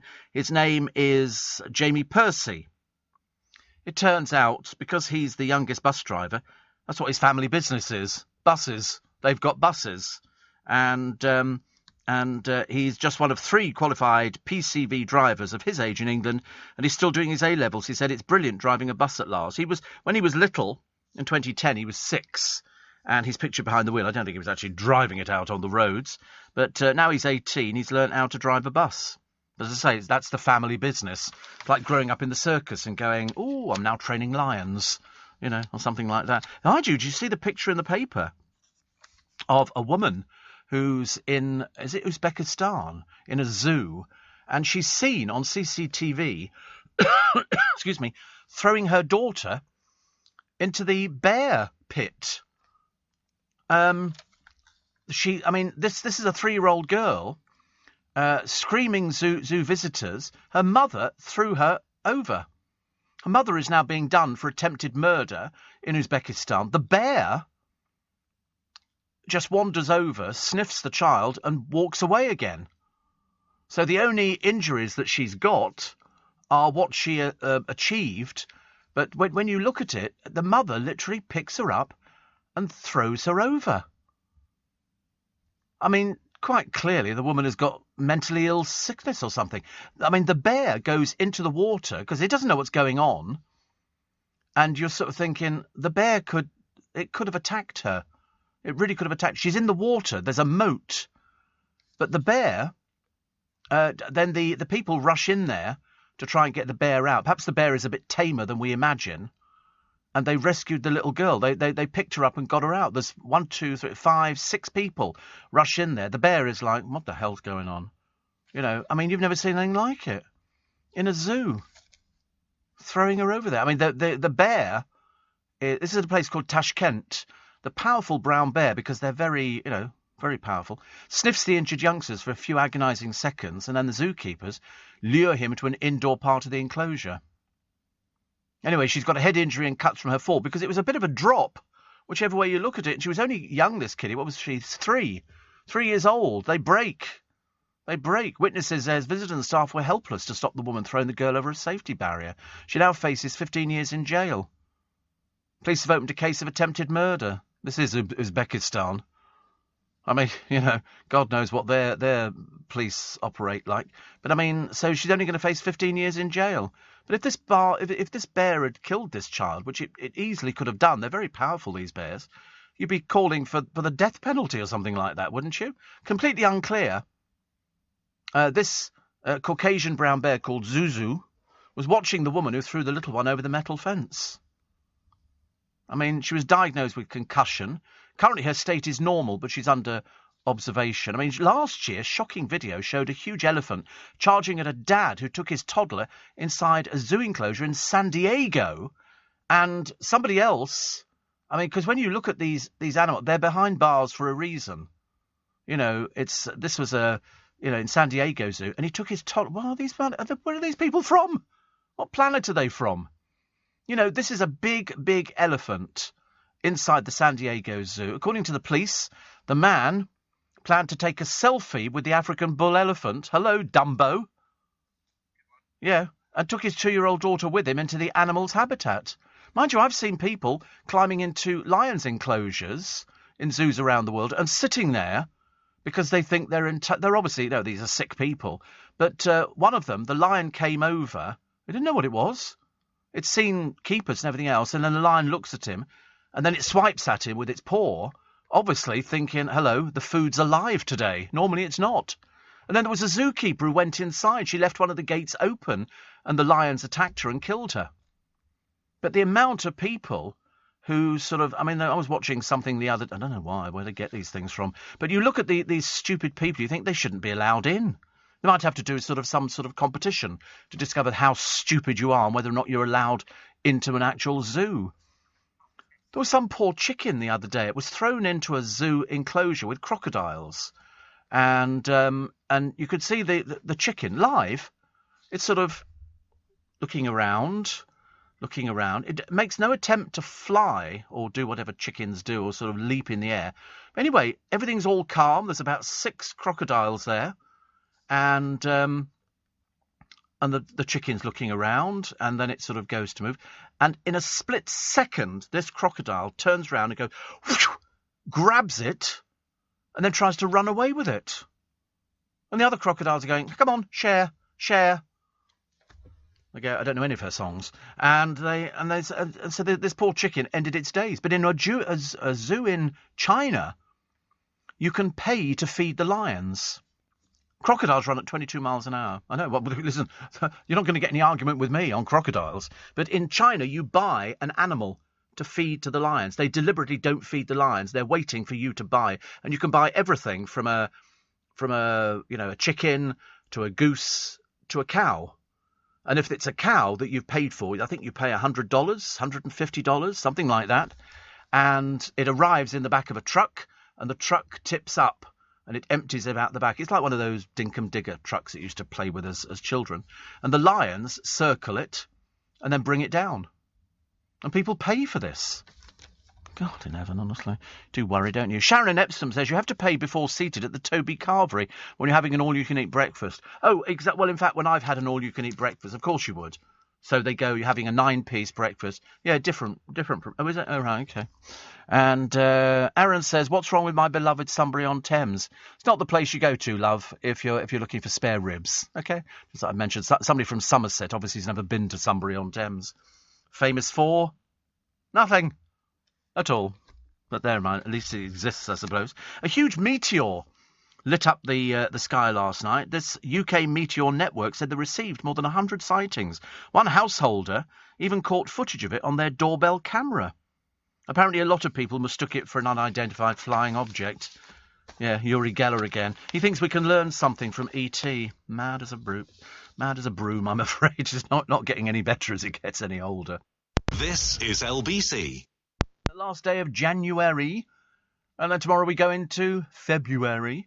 And we're still waiting. Were we not told snow at the end of the month? How many times have I repeated that ad infinitum? You go, oh, it's going to be snow, and people go, no, it's just going to be a bad storm. And it's going to be a very, very bad storm. Very bad storm. Changing Room star Lawrence Llewellyn-Bowen helped design his daughter Hermione's wedding dress. Lovely. I always remember there was that one time, wasn't there, where they had I think it was a changing room special, and this woman had it, and she brought them in there, and they were all a bit mad, these people on changing rooms. And she looked at it, she went, and she burst into tears. It was so vile. She absolutely hated it. And I remember thinking, but he's still doing the rounds. He's 56. I thought he was much older. But she said, I was very keen that Hermione should wear something elegant. Well, isn't it up to her what she's wearing? Isn't it up to her? I would have thought so. Uri Geller, ETs to bring long life. Aliens will teach humans how to eradicate all diseases, says Uri Geller. Quite mad. Quite mad. I mean, seriously, yes. Well, I tell you what, dear, let's go and build a little sort of place where they can land and sort of dispense their bonhomie and good luck. Perhaps your garden, dear. The spoon botherer said he was convinced anyone born today will meet extraterrestrials during their lifetime. No, there is no evidence to suggest this whatsoever, I'm afraid. Yuri says they are preparing us for a mass landing very soon. No, they're not. No, they're really not, darling. I'm willing to put a huge amount of money on it. Huge amount of money. NASA wants its forthcoming moon trip to shut up conspiracy theorists who claim previous lunar landings were faked. Oh, you can't believe how stupid some of these people are. You really can't. I thought it was bad enough when you hear, people who deny certain things happened, and you think, listen, you can't ignore the evidence. But, those people who go, I think you'll find the lunar thing were done in an aircraft hangar. And you think, what would be the point of that, dear? What would be the point of trying to upset people? It's like people who believe in sort of getting COVID, and people who don't want to be vaccinated, and then they get it, and then I smile. Because I think you could have actually avoided it. You could have been a bit more intelligent, but, sadly, you're missing in the brain department. You're only one up from Neanderthals, which is a bit of a shame. But in the case of, people talking about the actual moon landings, of course they landed on the moon. Why would they not? Why would they not land on the moon? Why would you spend millions of dollars just to have it done in an aircraft hangar? And where do you think these rockets go? When these things go up, what do they think they do? Come up and then they go and hide behind a hill or something? Of course they don't. You can still get COVID with the vaccine, but you stand a much better chance of surviving, with the COVID than you do without the COVID vaccination. But your decision, I always say. Your decision. But to be honest with you, I think people like that should be made to pay for their medical treatment. I think it makes far more sense. Why should you take up a bed? So here we go, Daniela Westbrook. Every paper this morning, I don't know whether or not she's being serious or whether she's being completely naive. Because her character, Kim Metcalfe, took over the role of Peggy Mitchell's daughter on the soap from Daniela, is returning to Albert Square, and now Daniela Westbrook has threatened legal action. I've got no idea what sort of legal action she thinks is available for her. She said, my legal team, where's this money coming from, Sweet Pea? Where's that coming from? Have you all of a sudden started inheriting money? But she battled cocaine addiction in 2002. That's why they didn't want her back. Yes, she has been back, but this was the reason she was replaced in 2002, because of the cocaine. A source on the soap said nothing against Daniela. She created an iconic character, but as often happens, as we pointed out, the bosses wanted to recast and take Sam in a different direction. So they don't want you. That's basically what it comes down to, love. Kim's due to be filming in 2 weeks, and everybody's very excited. So she's a brilliant character. I can't wait to get back, she says, into the square and work with the amazing cast. Unfortunately, not Daniela. It's a shame, really. But anyway, so that was it. And but she's now said, smash it, darling. But my legal team will be in touch. I don't understand why. Phil Mitchell's son Ben has been played by 6 different actors. Don't see them standing there moaning, doing like that. Goodness sake, they want to take the character in a different direction, and it's not you. It was like Dustin Hoffman in Tootsie. Before he dresses up as a woman, he goes along to an audition. He's an actor. And he goes there, and he goes on stage, and they goes, OK, next. He comes out, and he goes, Mom, and he does all that kind of thing. They go, Yeah, not quite right. We're looking for somebody taller. He said, I can be taller. He said, I can put lifts in my shoes. They went, no. Looking for somebody older. I can play older. We're looking for somebody else. End of his audition. And the same with Daniela Westbrook. They've tried her in different things. They want to take the character in a different direction. To be honest with you, I would have thought anything. Any direction would be quite good, because at the moment it's hemorrhaging audience like there's no tomorrow, which is a shame, because it used to do so well, and we haven't quite managed to put our finger on why it's not doing as well as it did. There's no characters that you can relate to. In the early days, the Pete Beals and the Barbaras and all these sort of people, they were all characters. Pauline, Arthur, everything. Den and Ange. I mean, they were proper characters that we related to, and we thought they were brilliant. Now, as I said to you before, it's all blooming children. You know why? Cheap.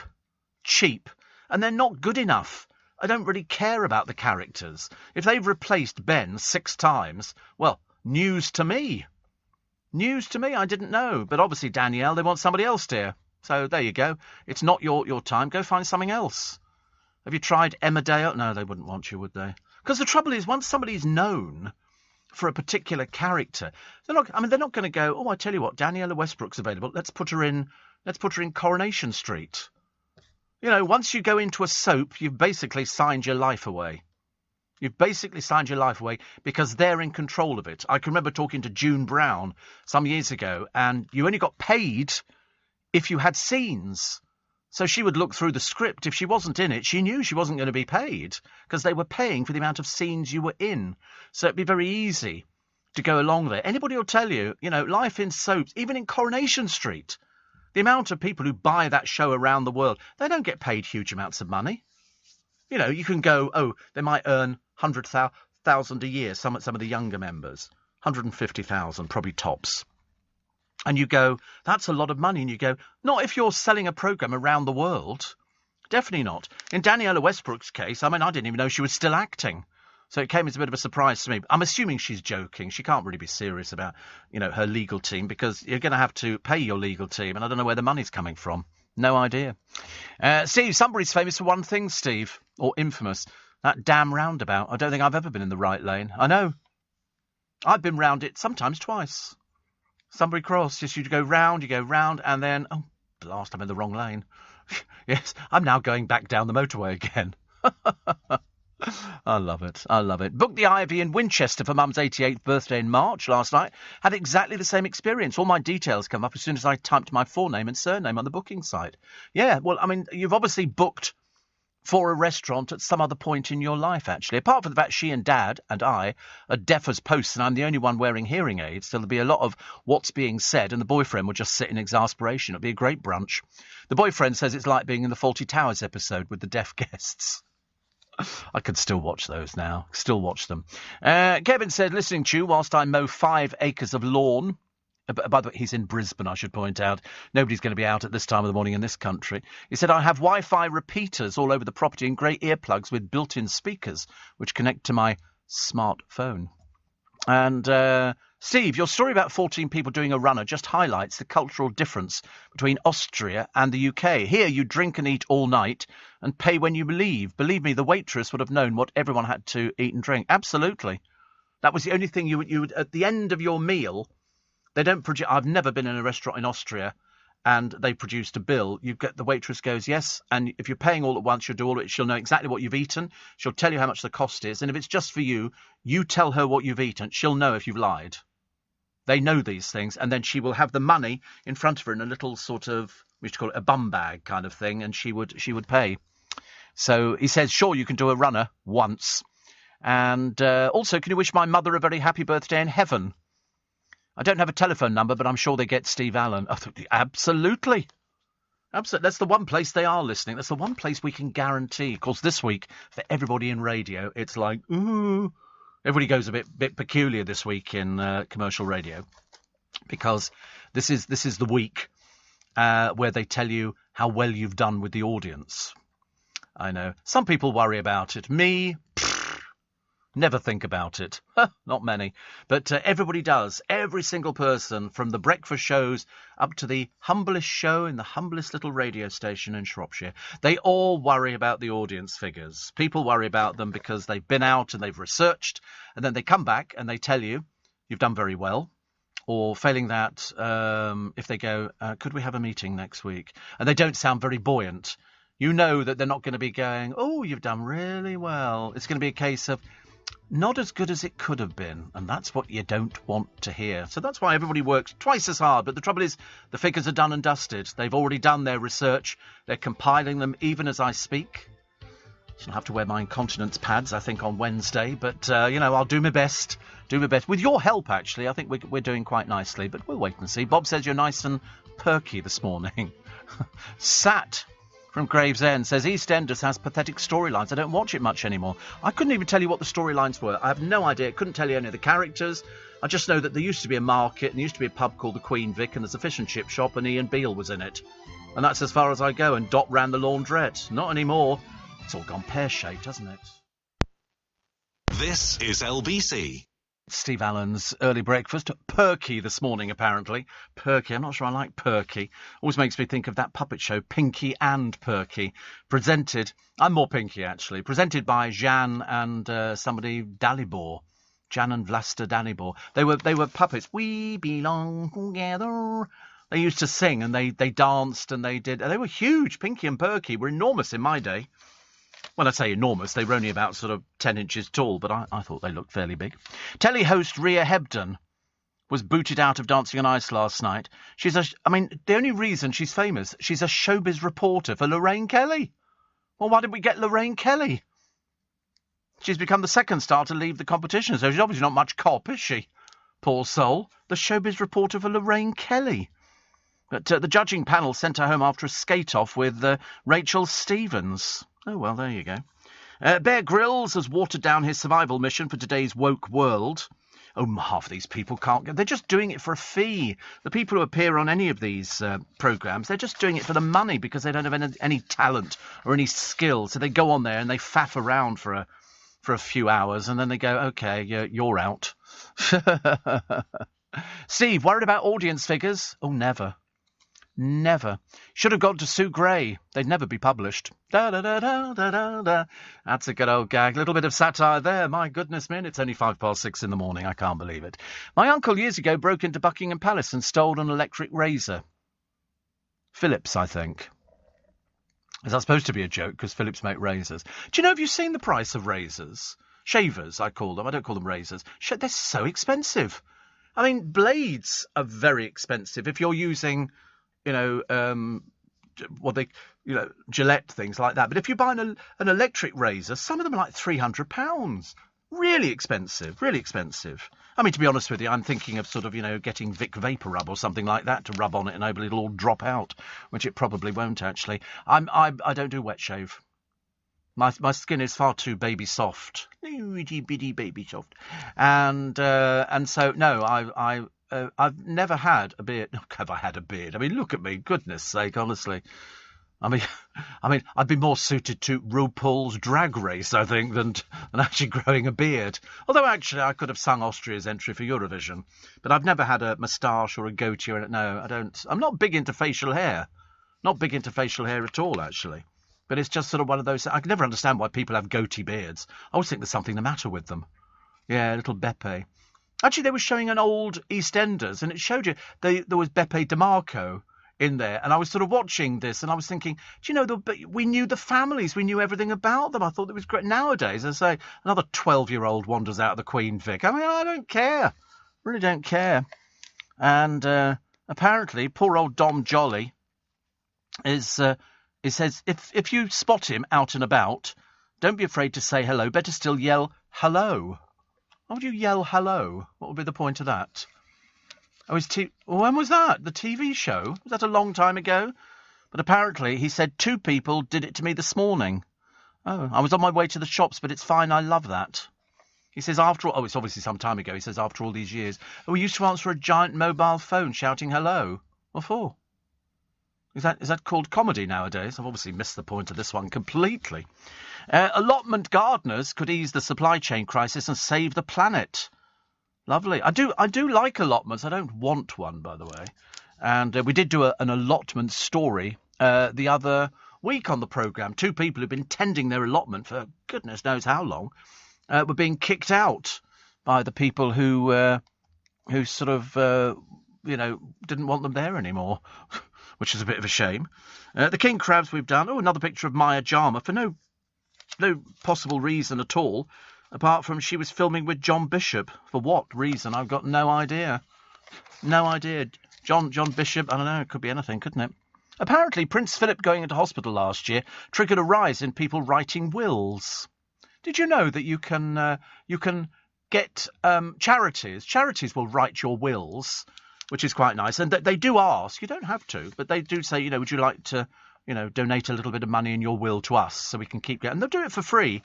And because a lot of people don't do a will. And I'm telling you now, you should really do a will. And the reason being, not because there's any other stupid reason, apart from it makes it a lot easier for the people who are left behind. Because if you don't have it, they've got to go through, jumping through hoops and trying to make it, as easy as possible. But it's not easy. It's difficult. Whereas if you've done a will, it's all mapped out. You can say, this is where I want my money to go. This is where I, want to happen to my house. This is what, to my lovely jackets and all these sort of things. You put it all down in your will, and then it makes it a lot easier. I remember thinking that a long time. So I've had my will for, ages and ages. Ages and ages and ages. What have we got here? Ashley Roberts is so terrified of snakes she got hypnotherapy before going on I'm a Celebrity. Yeah, the former Pussycat Doll. They're all former, aren't they? Have you noticed?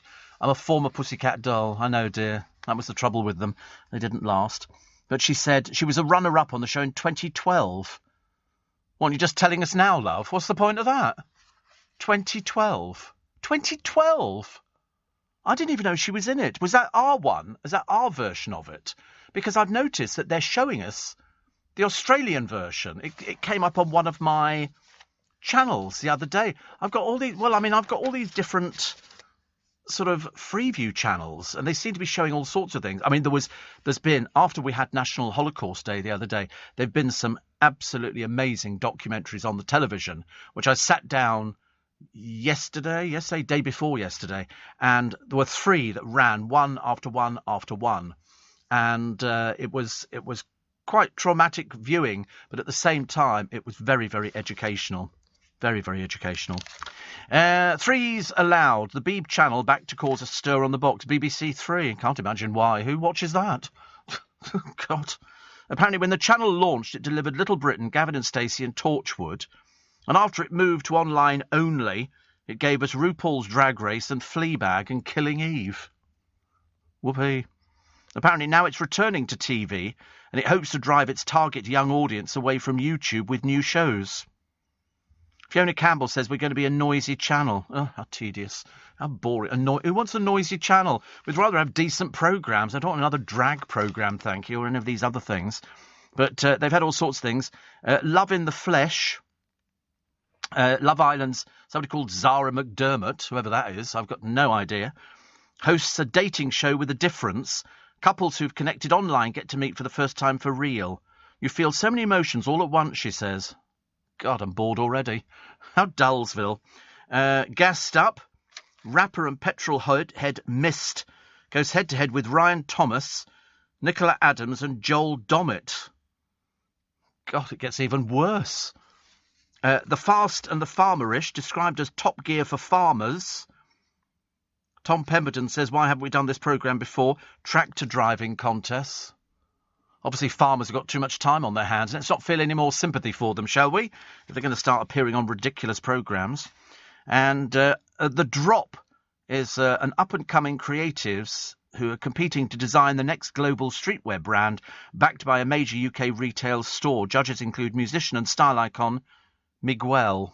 Anybody on that one? Want to put your hands up? Nope, as usual, nobody. It's like watching the cast of EastEnders. And Hungry for It. Channel fave Stacey Dooley and Big Zoo put 10 aspiring chefs to the test as they try to carve out a career in the food industry. Oh, Godfathers. Well, let's avoid that channel straight away, shall we? Let's call for the BBC, who are not going to have any money to produce anything very shortly, once the licence fee has disappeared. Whoopee! I don't care. What else we got today? Oh, look, Tess Daly, modelling beachwear. They've sent her to Dubai. Couldn't they just do it in a studio and use green screen or something? And what's the point of sending her to Dubai? But apparently, as well as the sashaying onto the sand and eating fruit in photos for a swimwear company, Little Mix's Perry Edwards was there with a footballer, and Harry's teammate, this is Harry Kane, Mum Tess, married to Vernon, wrote, "On the way home, we'll miss the sunshine, but excited to see Vernon and the girls." We've only been away for a few days, love. It's not like you've gone, for the last century or something. Make a big deal about it, don't they, honestly? So they've got a picture of her wearing swimwear on the beach. As long as it covers your bits up, that's all we care about. I don't know what people make such a big deal about. So here we go. This is Rhea Hebden striking a pose, but they kicked her off because she was rubbish. And judges axed her, saving Rachel Stevens. But as I say, nobody knows who she is. I've never even heard of her before. This is Rhea Hebden. She's Lorraine's... We know Rachel Stevens, yeah, but Rhea Hebden, I've never even heard of her, never even seen her. And I thought Lorraine did her own interviews. Tough though they might be, I can imagine, because we like her. Oh, nice to see Lord of the Rings star Orlando Bloom and Katy Perry, both fully clothed, actually, which is quite rare, actually, for him, isn't it? Mind you, if only she'd turned round. What a shock she'd have been in for. And what else have we got? More holidaymakers are flocking to Blackpool than ever before. The Lancashire seaside resort had 12 million visitors between September and December, up on 9 million 2 years ago. Apparently the council spent £1 million on marketing as the COVID restrictions were lifted. Who goes to Blackpool? What on earth is the matter with people? Blackpool. I mean, I can't think of any lot. I mean, I've been there. I spent a month there one day, and I remember thinking to myself, I don't think I'll go to Blackpool again, actually. It was, yeah, I mean... It's not my sort of thing at all. It really isn't. I mean, it sort of looks a bit like faded elegance. It's a bit like Brighton. Brighton's quite nice, but the sea and the spray damage buildings, so it looks as though it's on its last legs. Still the Brighton Pavilion's quite nice, but they've spent a small fortune doing it up. And it's got a pier, which is quite nice. But apart from that, yeah, sort of 1.5 piers. Well, I say, not even half a pier, is it? Just got a few posts sticking up now, which looks a bit disappointing. I don't know why they haven't taken it down completely. It seems a bit... It's a heritage site. Oh, how sweet. Bless them, those people who live there. And they've also got, believe it or not, they've got one of those places I went to the other day for lunch, the Ivy, in the Lanes. Have you ever been to the Lanes? It's quite nice, full of ghastly people, I promise you. You have to... Excuse me, because it's so narrow, and there's people... Get off... Get away. I don't like people being so close. I made somebody move the other day, but they didn't move. I was sitting on... I'll have to tell you in a moment. It happened in Kingston, on a bus stop. This is LBC. So anyway, I go to Kingston. Why did I go to... Oh, that's right. I wanted to buy a pair of jeans. And Marks and Spencer's do things that fit me, now that I'm a slimmer person. And I like the jeans, which aren't so big at the bottom, not bell bottoms, but I just like them sort of tapered down a little bit, because I think they make you look a bit more flares. I think they make you look a little bit better, actually. So anyway, and they're only £22.50 for a pair of jeans. So I bought two. Straight cut. Yeah, straight cut. Rather than... it's boot cut, is it? Oh, no. £22.50 for a pair of jeans. I thought that was really good value, so I bought two pairs. Anyway, I then go back, got my little bag and all the rest of it, because I would pay for a carrier, because, I feel I'm saving the planet. And at the bus stops outside the Bentall Centre, there's 2 lots of 3 seats. Metal seats, you can sit, But because we're socially distancing, there's one woman sitting at the end of my seat. Now, my feet were hurting a little bit, so I sat at the other end, leaving the seat in the middle free. And out of the corner of my eye, there he was, some old codger. All this kind of stuff. Seriously. And I remember thinking, please God, he's not heading in our direction. Yes, he was heading in our direction. And he sits himself down in between us. I immediately get up. because we're still supposed to be socially distancing. I don't want to sit next to anybody like that, thank you very much indeed. And he looks at me and goes, what are you doing? I said, I don't want to sit next to you. We're socially distancing. Have you heard of a pandemic? And he sort of sat there a bit like that. And I remember thinking, thank God he never got on my bus. Really ridiculous. He wouldn't dare. I'd have called him out on it. Fancy sitting right next to somebody. So we're all sitting next to each other. And I thought, oh, dear. I felt like saying to him, you might have COVID. You might be spreading it. You know, it'd be okay if he wasn't coughing. But it was the coughing and the sort of, the gurgling from inside his sort of body. And I thought, sitting down there, honestly ridiculous. I was waiting for him to say, this seat's for pensioners. I'm going, I am a pensioner. Yeah, I don't look it because I'm very youthful. Look a lot better than you do. Dear. So I'm still quite dining out on the worried about the audience figures sort of gone to Sue Gray. That's never going to materialise in my lifetime, is it? I don't think that's ever going to happen. Really ridiculous. Little Julie says, please wish Daphne a very happy birthday for today. Happy birthday for today. How lovely to have a birthday on sort of the last day of January. Last day of January. Steve, when you stay in a hotel, do you tip your housekeeper? I never see them. I never see housekeepers. Oh, room set. Well, I don't know.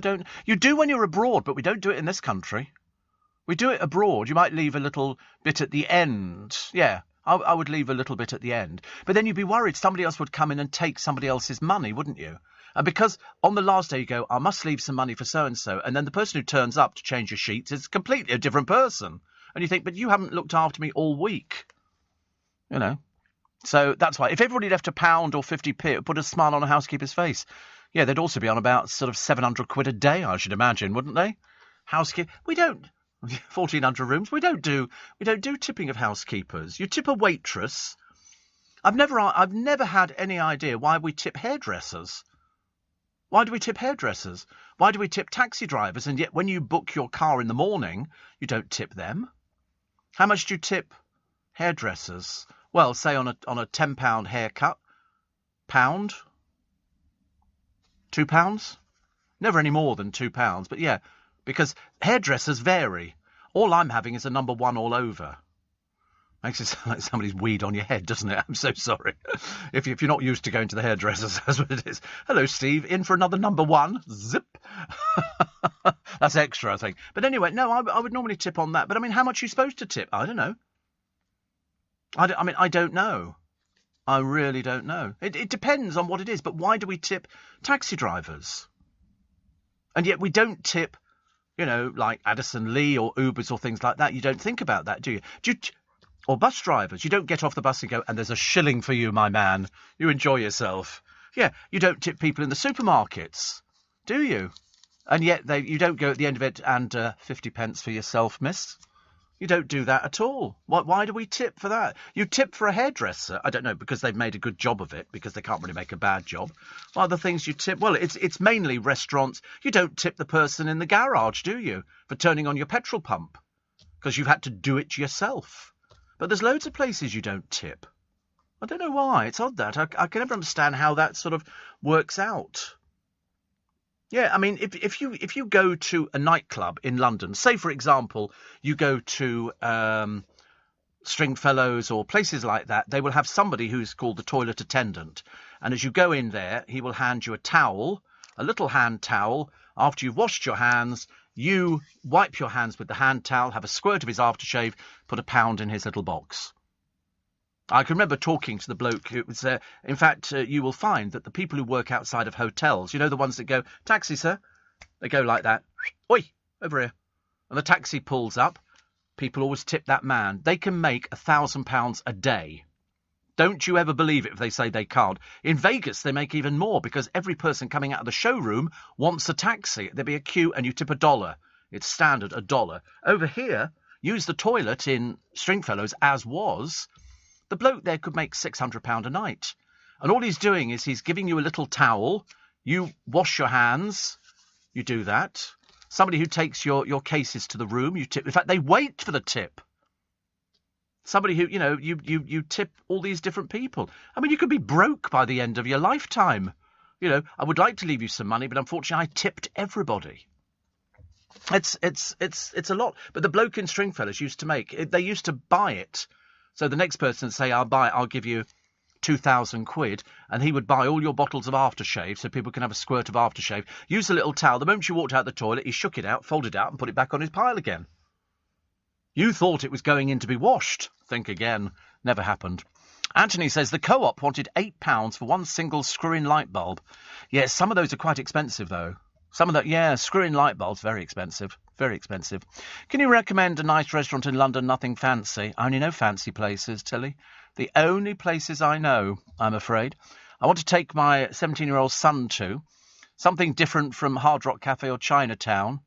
I don't know, actually. I wouldn't have any experience of where you take 17-year-olds to.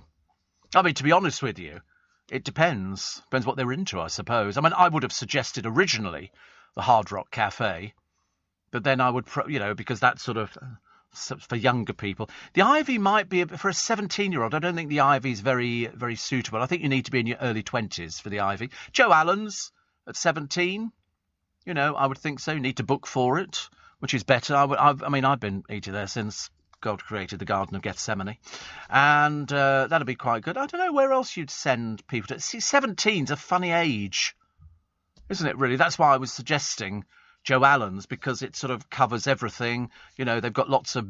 I mean, the trouble is he drinking beers?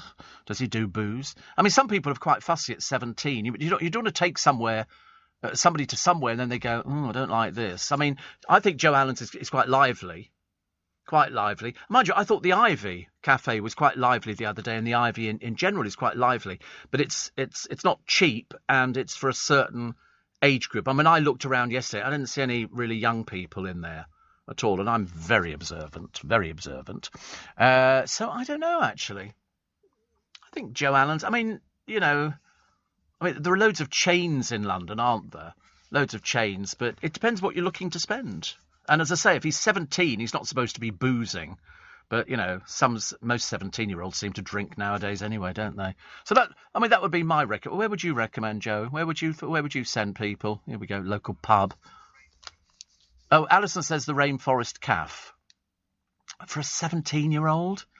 I don't know. Isn't the Rainforest Cafe? I spoke to one of my next-door neighbours the other day. I mean, the Rainforest Cafe is nice. They've got a menu. For children under 12, we serve all the classic dishes, but smaller. And they were doing... This lady had just come back from spending the night at the Natural History Museum. 450... they do sleepovers in the galleries. 450 people there were the other day. And the kids I was talking to, the young children, were saying a lot of snoring, because fathers go with their children and things like that, and they snore. Ruin it for everybody. Yeah, very echoey in there. But no, they do these sleepovers at the Natural History Museum, which is great, but 450, they said the other night. Steve says, Kerry, first day back at work, wish me luck. Good luck. With UK Export Finance, I'm fulfilling more export orders from around the world with working capital support. Export insurance means I'll get paid when exporting to challenging markets. At UK Export Finance, we believe no viable UK export should fail for lack of finance or insurance. Between 2022 and 2023, we provided £6.5 billion of government-backed trade finance to support UK exports. Learn how we could help you win export contracts, fulfill orders, and get paid. Search UK Export Finance today.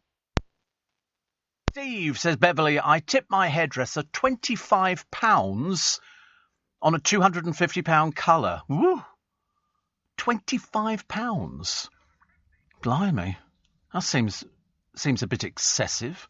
And Gillian Warwick says, Steve, we don't tip tradition in the UK because the staff are paid minimum wage, whereas abroad the wages are based mostly on tips. Well, in America, the restaurants which employ the waitresses and the drinks people and everything else, they rely on tips.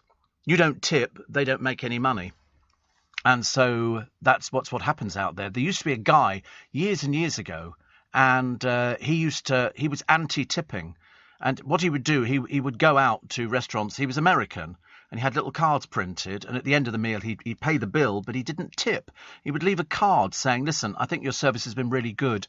I'm not tipping you because I think your boss should pay you a proper wage. Because the bosses were being mean about it. Yeah, which of course they loved, but and a lot of bosses weren't paying. They say, listen, in fact, I know certain clubs in London where the staff don't earn any money at all, so they can get away without paying any tax or anything like that. They make all their money on tips. They make all. In fact, I can name 2 very, very well-known places where the girls survive on tips for drinks. If you don't tip them, they don't earn any money. In fact, some of them actually have to pay to be as well. You have to pay for that. It's twice we mentioned that on the programme this morning. But they have to pay to be in that particular club, and that's how they make their money, which I think is a bit of a swizz, really. You know, people go, well, you should be tipping, and this bloke says, no, your boss should actually pay you proper money. And but only in America, actually. Only in America. The Rainforest Cafe, says Alison in Rochester for the 70-year-old. See, I don't think, actually, that's going to be... I don't think the Rainforest Cafe... I think it's for under 15s. You know, it might be a very sophisticated 17-year-old.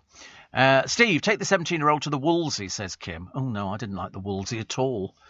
I went there for breakfast one day. I really didn't like it. I did an afternoon tea there as well. And if I'm having afternoon tea in London... I like a bit of sophisticated grandeur. I can't remember when restaurants introduced service charge. There used to be one restaurant, which were, well, probably loads of them, and they used to leave, after having charged you a service charge, and for the bread you'd had delivered to the table, which you thought was a gift. No, that went on the bill. And then there was the service charge, and then they had the audacity to leave at the bottom of the slip a blank bit, so you could add even more money. No, I think not. I always used to check and say, do you charge service charge? And if they do, you think, what, for bringing food to the table? How is that? You know, I think it should be up to us. But, you know, and that's why they all have to try a little bit harder. But, I mean, I think to myself, so wait a minute, why don't you just tell me when the food's ready? I'll go and collect it from the kitchen. OK, make it a lot easier. Roger says, I'd have thought a 17-year-old would be happiest in a Mackie D's. Yeah. Or the Tony in Plymouth reckons the Honest Burger Company. It's a shade, he says, but it doesn't feel like it. I don't think but you don't come up to London and have a burger. I really don't. I think you're looking for something a little bit better, actually. And Victoria says, Steve, I had a bad experience with a hotel doorman in New York, where I've come out of the hotel, took 2 steps to the curb, and he hailed a cab. I said, thank you. He was waiting for a tip. The New York mantra, hey, honey, no tip, no cab. That's what they exist on. It is actually, it's almost got awful, Victoria. It really has. It's got so bad now that you have to keep, especially if you're, let me advise you, if you're going to New York or something like that, make sure you've got loads of $1 bills. Because you don't want to tip them $5. That's like, you know, £4. For doing what? For opening a car door for you? Cheeky mare, honestly. What do you think they're playing at? Never heard anything like it. Steve, my great-granddaughter Lily May is 8 today. Love little mama. So 8, Lily May. 8. How marvellous. How marvellous. I'd love to be 8 again. Steve, hope you're well. I was wondering if you'd be kind enough to wish my husband Kevin a very happy birthday today. Like you, he came to Denmark in the 80s to work as a DJ, but unlike you, he stayed. He's worked in the music business all his life and has crossed paths with Paul Savory many times. Many times. Steve, would you go to BBC Radio Shropshire if they offered you twice the money you make at LBC? It's never going to happen. It's a long way from Twickenham. I have no interest in Shropshire whatsoever, and I'm very settled after 43 years. Thank you very much indeed. But I'm never tempted by the money. I'm never tempted by, if somebody says, oh, we're going to offer you double, I think, why would you want to throw up everything you've got and working with such lovely people and my friends, Do you have a number for Radio Shropshire? I mean, just checking. Just check it. Yeah, it is now. Leading Shropshire's conversation. Yes, the conversation is the farmer and the local vicar, both of whom have shows. We love stuff like that. We're not huge fans of local radio for the BBC. Mind you, that could actually go, couldn't it? If they can't afford to run it anymore. EasyJet. I don't know, have you ever been EasyJet? I've never flown EasyJet. When we went on our cruise years ago, we saw the Easy ship. There's an Easy ship which was painted in the same garish colours as EasyJet, and it was in Cannes. Our ship was way too big to pull into Cannes, and they do Easy hotels too. See, I got completely the wrong idea with that. Completely the wrong idea. I was very disappointed. Didn't stay very long at all. But anyway, we had the Easy ship, but now EasyJet are looking to recruit 1,000 pilots in the next 5 years, with a focus on attracting more women. I don't know how you feel about that. I mean, I have seen documentaries on the television where they had some northern lads, it was I think it must have been the documentary on EasyJet. I know. That's how we think all northern people speak. Like down here in the south, we all go, hey, nonny, no. You know, it's so exciting. I'm making a Merchant Ivory film today, and we all live in huge mansions. It's fantastic. And we're not even oligarchs at all. And they had a woman pilot, and she was young, very pretty. They all are, actually. I don't know why. Perhaps it's a middle-class thing. And she'd flown this thing, and she was going to... And the blokes, they said, how do you feel about the fact that you've got a female pilot today? And one of the blokes, he sat there, and he withdrew into himself. He said, does she know where we're going? And I thought, are you really serious? And I suddenly remembered I did a programme on UK Living years ago about people who had traditionally men's jobs, but they were women, or there were men who'd taken a woman's job. I mean, there's no, but this bloke sat there looking out the window, petrified. Absolutely petrified, because it was, I mean, I think he thought she'd wanted him from doing the washing up or making a tap. Really strange. But we had people on this UK Living programme. One of them was a male nanny, traditionally a woman's job. The other one was a male secretary. And you had sort of people sort of checking, you know, and sort of, but this bloke on the aeroplane, on EasyJet, was going, I'm not sure. And then they said, would you like to meet her? And he went, yeah. And he was in a terrible state because he thought that because she was a woman, she couldn't fly a plane. You know, like she hadn't been trained or something. It was all very odd. All very odd. But you do meet people that don't... It's like seeing a woman cab driver driving a black cab. You look at her and you go, it's a woman driving a black cab. Or people driving a lorry. They take all the same exams. I never understand it. Steve says, Mr. Neil, I took 18 of us, 18... to the Rainforest Cafe in Florida, Orlando. Our waiter brought us a tray of drinks, lost his balance, and the lot went over me. His first comment, I still need my tip. Unbelievable. I won't tell you my comment. I'm sure you can guess. Oh, I should imagine you tipped very well, Mr. Neil. Terrible, isn't it, really? That's always the worst thing, if somebody drops something. Sandra says, when holidaying abroad, I leave a tip for housekeeping on a daily basis, not at the end of the stay, as you may have a different person. Yes, I mean, I've always had... I'll tell you what I always do. I always leave all my change. So whatever change I've got from the holiday, I leave for them. Yes, because sometimes on the aeroplane you're coming back on, they go, and we are collecting for a charity or whatever, and you're a bit torn on that one, but never mind. Steve says, Catherine, my 16-year-old son has been working part-time for a well-known stationery store. The manager texted him at 1 a.m. on Saturday. He's letting him go as he found a much better candidate for his job. He's going to the shop today to give his uniform back. So he's been working part-time, and he's letting him go as he's found a better candidate. That doesn't sound very fair, does it? And he's been working there. Do you know what I'd do, Catherine? I'd go to Citizens Advice Bureau and ask them the legality of that. I think that's absolutely outrageous. Absolutely outrageous. I mean, you might not get anywhere, but you've got nothing to lose by Citizens Advice. I used to have a Super King bed, says Pat. Then I had to iron the sheets and change the duvet. It was a battle. As I don't have servants, I got rid of it. Super King bed. I think the producer's got something like that. Steve, once in Malibu, we had dinner together. There were 8 of us. My husband paid the bill and put 10% tip on. We paid, and then the maitre d' ran ask us to ask if there was something wrong, as we hadn't tipped 15%. I got that in Twickenham about 20 years ago. 20 years ago, yeah, not that I was holding a grudge. Luckily, the restaurant's gone, as you can well imagine. And we had the food, but they had to go out and buy it. They went and bought the food. We ordered melon with Parma ham, and they went out and they came back with a melon. And anyway, so it came to the meal, and they present you with the bill, and it was on a printed thing. Now, legally, you can cross off the service charge. You can cross it off. You know, they might ask for your name and address. You can give them your name and address. I wouldn't worry about that at all.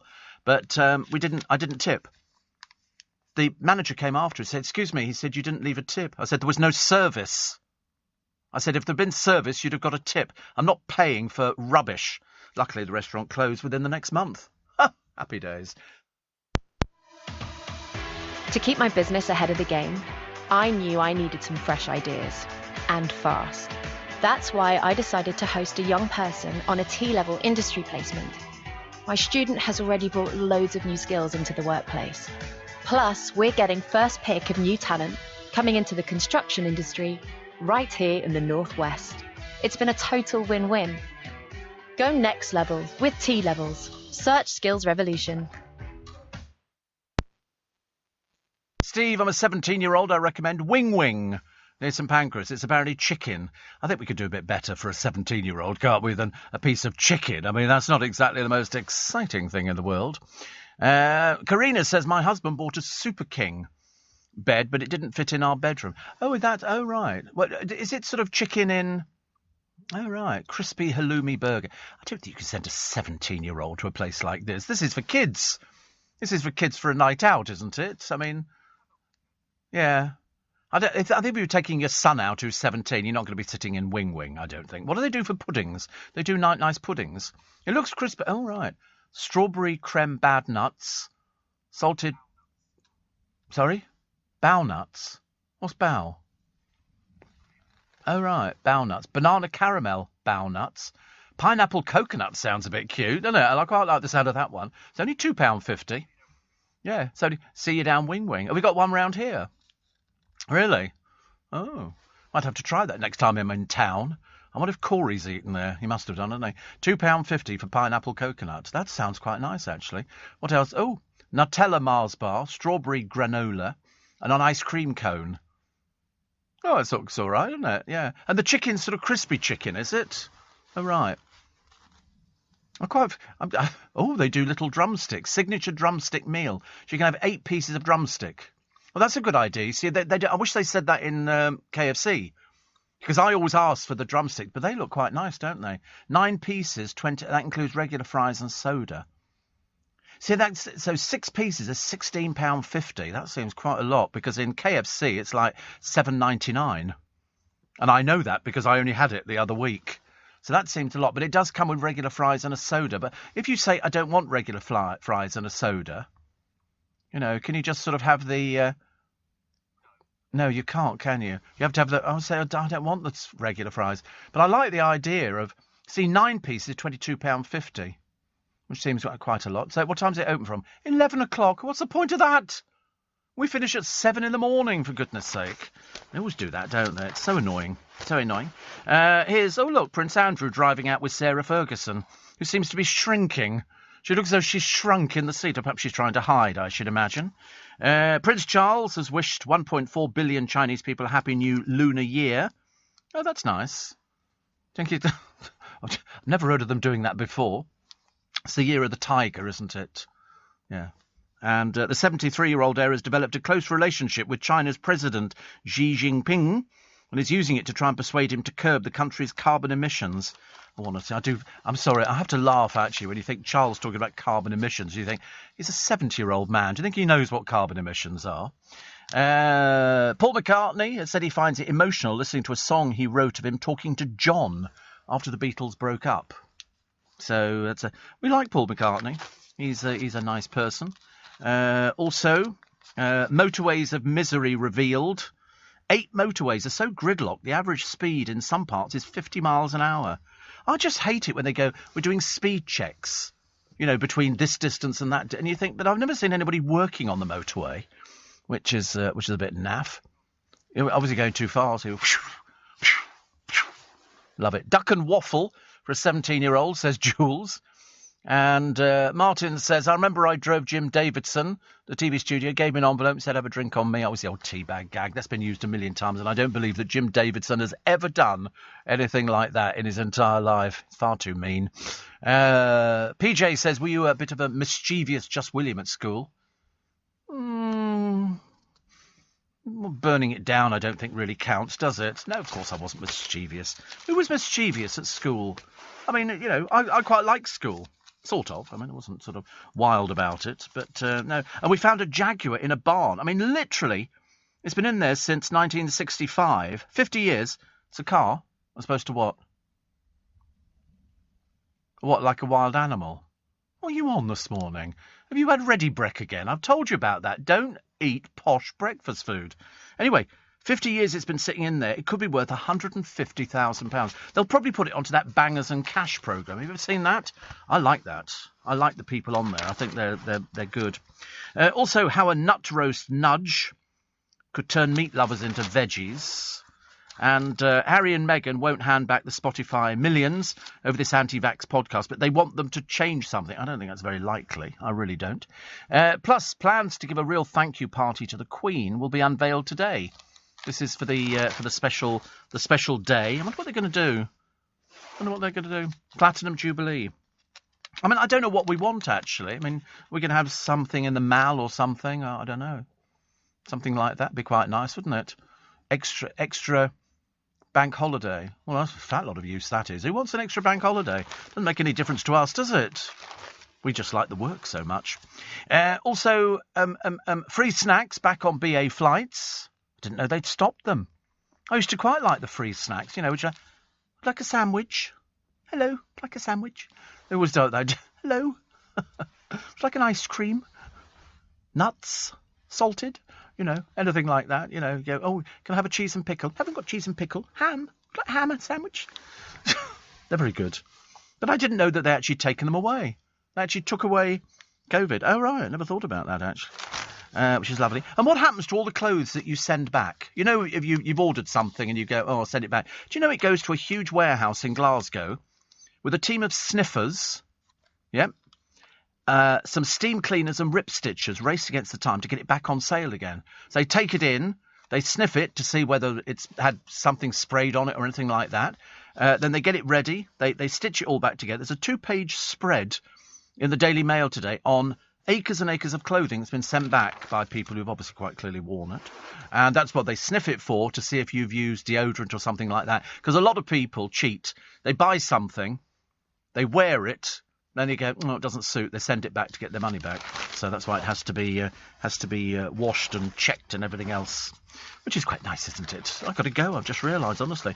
What a busy day today it's been. What a busy, busy day. Fitness tricks in the paper today.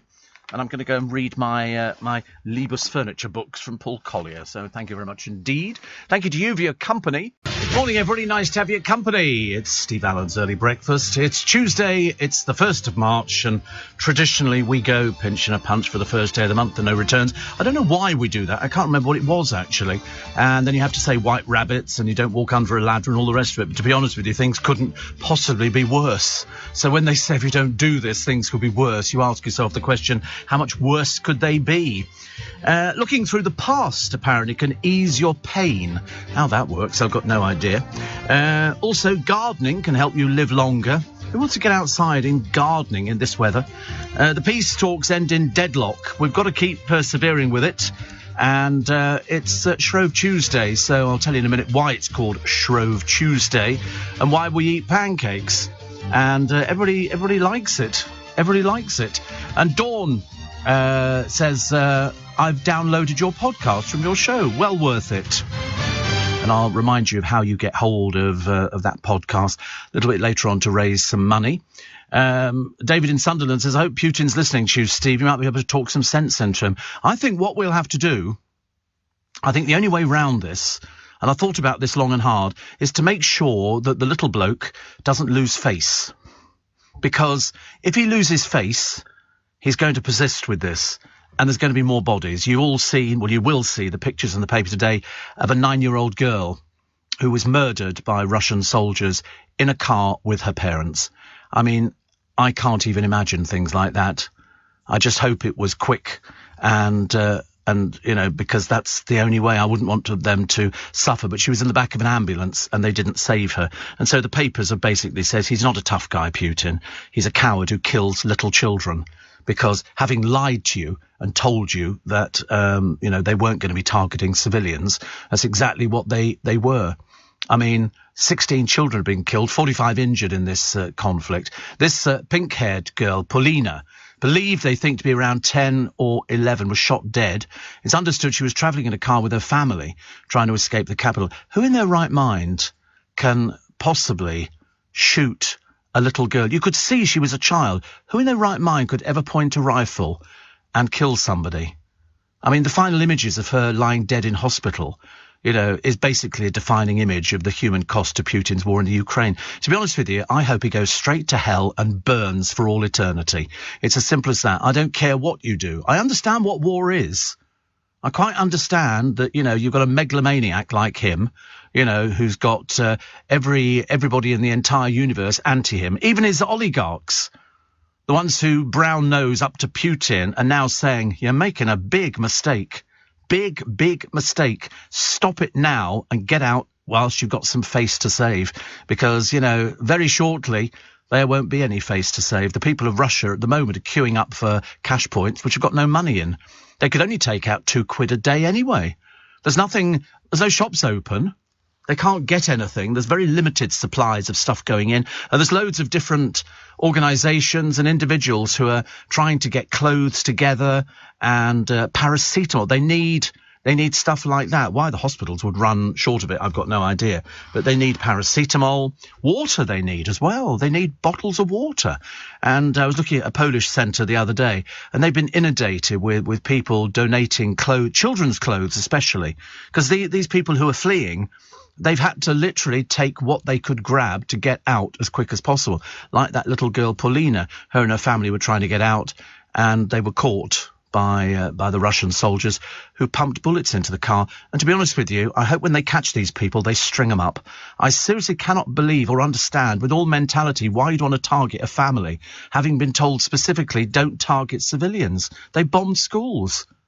I mean, it just really, it's not only breaks your heart, but at the same time you think that's a family that were wiped out by some scuzzy soldier under the auspices of President Putin says this is what we have to do.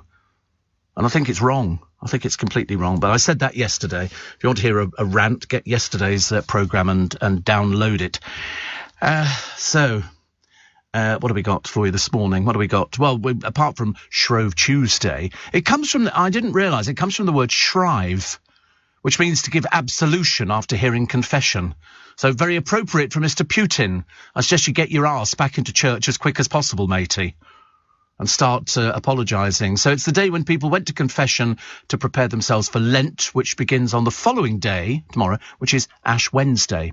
And we eat pancakes because it was the last chance for a spot of indulgence before 40 days of fasting, and also an opportunity to use up food that couldn't be eaten during Lent. That included eggs, fat and milk, which were made into pancakes and eaten on the day. Can't think of anything worse than fat and milk. Ugh. The earliest known English recipe dates from the 15th century, although pancakes had been eaten in other countries for centuries before that. In the French-speaking world, the day is known as Mardi Gras or Fat Tuesday. Quite right, actually. And so it's also St. David's Day. And they have a pancake race today in Olney in Buckinghamshire. And they've been doing that since 1445, and it supposedly originated, wait for this one, when a local woman heard the church bell while she was making pancakes and ran there with her frying pan in hand. I mean, seriously, she was obviously a drinker, as you can tell. Another tradition is Westminster School's annual pancake grease, where students compete to grab the biggest portion of a pancake tossed over a 5-metre bar. In parts of Britain, children went shroving, which is singing songs or reciting poetry in exchange for gifts of food. I don't think we should encourage that, actually, anymore. Health and safety rules, I'm sorry. There's a Swedish treat for Pancake Day called semla buns, which look actually quite nice. They look as though they're filled with, they're not donuts, they're not profiteroles, but semlor, which is a creamy treat to beat pancakes. They look blooming gorgeous. Absolutely gorgeous. But that's what they'll be having. Why can't we have those? I don't want pancakes anymore. I'm bored with them. Ian in Cardiff says, Happy St. David's Day. That's why I forgot to say, actually, to Ben, because he's Welsh, so he'd be celebrating. He probably doesn't know about it, actually. There's no point in even asking him. He wouldn't know. Shane says, Steve, it's heartbreaking to see mothers and children trying to board the train out of Ukraine. It is. It really is. But that's, unfortunately, a war situation. That's what happens. They'll blow trains up. They don't care. They don't care. That's it. Putin doesn't care. If you showed him pictures of that girl that his troops shot dead, do you think you could get an apology out of him? I shouldn't think so. Dawn says, I didn't get tickets for your live show, so I was hoping that it would be recorded and released as a podcast. I was then very happy when you said it had been. Well worth my £3 donation to make some noise. I'm with you on preferring the chicken drumsticks from KFC. It works out well for hubby Steve and I. He's not keen on them. If we get a bucket between us, I pinch all the drumsticks. I love the drumsticks. They're so much easier to eat. So much easier to eat. And all you have to do is ask, apparently. If they've got them, they will give them to you, which is quite nice. Dead at 66, the bride said aristocrat spared jail for a sex attack on a 6-year-old girl. And somebody else as well. Bad news today, apart from the war in Ukraine, the rail prices are surging today. And just to add to your woes, there's a tube strike. Yes, the RMT have decided in their infinite wisdom, whilst we're in the middle of a pandemic, whilst we're in the middle of trying to deal with the war in Ukraine, they're going to bring their members out on strike. So there's a very good chance of no London Underground at all today. And Transport bosses have said that 10,000 London Underground workers from the Rail, Maritime and Transport RMT unit will walk out at 0001 GMT. And it's over plans by Transport to London to cut up to 600 station posts. Brilliant. What a marvellous day to do it when the fares go up, and we're dealing with a war in Ukraine. Fantastic. Well done, RMT. Another brilliantly stupid thing to do. So unlike November's industrial action, all lines will be affected. I love the idea that TfL describes the action as extremely disappointing. And you think, well, why are we paying for it? Why are we suffering? We didn't make any decisions. And yet, that's what you hate, RMT, isn't it? You hate the British public. Absolutely loathe them. That's why you brought everybody out on strike. It's got nothing to do with us. Thank God I don't take the Underground. Thank God I don't take the Underground. So, me, honestly. Mind you, I didn't want to take it beforehand. So certainly not going to be taking it today. I'll give you some details in a moment of how you get hold of the podcast, the show that we did at the Leicester Square Theatre, which is very nice. Laying in bed poorly, says Peter, listening to you. I think you should be Sir Steve Allen. Oh, I don't. Absolutely not. Can you imagine? Have you noticed now that all these sort of, failed politicians, they sort of automatically get knighted or, they get damehoods. And you think to yourself, I bet they've had it put on all their cheques. I bet you anything. They're just ordinary little people, but I bet you anything. They've all had it put on their checkbooks and on their headed notepaper. Sir so-and-so, so-and-so. Dame so-and-so, so-and-so. The Honourable so-and-so, so-and-so. Karen says, is it officially spring? Don't think it'll make any difference. The only thing that made me smile was that woman in Ukraine giving sunflower seeds to the Russian soldiers, saying, put these in your pocket. When you die on the earth, a sunflower will grow, because that's their national flower, the sunflower. And that made me smile a little bit. Steve, I've got the maple syrup in for the pancakes and a couple of lemons and sugar, my favourite. A wee tradition I've continued on from my mum, says Kim. See, we never did maple syrup. In fact, I don't think I might have had it once. It's too sweet for me because I'm diabetic. I mean, I wouldn't not have it because I'm diabetic. But we just had lemon juice. And then we sort of did away with real lemons and we got a Jif lemon, because it was proper lemon juice, and we squirted that on and then a bit of sugar over the top. And to be honest with you, that was as good a meal as you were ever going to get. And as fast as my mother could make pancakes, we could eat them. It was as simple as that. And so lemon, juice, sugar. I know they do all these other posh ones. They've got chocolate spread and all sorts of things. But I'm not really into stuff like that. So today I will go out and I will get my ready-made pancakes. I'm not going to make the blooming things. I've got the stuff, but I just can't be bothered. I can't be bothered, really. I mean, I know it's, traditionally people like them. I've learned how to toss, though. That's very good, isn't it, at my age? And I did it yesterday. No, I didn't do it yet. I did it the day before. Yesterday, I had to go out and do some shopping. I had to go out and get some bits and pieces. I've got the UK's top 10 pancake toppings coming up for you in a moment. Hope one of them includes bananas. I didn't get out to get my banana juice. I'm going to do that today because I had to yesterday get my VAT done. I've literally got a few days to pay the VAT. So I have to find... how many am I finding? 12 invoices. I have to find 12 invoices, and then I have to write down what the total is minus the VAT, and then we work out the VAT, and then we pay it. It's very depressing. I find it very depressing. But as people kept reminding me, listen, you've earned the money, you've taken the money, why not? So that's good. So the maple syrup, probably nice. I was watching them doing a thing in, the street markets again. They were building a snow cone out of ice, shaved ice. He puts it on a machine, he turns the handle and it shaves the ice, and then he forms it into what looks like a giant willy. And then he covers it with sort of sauce, and then more sauce, and then more sauce, and then different coloured sauces. And at the end, you've basically got an ice lolly popsicle, which looks fantastic. And I remember looking at it thinking, that's great, but how about the ice? Is the ice okay? Because that forms the main basis. I'm knowing my luck, I'd end up getting sort of some dreadful illness, I suppose, from it. But I'm obsessed with watching them making these ice lollies and ice cream. There were two men who were making ice cream in a barrel, turning the handle really, really fast to make the ice cream. And I thought, God, that's so clever. So clever. We quite like it. And what's the matter? All right, I'll take a break. And then we'll come back with the UK's top pancake toppings. But don't forget, all the time, we're keeping our eye on Ukraine. We have to. And hopefully there's a place near you where you can go and donate clothing that you don't wear anymore. Don't bother giving it to the charity shops. Give it straight to these charities, which can get it out to Ukraine for people who need it. And when I say need it, they really need it. OK, you might have blankets and stuff like that you don't use anymore. They need it. They can use it. You might have socks. They can use them. It's freezing cold over there.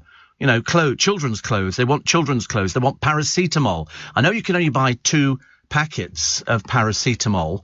But the thing is, somebody did it the other day in a supermarket, and they said you can only buy 2 packets of paracetamol. So they asked all the people in the shop, they said, can you buy 2 packets of paracetamol? So they all did. So they got a whole collection of them put together, which I thought was brilliant. And that's where we all come together. But if you've got something that's spare that you think they can use in Ukraine, please donate it.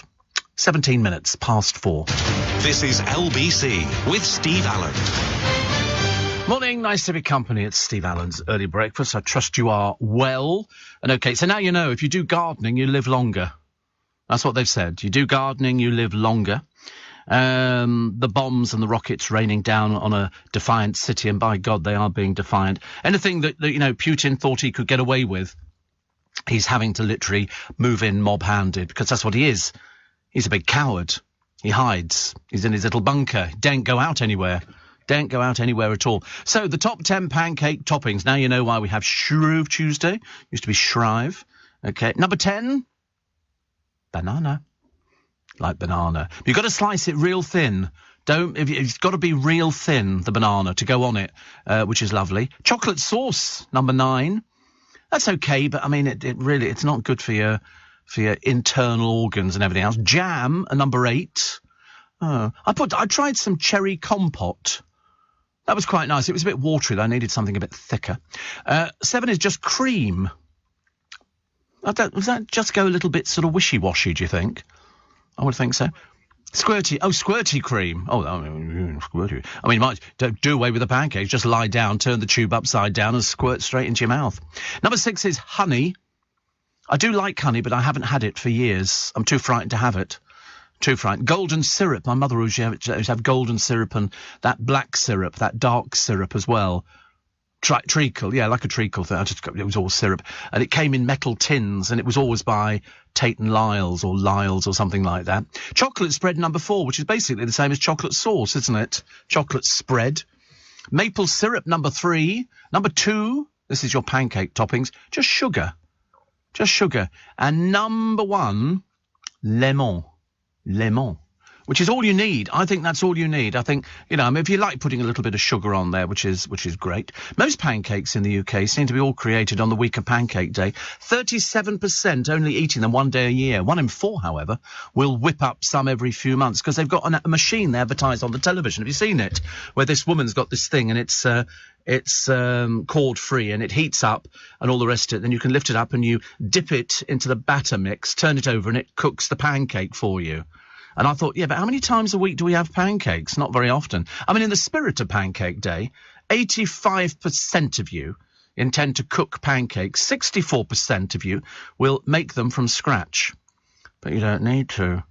You go into any of the supermarkets and on the pancake stand, they've got bottles, plastic bottles with a bit of powder in the bottom of them. You fill them up to a level with water. Shake it, and then just pour it in the blooming frying pan. If you actually make them, just getting the eggs out and all this, why would you bother? Make it easy. I must go and get a Jif proper lemon, though. I can't be bothered to squeeze lemons. I really can't. Because every time you squeeze lemon, it always makes your mouth go a bit funny, doesn't it, really? But, no, I think you'll all do very well today. And Steve, can't sleep. I had to put my 16-year-old Jack Russell down yesterday. And was it not very good, is it, really? Do you have any suggestions for donations to help the Ukraine battle? I don't. Actually, I don't. I wish I did. I mean, I think what you could do is contact the Polish embassy, and they would be able to put you in the right direction. There's all sorts of different groups of people. You could probably go online and put down donations to Ukraine on Google, and that will probably throw something up for you. But apart from that, I can't recommend any one particular group of people because I've seen so many different people doing it. We've got one in Twickenham that's doing it in one of our restaurants, which I'll tell you about a little bit later on. There's lots of ways that you can help. You know, doesn't necessarily have to be money, but it's things that they need. Pants was one of them. They need pants. You know, so, you know, if you've got pants, well, obviously we've all got pants, you can sort of wash them and then send them blankets, shirts, jumpers, anything. You know, they're very grateful for it. It's a war situation. Helen says banana pancakes are delicious, which use ripe bananas, which you mix or blend with a batter mixture. Yes, I do like banana. But I saw them slicing it to put into something the other day. They were making waffles, I think in Thailand, and they had 4 machines. And they poured the mixture on and did it, and then they cut it in half, and they put bananas all lined over it. Then they put this cream all over it as well, and then they folded it over, and you ate it like sort of a sandwich. Look, blooming gorgeous. Absolutely. Huge queues of people. Oh, this is the White Eagle Club. This is the one that I saw in South London. They've received heaps of donations for Ukraine. Images online have seen dozens outside the venue to give bedding and other essentials. And so there's a queue for them. This is on Balham High Road. Okay, one tweet said the Polish community of South London collecting supplies for Ukrainian refugees, and they've got tons of it, but they're always looking for more. The more, the merrier, because they're filling up lorries to take over there. So that's on Balham High Street, Hamilton House it is. There's been dozens of people queuing, and they're looking for, I'll give you a list of the stuff they're looking for. Most needed: flashlights, candles, batteries, clothes, new or in very good condition, shoes, new or in very good condition, diapers, dry sanitary products, thermal clothing, T-shirts, gloves, painkillers, packaging products, duvets, blankets, sleeping bags, pillows, bedding, packaging products. They don't want food, okay? First shipment leaving next week. No food at all. They don't want food. And there is the Polish Red Cross, and they've got a website, PCK, or directly to their account number, which you'll find on the PCK website, okay? Also, the places that they're open on Balham High Street, the times they're open, 1st of March, 5 till 8 o'clock in the evening, okay? For Wednesday, 5 till 8 o'clock, Thursday 5 till 8 o'clock. This is the busiest at the moment. This is the busiest one, and they're at 211 Balham High Street. Okay, so perhaps the traffic wardens will be nice and leave you alone. The Polish Club in Watford, Steve, they're looking for sleeping, but all the things I just mentioned, even mattresses, deodorants, toothpaste, toothbrushes, combs, brushes, shower gels, soaps. They need hygiene products. Okay, all those sort of things there. That's from the Polish Club in Watford. But clothing and bedding, normal and thermal blankets, sleeping bags, waterproof under mattress pads, mattresses, raincoats, hygiene products. I mean, loads and loads of things. Wayne, the trolley dolly, says, I can barely believe what awfulness the 2020s have brought so far. The nightmare of COVID and now this war. Escapism is an important strategy for coping, and your show is vital listening to so many. I hope you're all well. Yes, that's all. I was talking actually to my friend Rich about his wife went down with COVID, and and he said, how does this work out? He said, we sit next to each other and eat. We sleep in the same bed. I thought that was too much information. And he said, and I never caught it. He said, I never caught it. How does that work? And they have a child as well, little Sprog. And never caught it. Got a bit of a sniffle with a cold and things like that. But he said, how come I never caught it? I said, listen, don't ask me. I've got no idea. I'm surprised that I've managed to avoid it myself. But I have. And I'm very grateful for it. What was the other one? Oh, Royal Mail stamps. for the FA Cup. They've got some more Royal Mail stamps. I did collect them one year. I joined a Royal Mail club, and so I've got a whole year's worth of stamps that they released. And I don't know what I was going to do with them. You're supposed to stick them in the book. I didn't. So I've still got the book, the album, and all the stamps from 1 year. I can't remember what the year was. It must be about 15 years ago. And I've got every single stamp they released, because you join the club and then they send you the stamps as you sort of require them. And for a brief period of time, I thought I'll get into stamp collecting, and then I thought, sod it. Seriously, it was a 5-minute wonder. It was a total waste of time for me at all. Everything's going up in price, as you know. Lewis Hamilton's relationship with some model called Camilla has hit the rocks.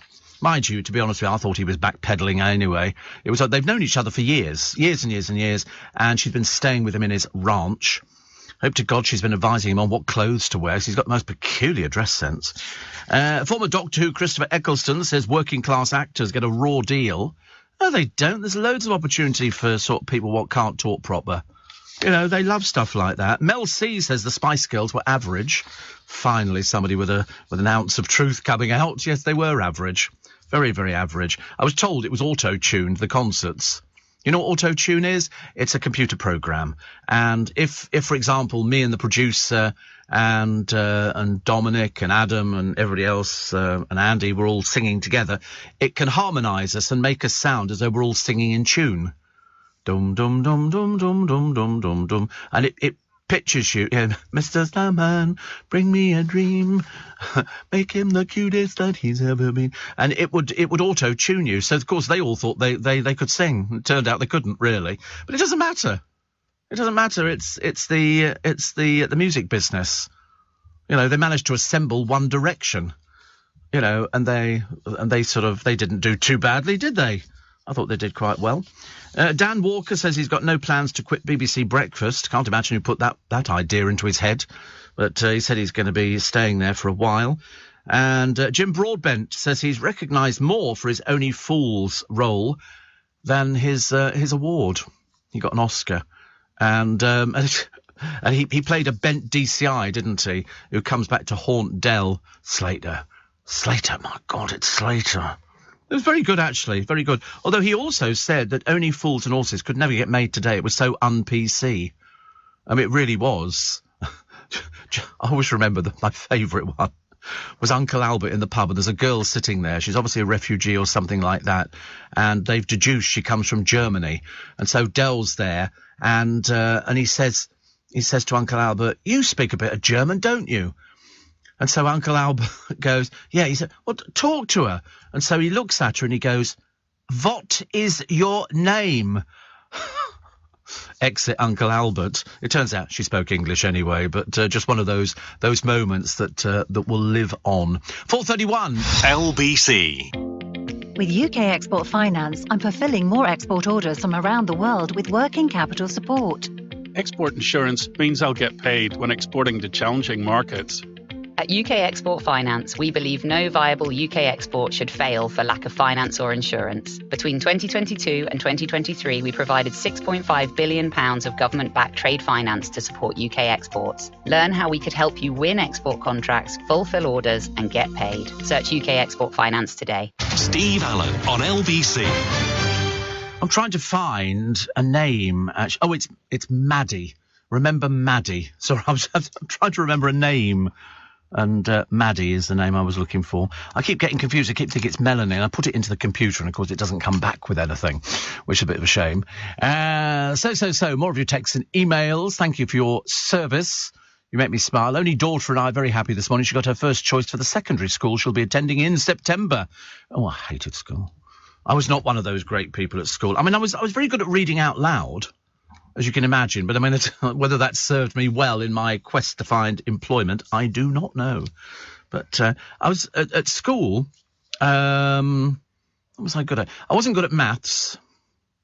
I didn't like maths at all. We had religious instruction, RI. That was a bit boring. That was very dull. You know, we had a little man called Mr. Caperns who told us about the Bible, and would get very angry if people switched off and didn't really want to know about it at all. He would literally explode. It was like a cartoon character. And we did French and we did Latin at school. I wasn't very good at Latin. We did do science. I quite liked that because you could blow the place up, and that was sort of an excuse. You had a Bunsen burner, and we had litmus paper, and we had sort of, I think, iron filings and stuff like that. Came in, make your own firework display, which was very useful. Stephen, what are you doing? Making a rocket, sir. That was very good. And what did I do? English I quite liked. I can't remember what we were taught.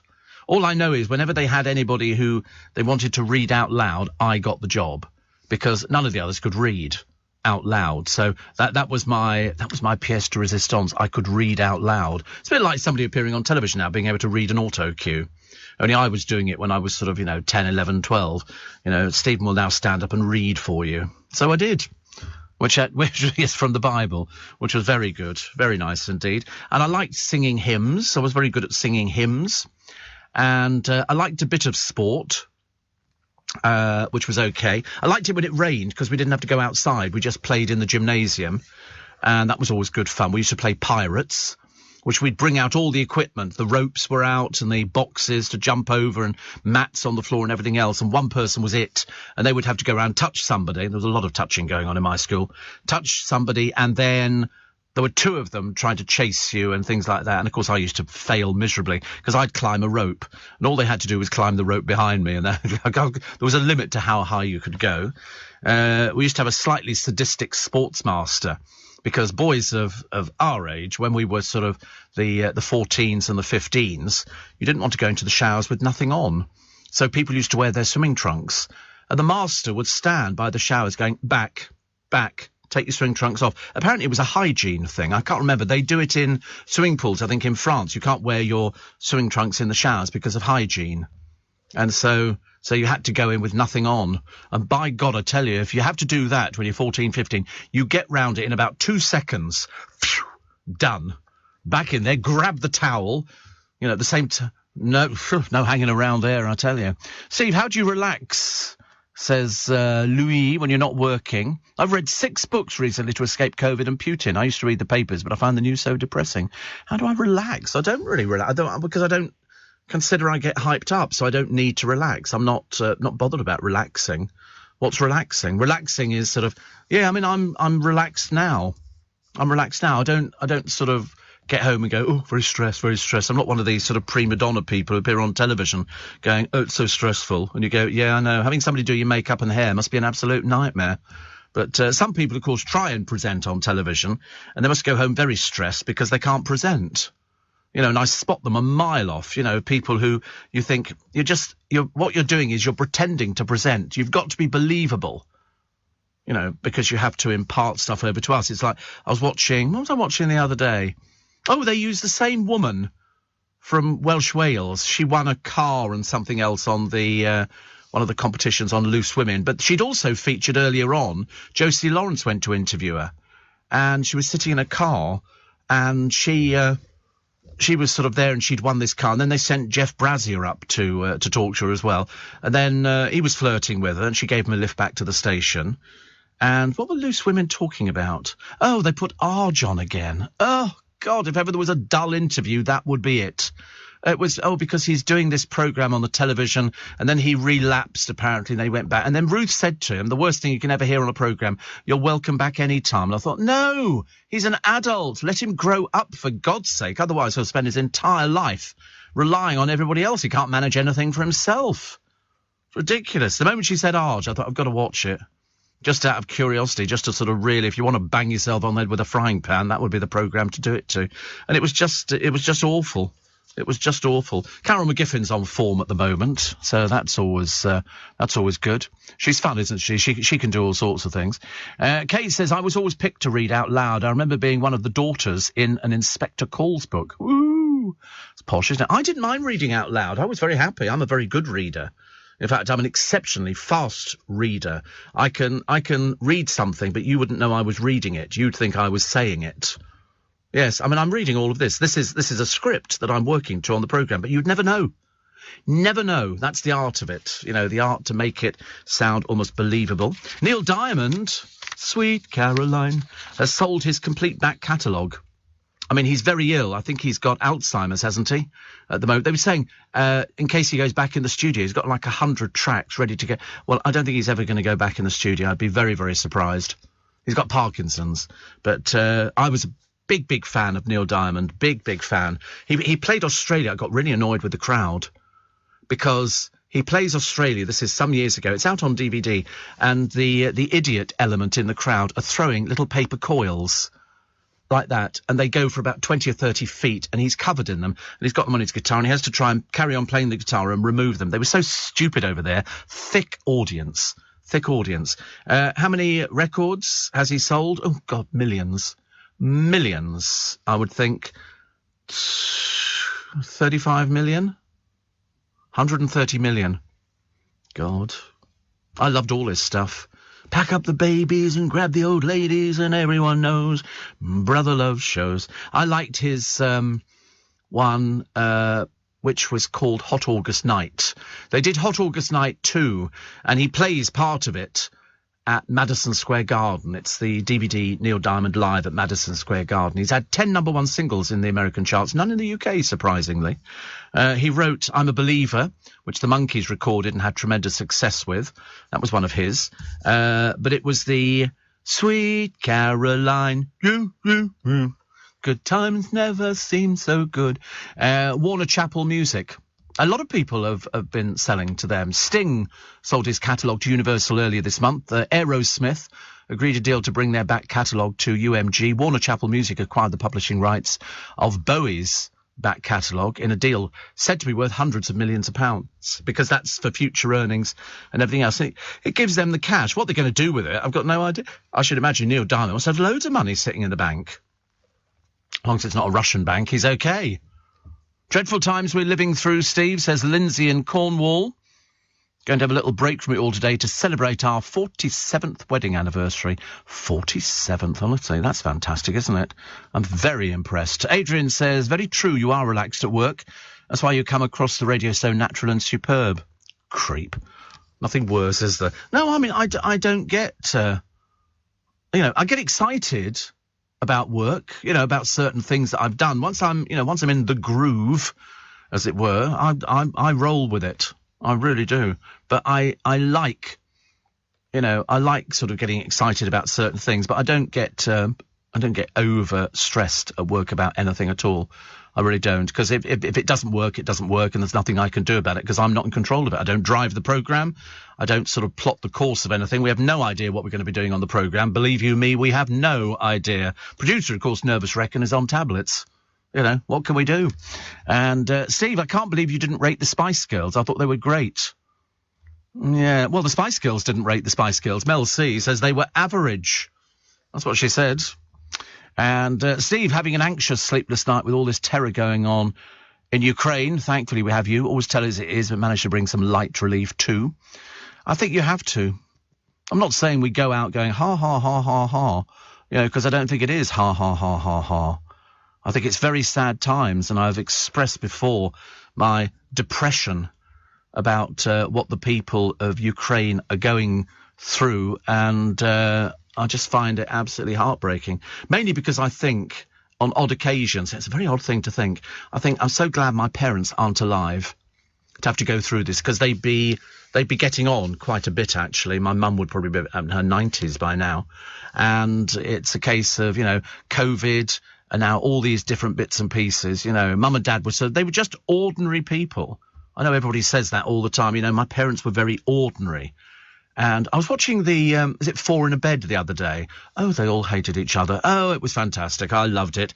And the person who won was some bloke who'd been a chef in the Navy for a long time, and he didn't think that he was going to win, and blow me down, he did win. But they go under the toilet to see the dirt, and on top, and he had dirty things on the windowsill. He said, it's an old building. Yeah, there were hair on the beds, and it was a curly hair. Oh, goodness me. And the shower, there wasn't enough room in the shower and all this kind of stuff. But there was a woman from Turkey there with her partner, so they obviously weren't married. And a couple of the couples didn't seem to like her at all. I found it really fascinating. But it was the one who was the underdog who came through. And he won. Breakfast is the best bit. You know, I don't think the egg was done properly. Well, you blooming well asked for it that way, didn't you? It's really complicated. I had to try and test him. OK, can I have the hard-boiled egg soft yolk? And you think, oh, goodness me. I mean, honestly, it gets so frustrating. Listen, take a short break. 14 minutes to 5. Steve Allen on LBC. Text 84850. Morning, everybody. Nice to have your company. It's Steve Allen's Early Breakfast. I'm Steve Allen. Surprising, isn't it?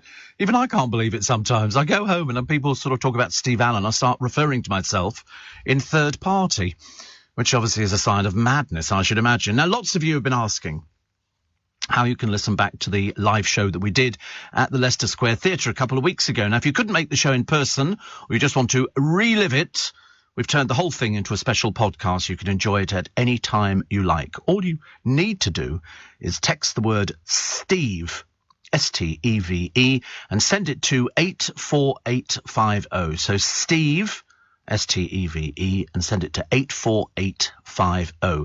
We'll text you back with a link to download the show on the Global Player. A voluntary donation of just £3 from every text goes straight to our charity.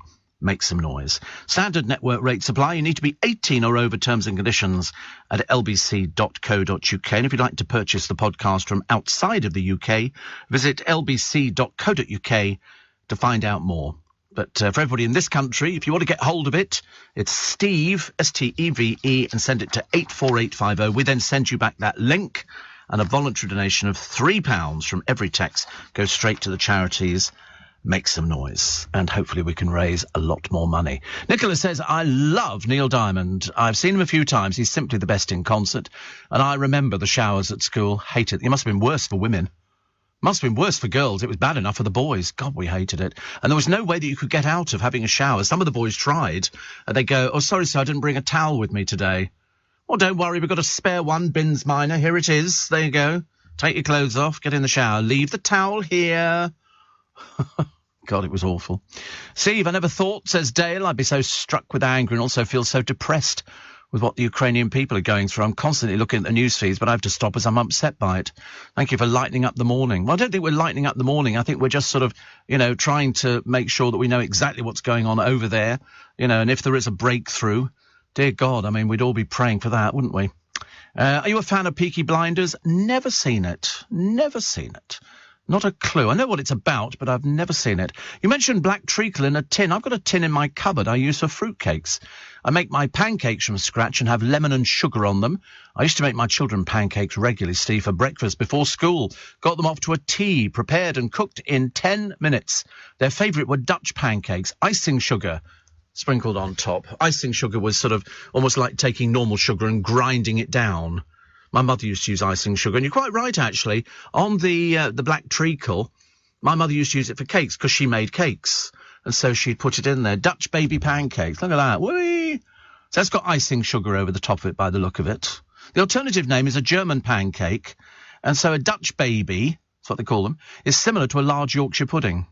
Looks very nice, actually. And the main ingredients, egg, wheat flour, milk, vanilla, cinnamon. All very nice.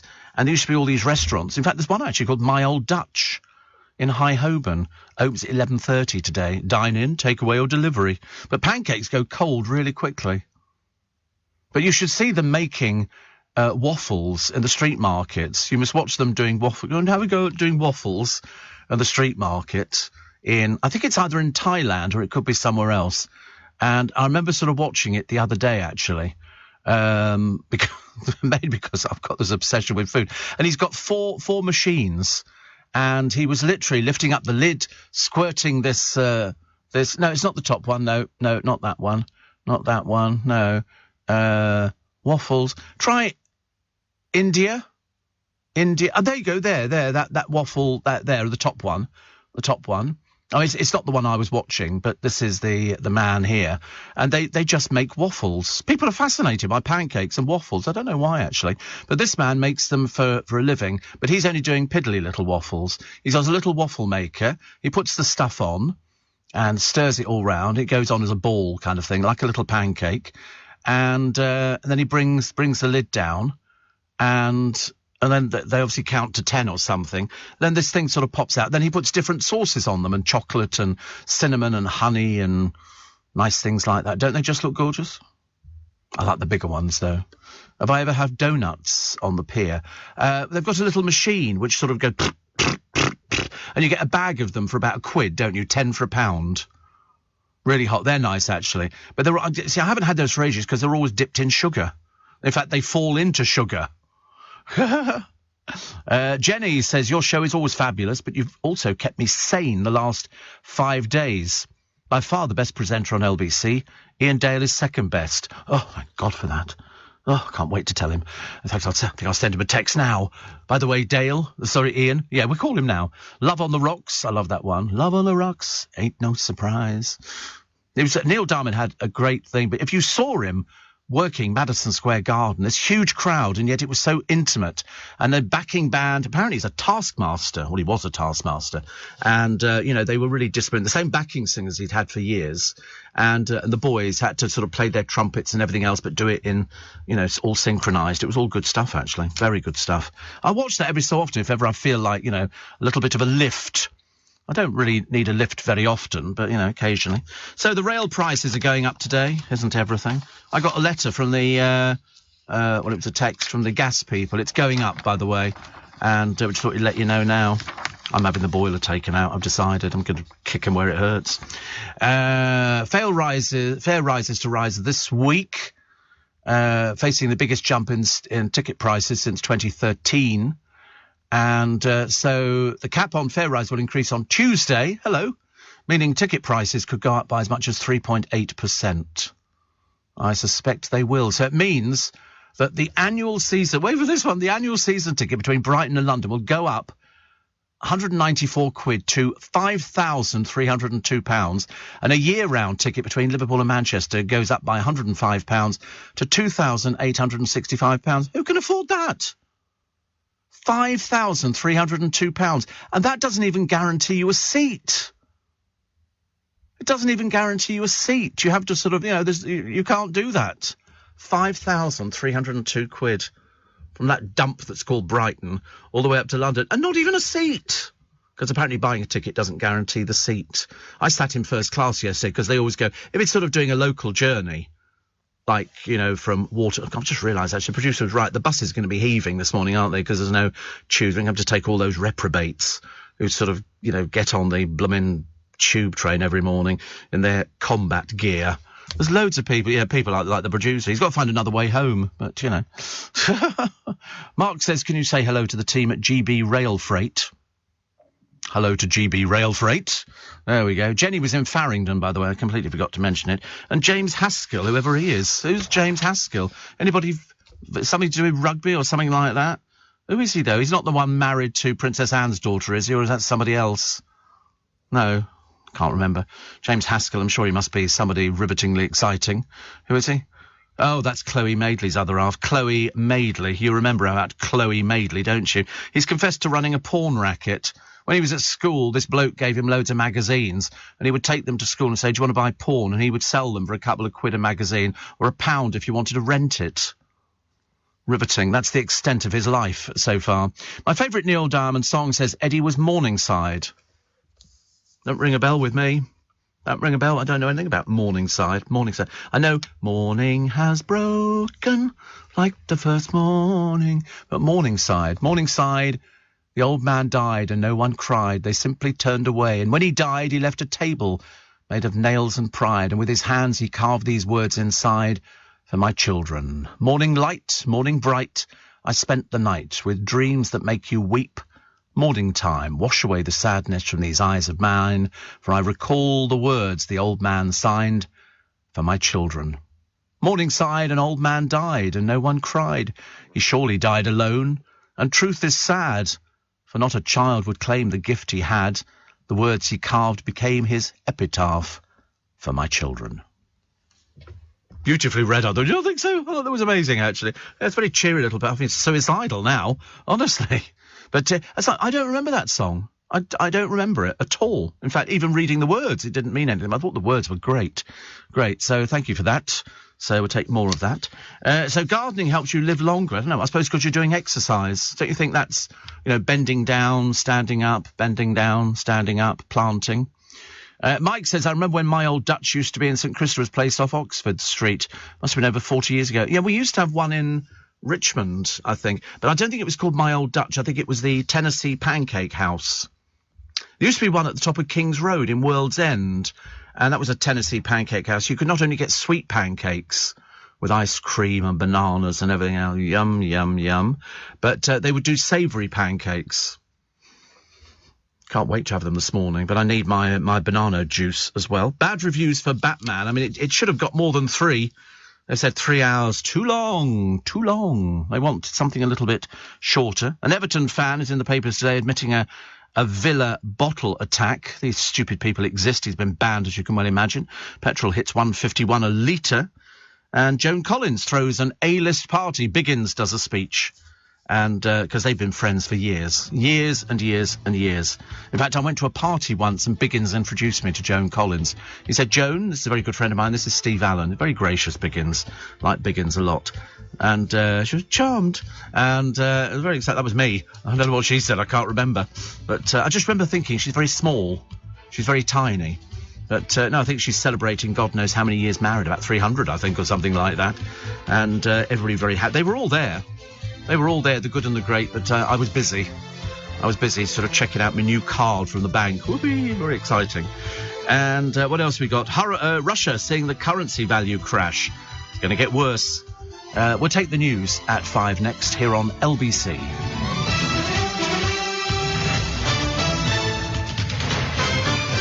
This is LBC from Global, leading Britain's conversation with Steve Allen.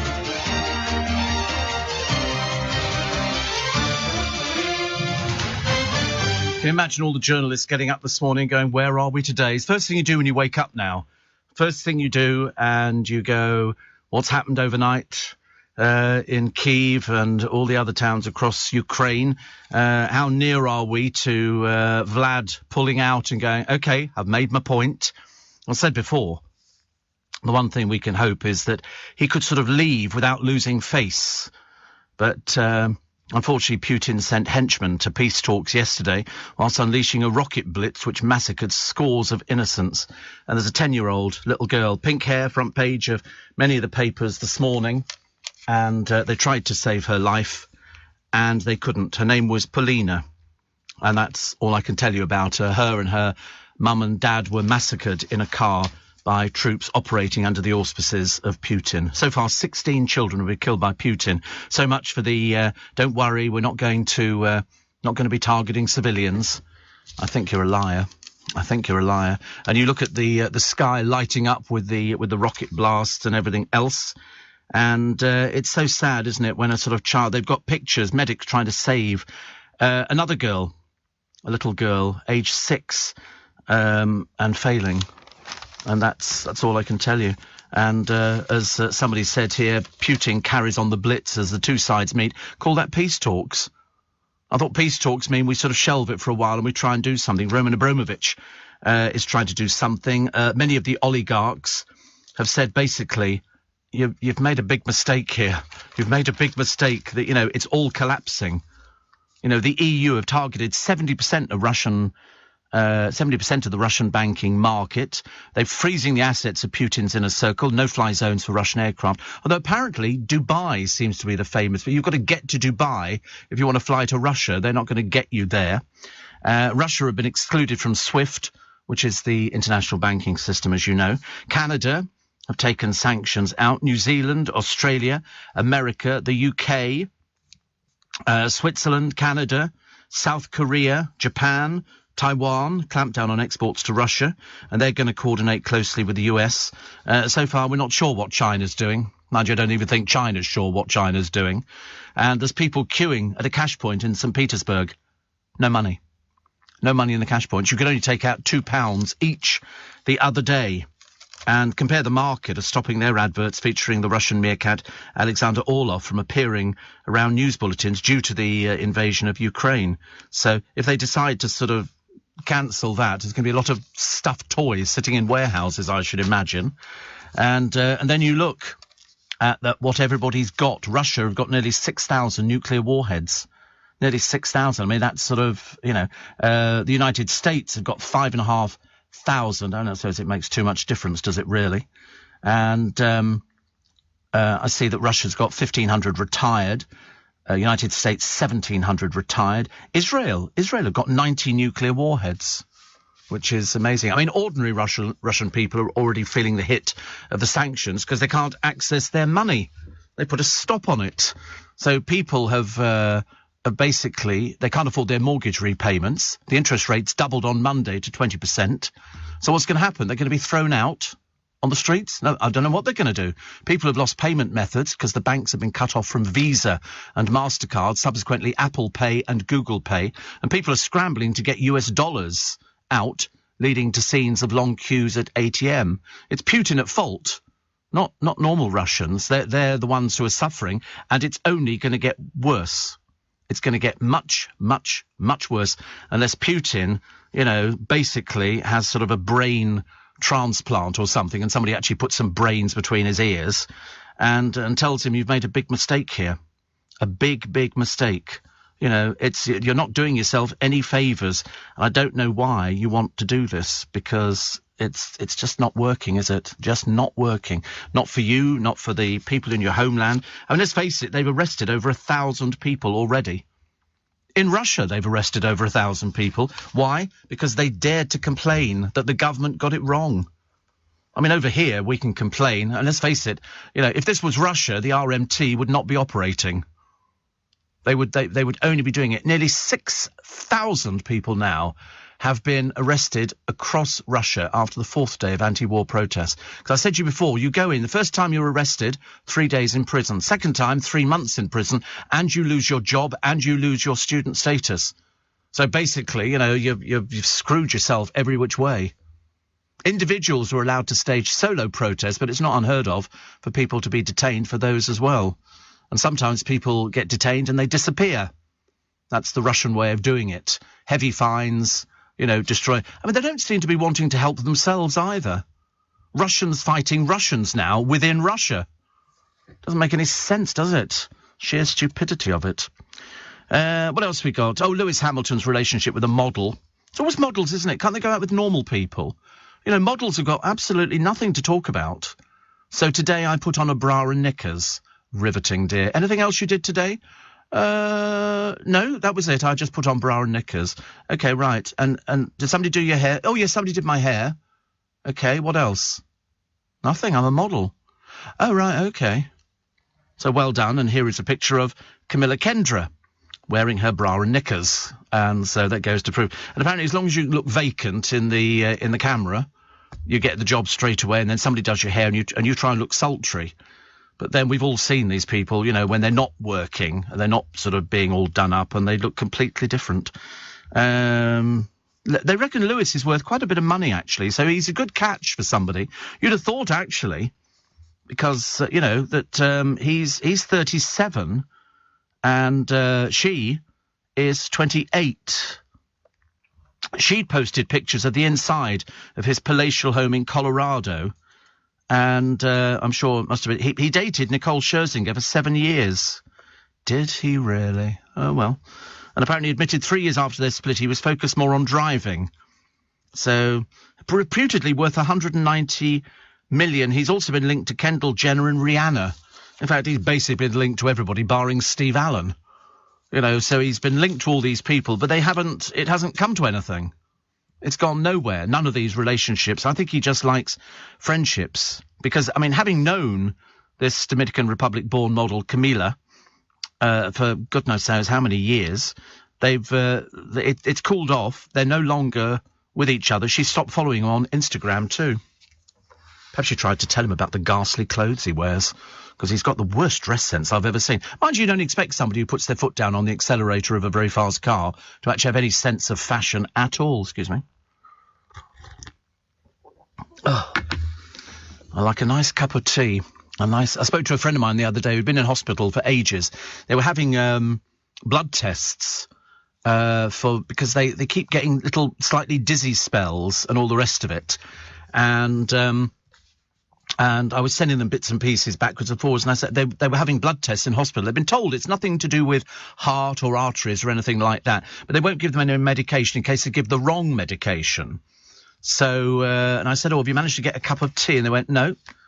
A cup of tea canteen is miles away from where they were in hospital. But they seem to be in there for ages. And typical Monday in A&E, because I think they felt a bit dizzy when they were driving the car. And so they sort of turned around and went back home again, which is a bit bad, really, but still waiting to find out the results of the blood test. And what they need now is a heart monitor, but somebody else has got the heart monitor at the moment. They've only got the one heart monitor, so they have to wait. Yes. I said, goodness me, I thought I'd been ill, for goodness sake. Steve, sadly, I believe Paulina had younger siblings who were also shot, however, being treated in intensive care. Sad beyond belief. Yes. Paulina, I think, was a 4th grade girl from Kiev with the family and 2 siblings when the family car came under fire from a Russian sabotage and reconnaissance group. She was a child in a car. What filth are they? What filth? They murder children. She was in her last year of primary school among 14 children killed since Russia invaded Ukraine. Both her parents died as well. The city's deputy mayor said in a Facebook post that Paulina's brother is receiving treatment at another children's hospital and her sister is in intensive care at a second hospital, but they now have no parents and no older sister. Is that disgusting that a Russian sabotage and reconnaissance group could actually go out and kill children? That is possibly the worst thing you could ever do. I hope you go straight to hell. I really do. Really dreadful. Really dreadful. Soppy Matt Hancock insists his extramarital snog with an aide didn't break lockdown laws. There was something just a bit tacky about it, I'm afraid. Everybody thought that. And he was snogging his aide Gina. Something about sort of people... he's 43, for goodness sake. I don't think people of 43 should do snogging. I think it's only available for younger people up to the age of about 20. When you see other people do it, you go, ooh, no. It's like, oh, no. Your parents snogging. That's just a peck on the cheek. You don't do tongues. Oh, horrible, horrible, horrible. No, thank you very much indeed. The Screen Actors Guild goes gaga for Dame Helen, as she jokes. Actually, I've suddenly realised, she was the toast of Tinseltown. Everybody else was wearing all their best frocks and, she was talking to Michael Keaton and Will Smith got emotional. Ted Lasso actress Hannah Waddington looked sensational. They pour themselves into these dresses, don't they? And all for it's photo opportunity.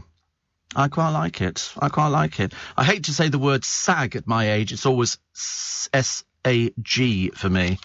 Yeah, you get to that certain age, says Steve Allen, 67. No point in worrying. Tiny talent Bella J. Dark has sold 1,000 copies of her book to officially become the world's youngest published author. It's called The Lost Cat. I thought the amount of publicity she'd had, she'd have shifted millions of the blooming things, but only 1,000 didn't seem particularly good. Blimey, James O'Brien shifted more than that. He did much better. Much, much better.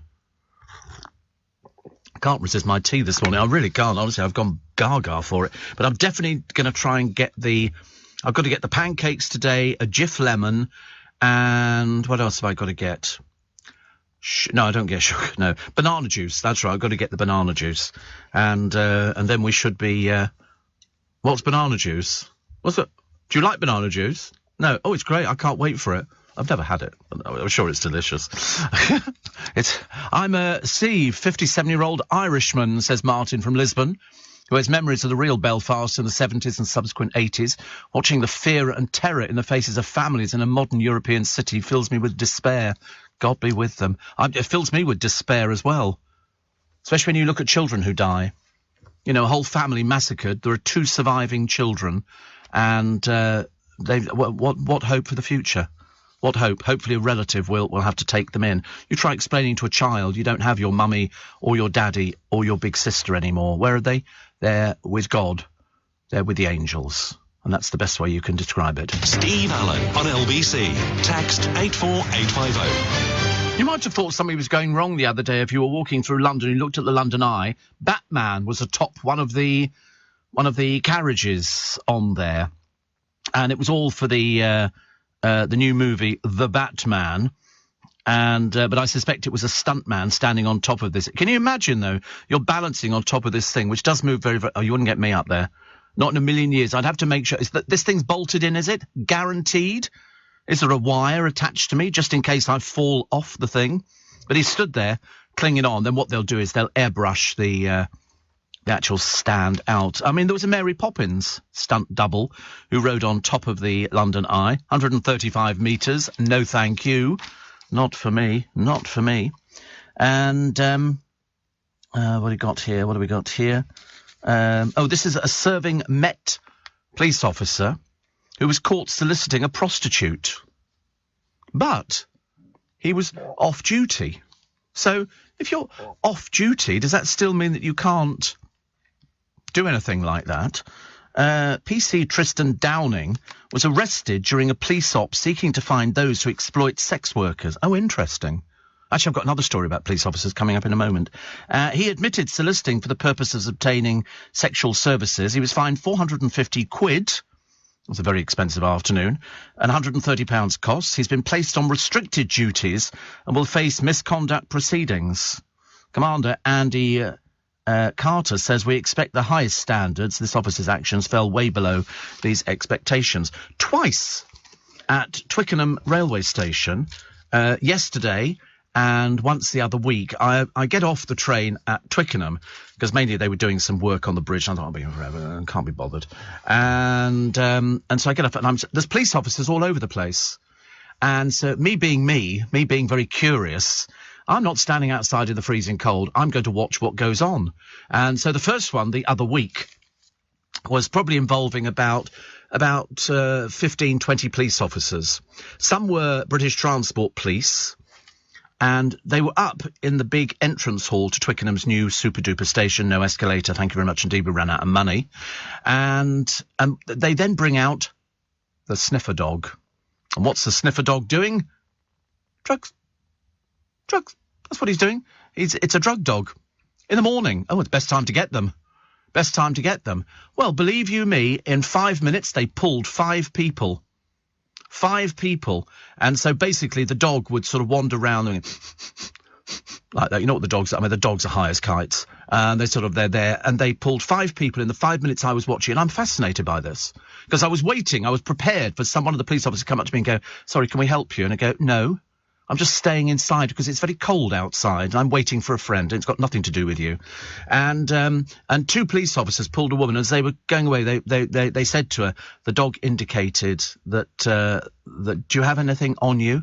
And she went, yes. They literally emptied her pockets out. One of the lads looked very young to me. I mean, he did look very young. And he was also stopped by the police dog. And I remember thinking, my God, I've seen them do it before.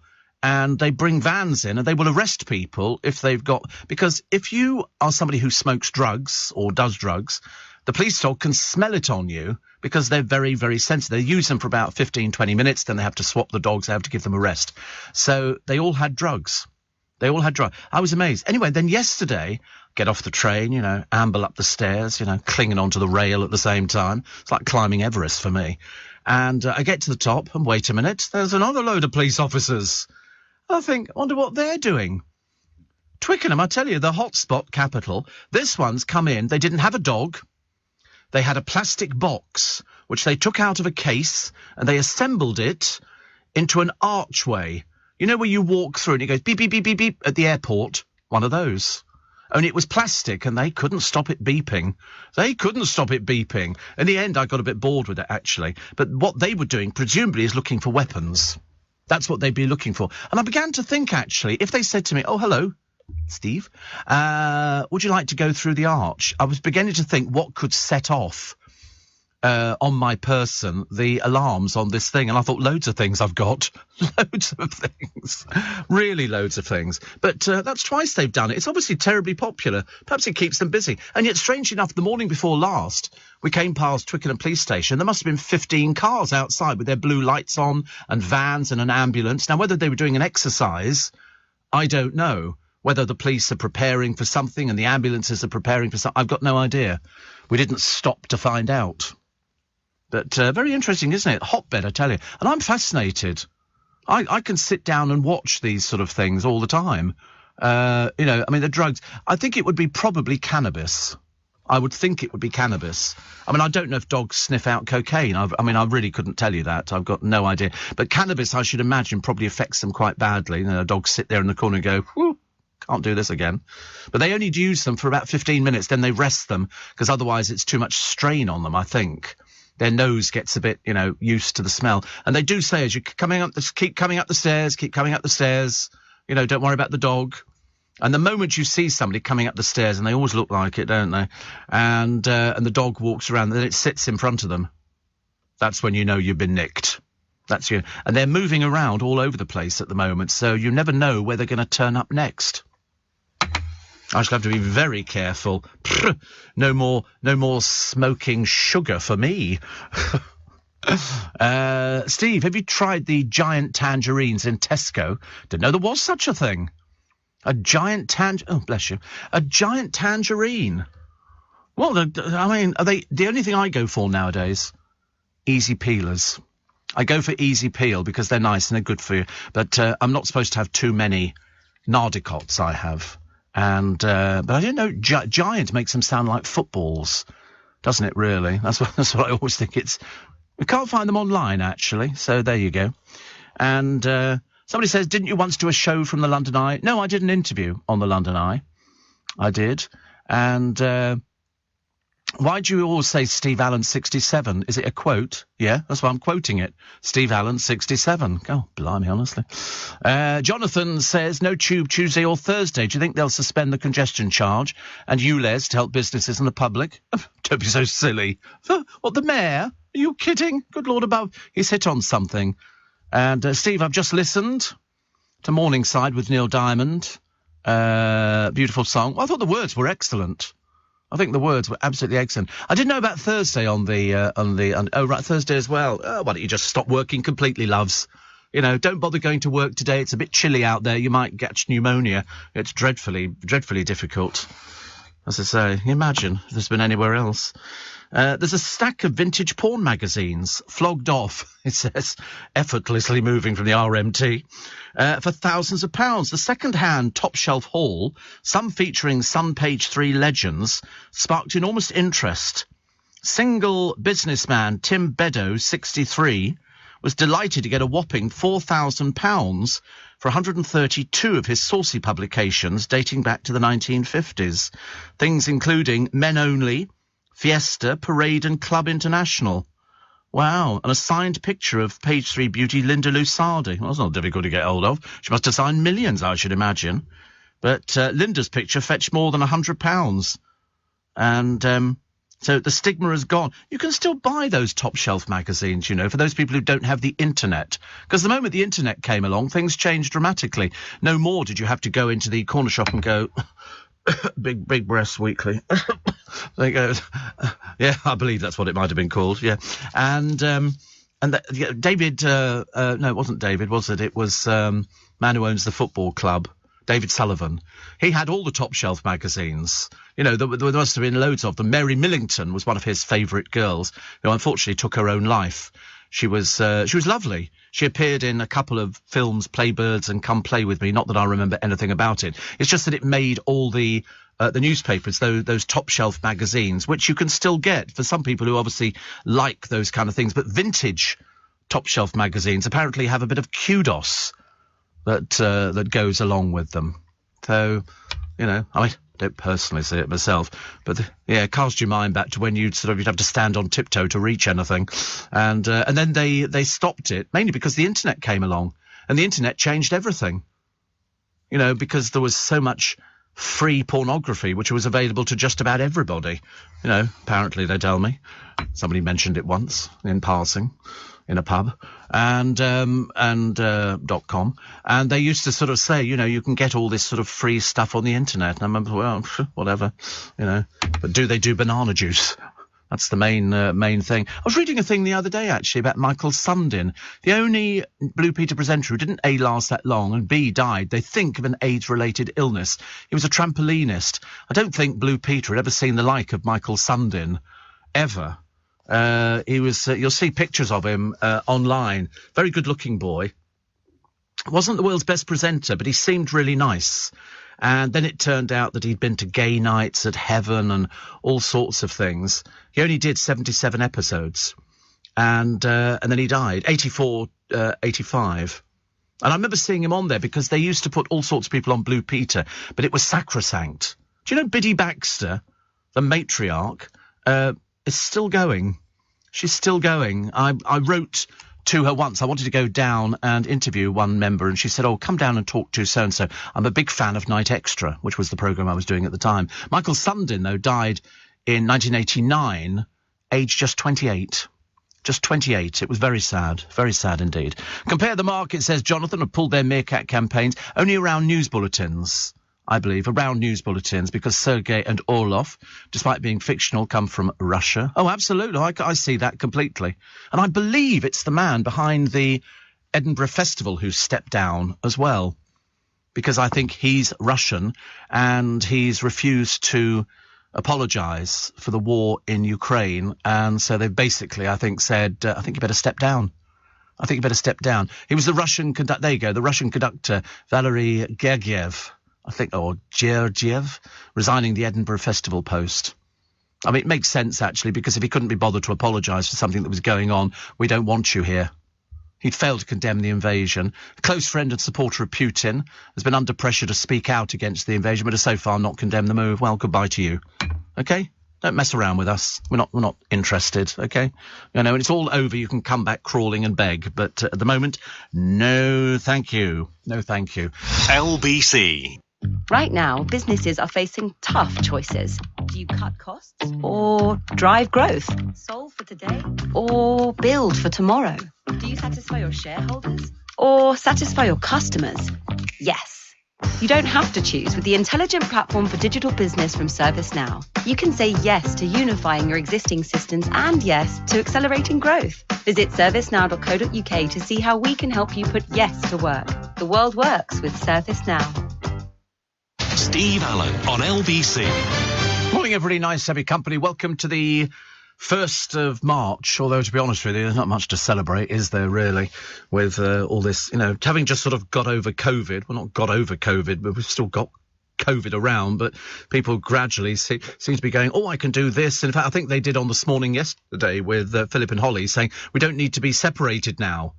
We don't need to be separated, because before they were working with a screen between them, yeah, and they were hugging and doing all this. Loose women as well. Disgraceful, honestly. Those poor companies that make plastic screens, what are they going to do now? We'll have to wait and see on that one, actually. But they did say it. They did say yes. They said we're allowed to sort of do this now. That's okay. I'd hope they don't go down with anything. I really do. Good morning, Steve. You have mentioned my name, Jonathan, twice in the last 15 minutes, but it is not me. Are there really more than one Jonathan in your life? You are my only Steve. Warmest Professor, the real Jonathan Shalit, OBE. You are the only proper Jonathan. You are the only one. Didn't you I was reading something the other day, and I think Jonathan posted it. Where did you get a pie? Was there a pie somewhere in your life over the past few days? I think he went somewhere. He might have been to watch football or something. I can't remember. Whatever it was, he ended up with a pie. And it might have been Karen Brady. Is it Karen? Who does Karen Brady look after? Which team does she look after?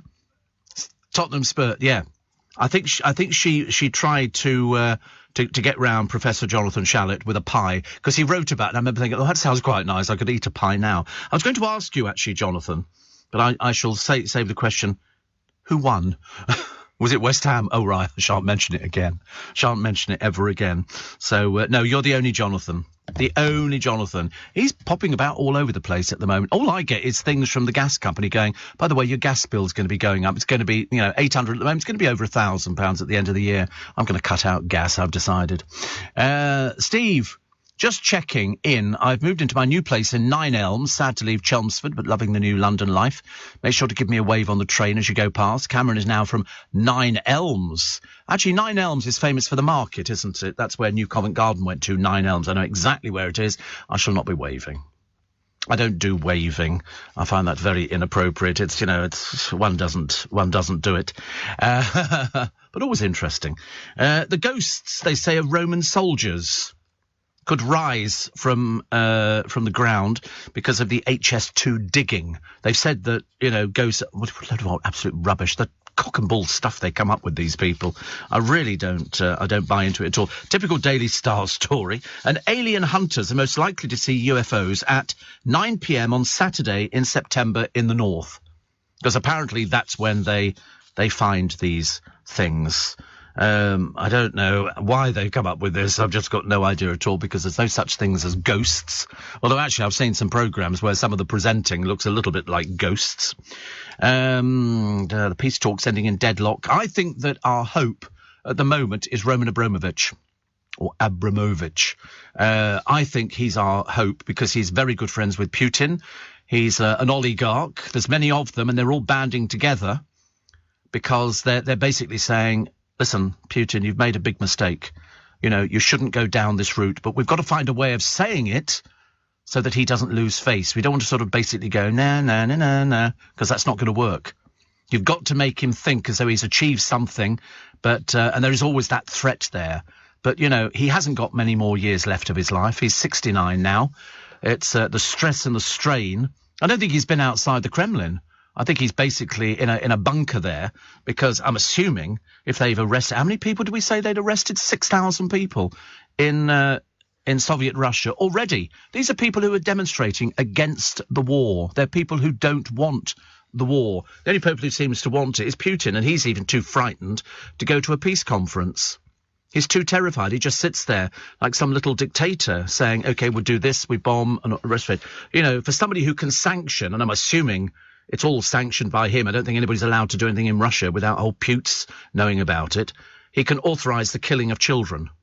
And that's what he does. That's the blood he has on his hands, the killing of children. I mean, I don't know how he even considers living with himself. I really don't. I really don't. Other stories which are doing the rounds in the paper today, well, apart from the oligarchs who are in revolt as they demand an end to the bloodshed. Of course they do. They're seeing everything disappearing. Even the people in Russia trying to get to the cash points. No money. Running out. Not good at all, really. Yes, says Jonathan Shalit. Director's box... I knew it would be. I knew it was. At West Ham as a guest of Karen Brady, who's vice president of West Ham, playing Newcastle and ended in a rather uninspiring 0-0 draw. The pie and mash and lashings of gravy was delicious. How lovely. I've never had pie and mash, but it sounds delicious. It sounds absolutely wonderful. So, director's box. Only the best for the Professor Jonathan Shalit.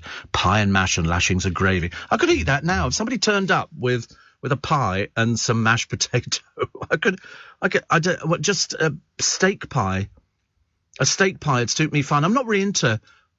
Yeah, I could eat that. I could seriously eat that right now. If somebody said to me, listen, we've actually brought an oven in, Steve, and they're doing some steak and ale pies, and we've got mashed potato and onion gravy with it. How does that suit you? And I'd go, yes, please.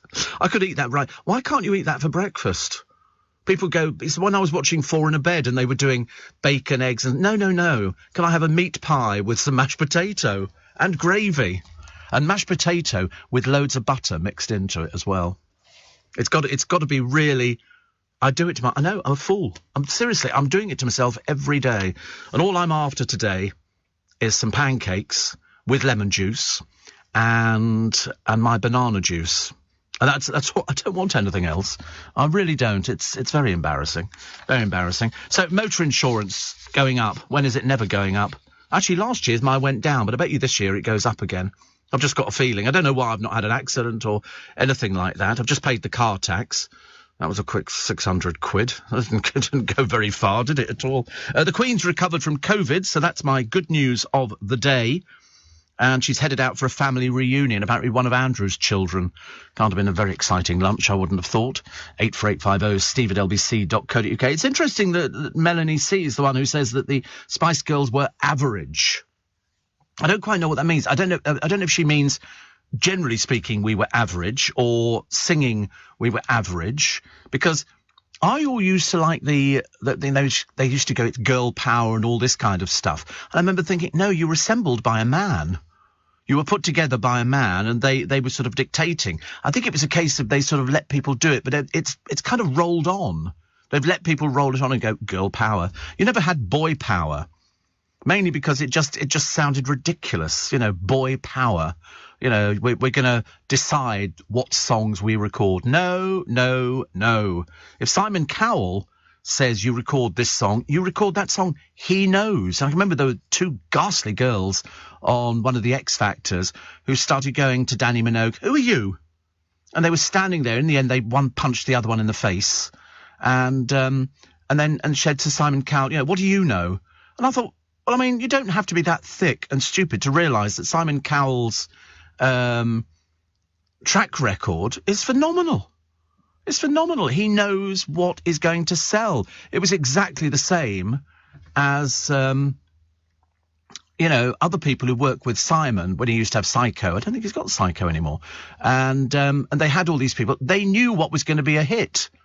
And they would say, listen, you do this, and that will be a hit. Look at all those groups that came out of Ireland. You know, you couldn't move for boy bands. I mean, few of them didn't make it. Few of them didn't make it because I think people suddenly realised that they were just jumping on a bandwagon. But, you know, you've got to go with what the experts say. It's like, you know, we were talking about Jonathan Shalit a moment ago, who's got one of the biggest agencies going. I mean, there's not many people that he doesn't have. In fact, it always amazes me how many people he seems to have, and it's his job to make sure that they work. Because if they work, he gets money out of it. That's his job. So he's got an agency full of people who get bookings for people, and some people last, some people don't last. You know, he gets that. Everybody's got shelf life. Steve and the gang. Oh, apparently Ian Dale's team is West Ham, says Jack. Yes, I knew that. Of course, Karen Brady used to work for us here at LBC. Karen Brady used to work in the sales department, and she went to David Sullivan's to try and pitch for work, and he was so impressed by her, he poached her and gave her a job. I remember that very well indeed, very well. Alex says, Steve and the gang, my daughter goes to the Global Academy, and the place is just amazing. She's doing very well. She wants to be a radio presenter. So I'm a very proud dad, so thank you, Global. Yes, the Global Academy turns out some wonderful people. Everybody says the same thing to me. You know, DeMarco went there as well, who's our AP at the moment. And everybody says the same thing. Want to be a radio presenter. And I always say, listen, if you really want to do something, persevere at it, and eventually you will get it. Might not happen today, might not happen tomorrow, might not happen this year or next year, but it will happen if you just... And also, the one thing to do in this business is to just be very amenable to things. If somebody says, can you do that? Of course you can.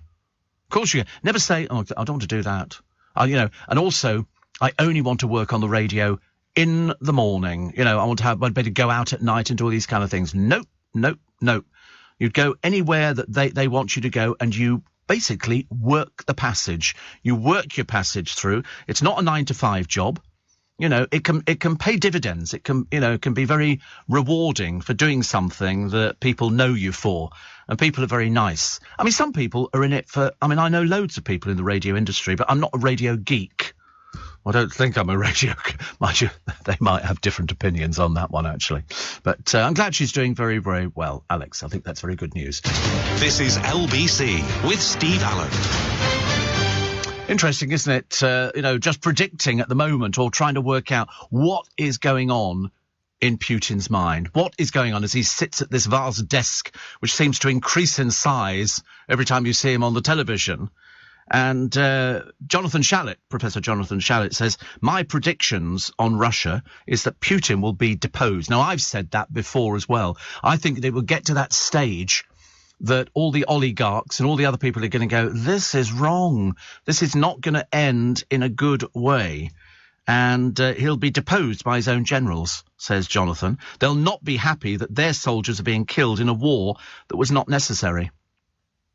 And his own people are suffering. And they're suffering badly. You know, once they start running out of food, and they can't get access to money, their accounts are frozen, they can't travel, they can't do anything at all. And if you demonstrate against the war, you get arrested by his snatch squads.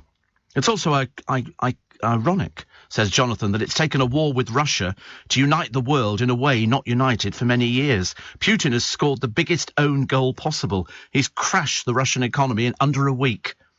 changed German foreign policy to provide weapons again, which they've not done since 1945. The greatest leaders, in your words, Steve, also have a shelf life, and Putin will now bring his to an abrupt end, and Jonathan predicts a grisly ending. I was thinking about that some time ago, and I told Joe, my producer, I said, I've just got a feeling, because there was this story that he spends all this time watching Saddam Hussein's execution, I think it must have gone through his mind that he's going to upset certain people in his own country.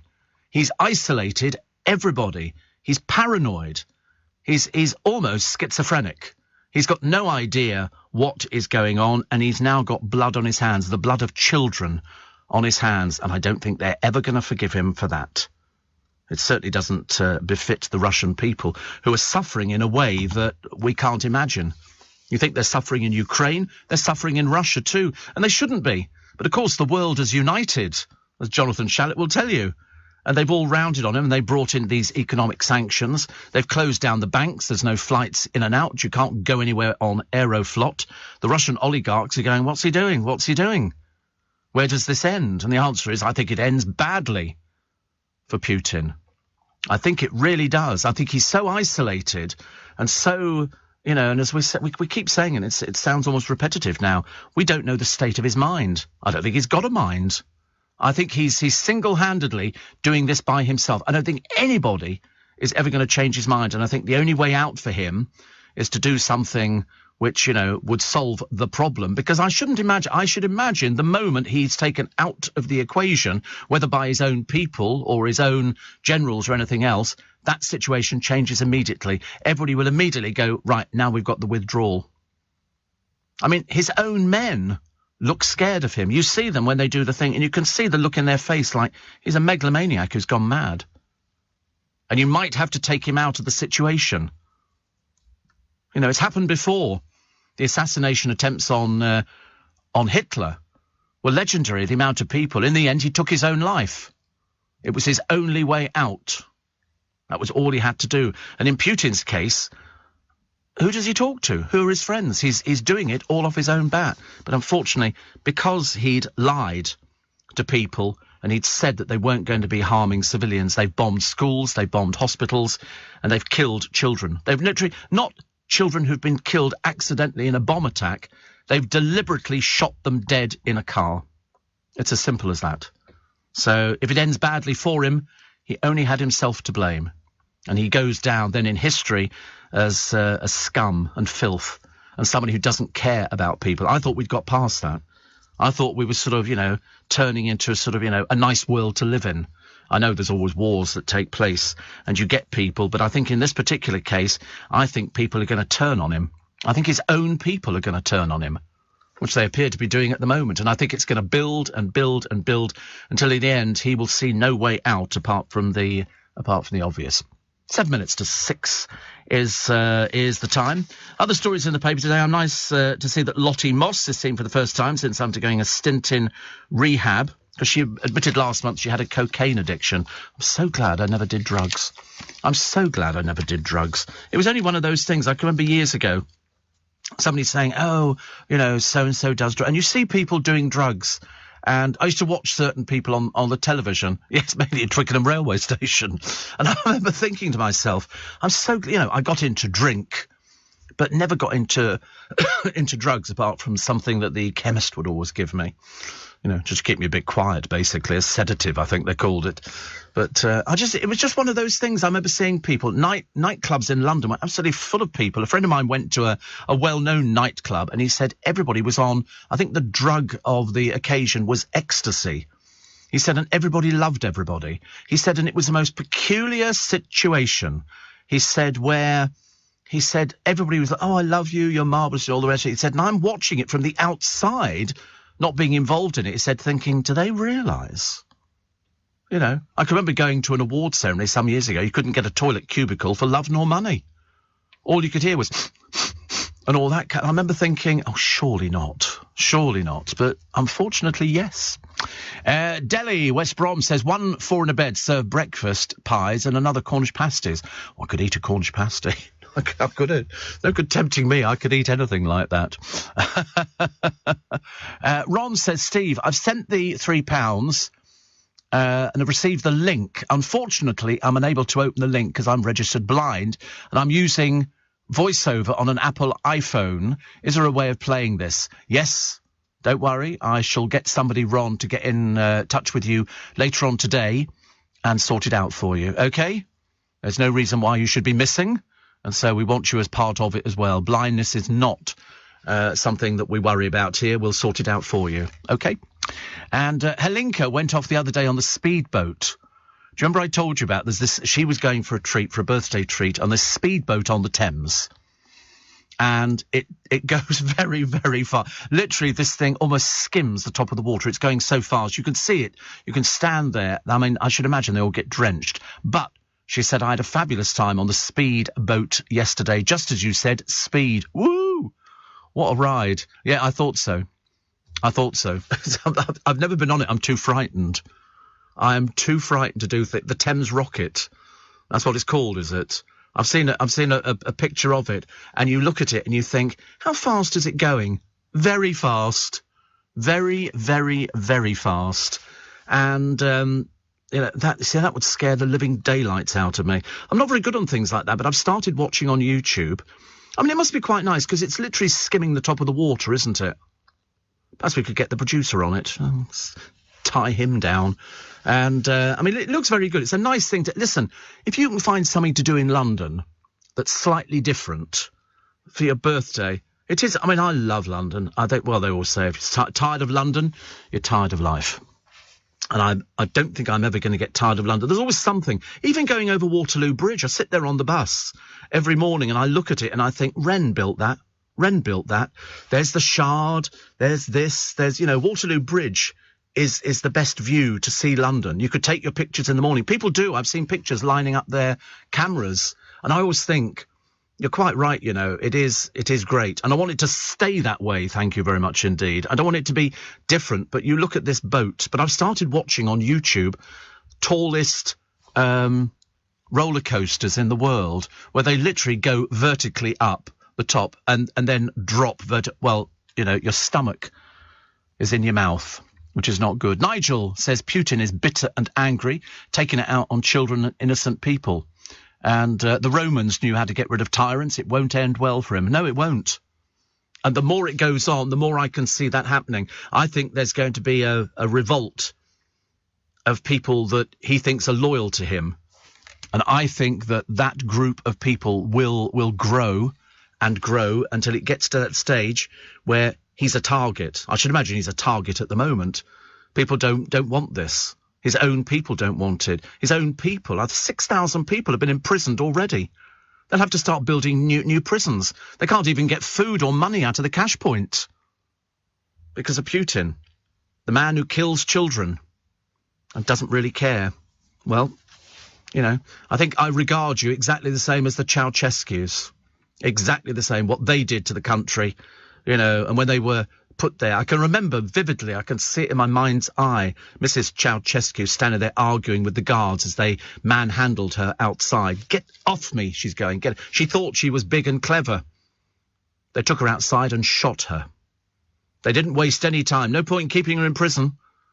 She was taken outside and shot, and he was taken outside and shot as well. It was as simple and as quick as that. And I just feel that the way it's going in Russia, and it seems to be getting worse on a daily basis, to see the queues of people trying to queue up for food and things, and they're supposed to be the aggressors. They're supposed to be the ones that have got everything. But they haven't. They really haven't. So these oligarchs, as they revolt, they want an end to the bloodshed. They want to carry on their nice lives. They want to sort of, keep all the money and keep all their nice houses and keep providing for the economy. What about all the Russian oligarchs' children? They use London like a playground. Although very interesting, Putin obviously is a very rude man, because I told you before, he met the Queen a short while ago, 14 minutes late. You never make the Queen wait. And he did the same to the Pope, 14 minutes late. Whether it's to make sure that this little man has an ego the size of Greenland, I've got no idea. But either way, it's just rude. And rudeness always gets its comeuppance. I'm Steve Allen. This is Early Breakfast on LBC. We'll take a short break for the news at 6. Back with you in 3.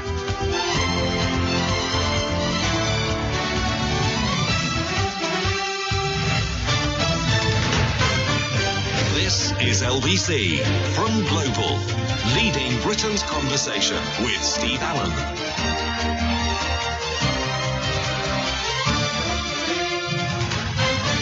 I should actually also remind you every so often it's Pancake Day today. And I know you can get all the different fillings, but I'm going to stick to trad. I'm going to buy ready-made pancakes. I really can't be bothered. All you've got to do is turn the oven, not the oven, the hob up really high, stick the frying pan on there, put the ready-made pancake on. You know, after it starts, sort of, you can tell when it's going to be done because you get smoke off it and all the rest of it. And then you put a little bit of lemon juice on or something like that, a little bit of sugar if you so desire. Fold it over, eat it. And while you're eating it, put another pancake in the frying pan. We laugh about it, don't we? We laugh about it. Tanker driver Phil says, well, here I am, once again, missing out on Pancake Day. I haven't been home on a Shrove Tuesday for over 20 years. I used to love my dear old mum's pancakes with sugar and lemon, but you can't make pancakes in a truck. A truck's microwave, as far as I know. No, you can't. They have to be on a frying pan. They have to be on a frying pan. I love them. Seriously. I mean, as fast as my mother made them, you know, and she made her own batter and everything else. Now you can go and buy ready-made pancakes. In my day, you couldn't do things like that, but I quite like it. Steve says, Stephen, I know you're always right, but in this instance, you're wrong, saying everyone has a shelf life. You don't. You're never going anywhere. Well, I do go places. I mean, I don't go to, sometimes not on the tube today. We all simply will not allow it. Yes. No, it's no. When I say you know what I mean when I say a shelf life, it's politicians. They have it, and you think, oh, somebody's been here. I mean, even Thatcher. You know, most people thought she was the Iron Woman and the Iron Lady, and she was. And I remember when she was sort of shoved unceremoniously out, and I remember thinking, I don't think we'd ever see that again. And politicians, I mean, they had somebody on the television the other day, Lembit Opik. I began to wonder what he did now. He's not a politician anymore, is he? Didn't he try? He tried being a comedian. That failed miserably. In fact, he tried everything and it all failed. And I remember thinking, if you've been what do you do? And the answer is you have to try and get yourself onto one of those dancing programmes on the television. It's the only way to resurrect a career that's dead in the water. And so, but I always find it, you know, immensely entertaining to sort of discover how long people's shelf life is. It's like, you know, people who sort of go on to talent shows on the television and they think it's when Peter Andre said the other day, you know, oh, my boy's going to be a big star. No, he's not. You should never say that to somebody. You know, there's a way of building people up, but don't tell somebody something of which you have no control over. You know, if you think Junior is very good and he writes his own songs and he's got so-and-so, that's fine. But that might not do anything at all. Just because you're Peter Andre's son probably might be the biggest handicap the poor boy's ever had. Even Ella Fitzgerald's granddaughter failed miserably on Aretha Franklin's granddaughter failed miserably, and she then had a tantrum and stormed off stage.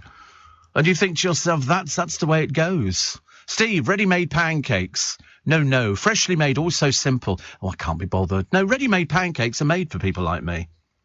Idiots in the kitchen. Phil the farmer said, sorry, I don't know why I said that. Not only Pancake Day, it's St David's Day, so Welsh cakes with a morning cup of tea. Phil is a Welsh farmer. I've seen Welsh cakes because they did them on the floor in a bed the other day. They made these Welsh cakes because the bloke who won the programme, they said, he's made this before. And it turns out he's a chef. They look delicious, don't they? Don't they look nice? You like the look of them? Oh, you're not bothered, are you? Look a bit dry. No, they don't look dry to me. Don't you have them with sort of cream or something? Or do you just have them like that? Traditional Welsh cakes dusted with sugar. But there must be something to them. No, there isn't. It doesn't say they're a cross between a pancake and a baking powder biscuit. Oh, God, how boring. A baking powder. What's that? A baking powder biscuit. I've never heard of it. But you can make these things quite easily, or failing that, you can go to a supermarket and buy them. Makes it much easier, doesn't it, really? But so we did do St David's Day at the beginning of the programme, Phil, the Welsh farmer. Oh, yes, we did. Reminds me of a joke about Welsh farmers, but I can't do it. I get into trouble. Perhaps we'll save it for another time. Save it for another programme where we don't have anything to talk about. So. A football agent says he's arranged Emiliano Sala's doomed private flight because the Stars' new club wouldn't pay for it. I remember that. Do you remember that flight that came down all those years ago? And thugs are carrying out Kurt Zuma-style attacks on cats as part of a sick online craze. The shamed West Ham defender, a disgusting piece of work at the best of times, was filmed slapping and kicking one of his Bengal moggies across the kitchen, sparked a rise in similar attacks on an online group called Kick the Cat Club. Are these people really stupid? Answer yes. It's the people who do graffiti on the walls. Mental age 3. You know, they're doing a tag. Are you really? Are you really? You go into Richmond Station, as fast as they paint over it, they're out there. I mean, why don't they bring in security dogs at night and then just basically say that the graffiti coming into Richmond Station is absolutely unbelievable. It looks like the New York subway. I mean, generally done by people of limited intelligence. I don't want to be too rude about them, but the word simple would be an overuse of the word. Steve, I think we should start putting pressure on China and the other countries that are not sanctioning Russian war against Ukraine. As individuals and consumers, we can begin by stop buying their products. That will not have an immediate impact, but long-term, together with all the other measures, we will get results. I mean, you'd have to stop buying a lot of stuff. Apparently McDonald's have pancakes for 99p today. Do they really? What do you have with them? Where do they have the facility to make pancakes? Do they have a hot plate or something? I've never seen a hot plate. They just assemble things. I don't know where they do it. What does it look like? Oh, how to get McDonald's bread and cheap. They're advertising. What's this? What's that stuff on there? Is that... Oh, that's syrup. Oh, is that maple syrup? Where is maple syrup come from? I don't want to be ignorant on this one. Has it come from a tree? Is it from a I know it sounds stupid. I'm not supposed to know things like this because I don't eat maple syrup. But I'm assuming that's what it comes from. Doesn't it come out from a tree? And they crush these... do they? I'm only guessing. I've got no idea. I'm padding here. Yeah, I've seen maple syrup. There you go. It's made from the sap of the sugar maple, red maple or black maple trees, although it can be made from other maple species. The trees store it in their trunks and roots for winter. The starch is then converted to sugar that rises, and maple trees are tapped by drilling holes into the trunks and collecting the sap. There you go. Not stupid as I thought I was in the first place. I might better go for that, but I don't know. That sounds like all sugary, doesn't it? That's a bit, tapping... No, it's not for me at all. It's like tapping rubber trees. Have you ever seen them doing a rubber tree where they cut a little line in it, the rubber trees, and then the rubber drips off into a cup that they place underneath? You've never seen that before. That's where they get rubber from. Where do you think they got rubber from? They were showing you this morning on the television. It was one of those brilliant programmes which says, how do they do that? Or in the case of my television, why do they bother? And they were doing frozen peas this morning and cement. Lesser of two evils. Because I think it was Clarence Birdseye who came up with the pea, his name is Clarence Birdseye, came up with the peas and freezing them very, very quickly so they stayed fresh. I think he invented the freezing process so that the slogan used to be, fresh as the day the pod went, like that. And it kept them fresh. So literally within an hour, I think, of picking them in the fields, they're frozen. Quick frozen, so they retain all their freshness. I used to like peas, but they're blooming fiddly to eat, aren't they? Especially if you've only got a fork. That is ridiculous. I think they're very... Don't you think they're fiddly? I thought eating peas is fiddly. I don't know. I don't do eating. I mean, unless you've got a spoon, you could eat them with a... Oh, honestly. Welsh cake, says Deli. They're like a firm hot cross bun. Some people put butter on them. Oh, right. Oh. Anyway, Wayne the Trolley Dolly. He says, have you bought the podcast? Oh, sorry. How you've just bought the podcast, sorry, of the live show. You seemed genuinely overwhelmed on the day, and I could hear it in your voice. Second time around, I sat quietly at the back, but loved it. Were you there? Why didn't you come and say something? Honestly, goodness sake. He says, same time next year, I hope? Absolutely. I was genuinely overwhelmed. I always am. I get to that stage where sometimes I get a bit choked up with it, and I try and hold myself together, because I've done it on every show. I can't help it. Just a bit overwhelming. Young nanny Sam says not only Pancake Day and Daffodil Day, it's Baby Rose Day. Say happy birthday, aged 1, Rose Evangelista, from her very young nanny Sam. Happy aged 1. Honestly, how wonderful to be 1. But, coming into a world that is in the state it's in at the moment, especially if you're in the Ukraine and all the children. Do you know 100 babies have been born already in the Ukraine, on the underground and in the bunkers and things like that? The miracle baby, one here born during shelling. That's why they want everything. They need nappies. They need everything. They need everything. And this one was born in the basement of a Ukrainian city hospital as the Russian forces fired outside. I love the idea. The mother went into labour inside Starobilisk Multidisciplinary Hospital. What in God's name is that? The Multidisciplinary Hospital. Staff rushed to create an underground makeshift ward, safe from the shelling, where she could give birth safely. Wow. Isn't that amazing? But 100 babies born so far. 100 babies. Let's hope they have a better life than their parents are going through at the moment. LBC. Are you receiving tax credits? If so, this message is for you. Tax credits are coming to an end, and most people will be asked to apply for universal credit instead. The Department for Work and Pensions is writing to tax credit claimants. You won't be moved automatically, so look out for your letter explaining what you'll need to do and by when.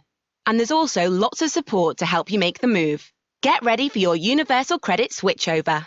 Search Understanding Universal Credit today. Eligibility criteria apply. LBC. And I can tell you for a fact there are no tubes at all anywhere.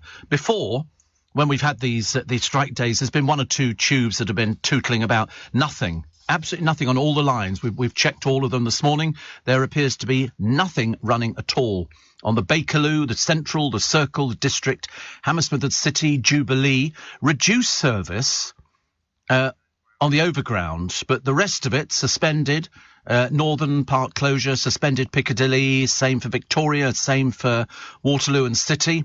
Basically nothing. Okay, so don't go there, because you're just going to exacerbate the situation. The gates will be closed on all the stations as well, so you won't even get down to a platform because there's no trains. So nothing at all, which is not very good at all. Mr. Neil says just taking Lorraine off to work. And big up the NHS workers. It's my daughter Hayley and hubby Mike's wedding anniversary today, which is nice. And we're looking after the grandchildren this evening, and I'll be knocking out the pancakes as quick as they can eat them. He says, pouring here. Take care. I don't know. Is it pouring here? Oh, God, the producer's got something else to add to it. It's not raining here, is it? Not yet. I have brought an umbrella. It's always good for Mr. Neil to supply the weather forecast for us, but there's no trains. Absolutely nothing at all. It's such a pain. It really is. No. Everything else is all right, isn't it? Everything else is all right.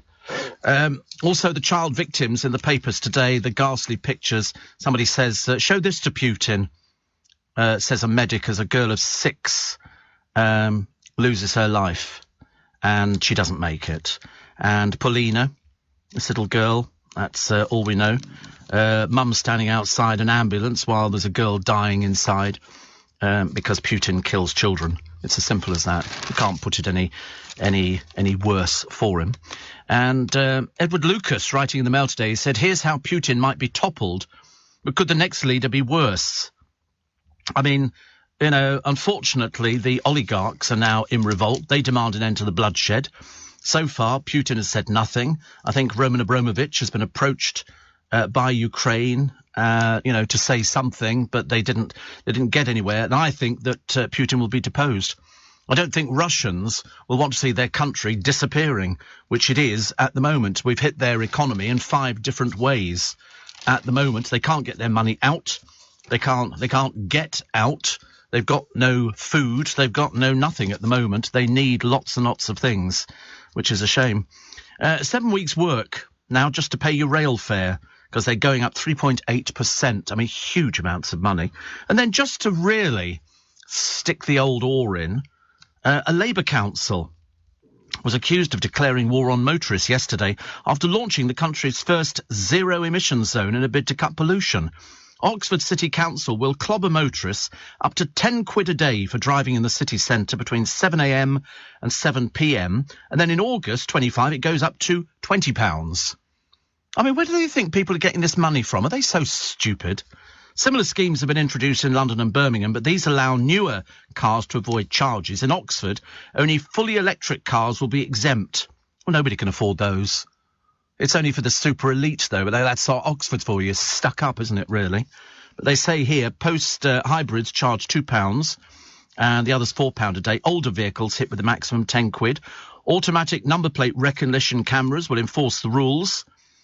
I mean, you know, the campaign of Fair Fuel say the tsunami of anti-driver policies appears unstoppable. Well, it's just their way of making money, isn't it? But they obviously think everybody's as rich as some of these councillors who bring in all this rubbish. And it was a simple case of, I don't know how people can afford to drive. You know, if petrol's going up, what do they say, 1.51 a gallon? I'll be very lucky. Congestion charge still on today, though. You don't think the mayor's going to make any concession? Nah, he sticks two fingers up to you. Yeah, boo you, you just pay the money, OK? He doesn't care. You've got to get into town. Of course, it's not just paying the congestion charge, it's parking the blooming things. Where'd you park them? You know, can you get cheap parking in London? Nope. No, not at all. No, the mayor's seen clean to that. All this old baloney he comes up with about, oh, we're doing this to cut pollution. The hell we are. My daughter Ellie and I, Steve, says Julie, met you last week at the meet and greet. We told you we communicate via you as she lives in London and I live in York. On that basis, could you ask her to ring me today? I'd like a chat with her. It's like we are the telegraph pole, Julie. So Julie and Ellie will be brought back together. Chris says, Steve, here in Wales, Welsh cakes are also known as bakestones and perfect with a cup of tea. Being St David's Day, I might have some bara brith as well. What in God's name is that? Sounds quite nice, whatever it is. I like tradition. I'm very good with sort of traditional stuff. So bara brith. This is the tea bread, flavoured with tea, dried fruits and spices. Yeah, that looks delicious to me. A decrease in its popularity led to Morrison's removing it from their shelves, and a year later a survey showed that 36% of teenagers in Wales had never tried it. Oh, you're missing out on that one. Tea, you know, cake made with tea and fruit. They look delicious. Nobody bakes anymore, do they? It does look moist, doesn't it? I like a moist cake. I do. But also, nobody bakes cakes anymore. I know that there's loads of you listening who would tell me, Steve, we bake cakes. And when I see it, it just reminds me of my mum. She would make everything from simnel cake to cherry Genoa. She'd make everything. But her specialty was rock cakes. She made rock cakes like there was no tomorrow. In fact, her recipes always sort of produced them in sort of miniature. And they were delicious. And she'd always have a Tupperware box full of rock cakes. And because she used to make a batch of them, she'd make about 30 or 40.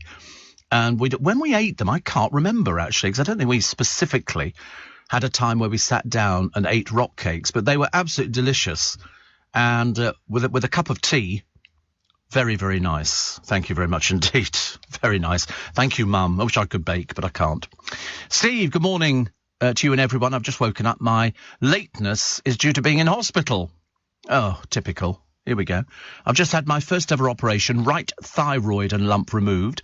The staff on my ward and in the theatre here at Whipps Cross Hospital put my mind at ease and are very attentive. I know it's their job, however. The reassurance they gave stopped me from wanting to do a runner. And I listen to you most mornings, but thank you for the entertainment. Thank you. I know Whipps Cross Hospital very well indeed. Very well. Big day in Brighton today. Go Jason and Richard. Wendy Burgers are back with a new store opening. Only second to open in the UK again. Best Burgers. Oh, I love their burgers. They do square burgers, don't they? Square burgers at Wendy's. Lovely. In fact, you order it and they make it as you order it. You know, I want a quarter pounder just with cheese and that's it, nothing else. Because I didn't want all the gunk that ever came with it. But I thought they were the best burgers. I thought they were really tasty, very tasty. Sammy says, my first granddaughter born yesterday, so congratulations to Sophie and Danny on their beautiful daughter. Nice to have some good news. Yes, it is. We don't get much, do we? Apparently, Helinka says a multidisciplinary hospital is one that covers all aspects of medicine and is not specialised in just one, e.g. cardiology, orthopaedics, etc. Aha. It just sounds exciting, doesn't it? a multidisciplinary. It sounds a bit scary for the producer, but then he gets scared about all sorts of things. And I'm going to tell you again in a moment how you can download the podcast of our live show from the Leicester Square Theatre. I'll do that after the news. My partner, Steve, says Ali, who works for the NHS, left for work at 5 a.m. She made it to central London, but the buses aren't stopping and she's currently lost. Apparently, zero sympathy with those striking. No, they just close the gates. They don't care. They're not bothered about us. And yet we have to put up with it, us who pay their wages, which is ironic. You know, we're the people. Chris in Portsmouth says it's absurd to put up public transport costs and increase the cost of motoring. Does the government not realise that the way to get people out of their cars is to make public transport cheap and reliable? Oh, you don't think that they know that? No, we have to tell them what that is. We have to tell them. Is it okay to dunk pancakes in tea? No. No, it is not okay. It's not physically possible to dunk a pancake in tea, actually. It'll fall apart, then it'll be all horrible and gunky, and it'll look like something that, you know, you've scraped off the bottom of the floor behind the fridge or something like that. Oh, no, definitely not. Definitely not. We don't dunk. In fact, I don't advise dunking at all. I'm not a big fan of dunking. We never did it when I was younger, and I certainly don't intend doing it as I become, 67. From primary schools to restaurants, the relentless spread. Yes, women's privacy has been flushed away. Gender-neutral toilets. Here they come. London's Barbican Centre, one of the first venues to go gender-neutral. But apparently the huge backlash saw most of the facility return to male and female. I think so too. Never heard anything like it. But museums, restaurants, public toilets, schools, universities. So gender-neutral toilets. What in God's name is going on in the world? Can't believe it. I mean, on one of them, they had to walk past men using urinals. But you get that down here at the Garrick Theatre. They've got all the toilets out at the weekend, haven't they, really? Not so good. It's 6:30. LBC. This is a passenger announcement. You can now book your train on Uber and get 10% back in credits to spend on Uber Eats, so you can order your own fries instead of eating everyone else's. Trains, now on Uber. T's and C's apply. Check the Uber app. Steve Allen on LBC. Text 84850. Morning, everybody. 25 minutes to 7. Lots of you asking how you can listen back to our live show at the Leicester Square Theatre. It's a good one. If you couldn't make the show in person, or you came to the show and you want to hear it again, we've turned the whole thing into a special podcast, so you can enjoy it any time you like. And all you have to do, it's very simple, is text the word Steve, S-T-E-V-E, and send it to 84850. So Steve, and then 84850. We then text you back with a link, which means you can download the show on the Global Player. A voluntary donation of just £3 from every text goes straight to our charity, Make Some Noise. Standard network rates apply. You need to be 18 or over. Terms and conditions at lbc.co.uk. So the word Steve, S-T-E-V-E, and send that to 84850. It's very straightforward. After that, we just text you back with this link. Click on the link, and then you can download the show from the Global Player. And it lasts, it's about an hour and 10 minutes, I think, something like that, hour and 15 minutes. The standard network rates apply. It's a voluntary donation of just £3, which goes straight to our charity, Make Some Noise. Thank you very much in advance. If you'd like to purchase the podcast from outside of the UK, visit lbc.co.uk to find out more. Okay. I found a very lucky lottery player called Juan Hernandez. Why is Juan Hernandez very lucky? He has defied odds of 11 trillion to 1. Why? Because he's won the $10 million scratch card prize for the second time in 3 years. The second time he's won it. Inside information on that one, I should imagine. He claimed the top prize, £7.4 million in sterling, in New York, their deluxe scratch-off game. In 2019, he claimed the same winning sum on a cash spectacular scratch card. He's a retired divorcee from New York, and said he was still trying to spend the first win, so he'll be donating the second one. And, well, can you imagine? That's an awful lot of money to win, isn't it? The New York Lottery said the odds of winning on the deluxe card is 1 in 3,521,600, but the odds of winning both prizes estimated to be 11.6 trillion to 1. That's according to the bookmakers Ladbrokes. Mr. Hernandez says he'll take his latest winnings as a lump sum, meaning that under US tax laws he takes home a total of 6.5 million, which is £4.85 million. Wow.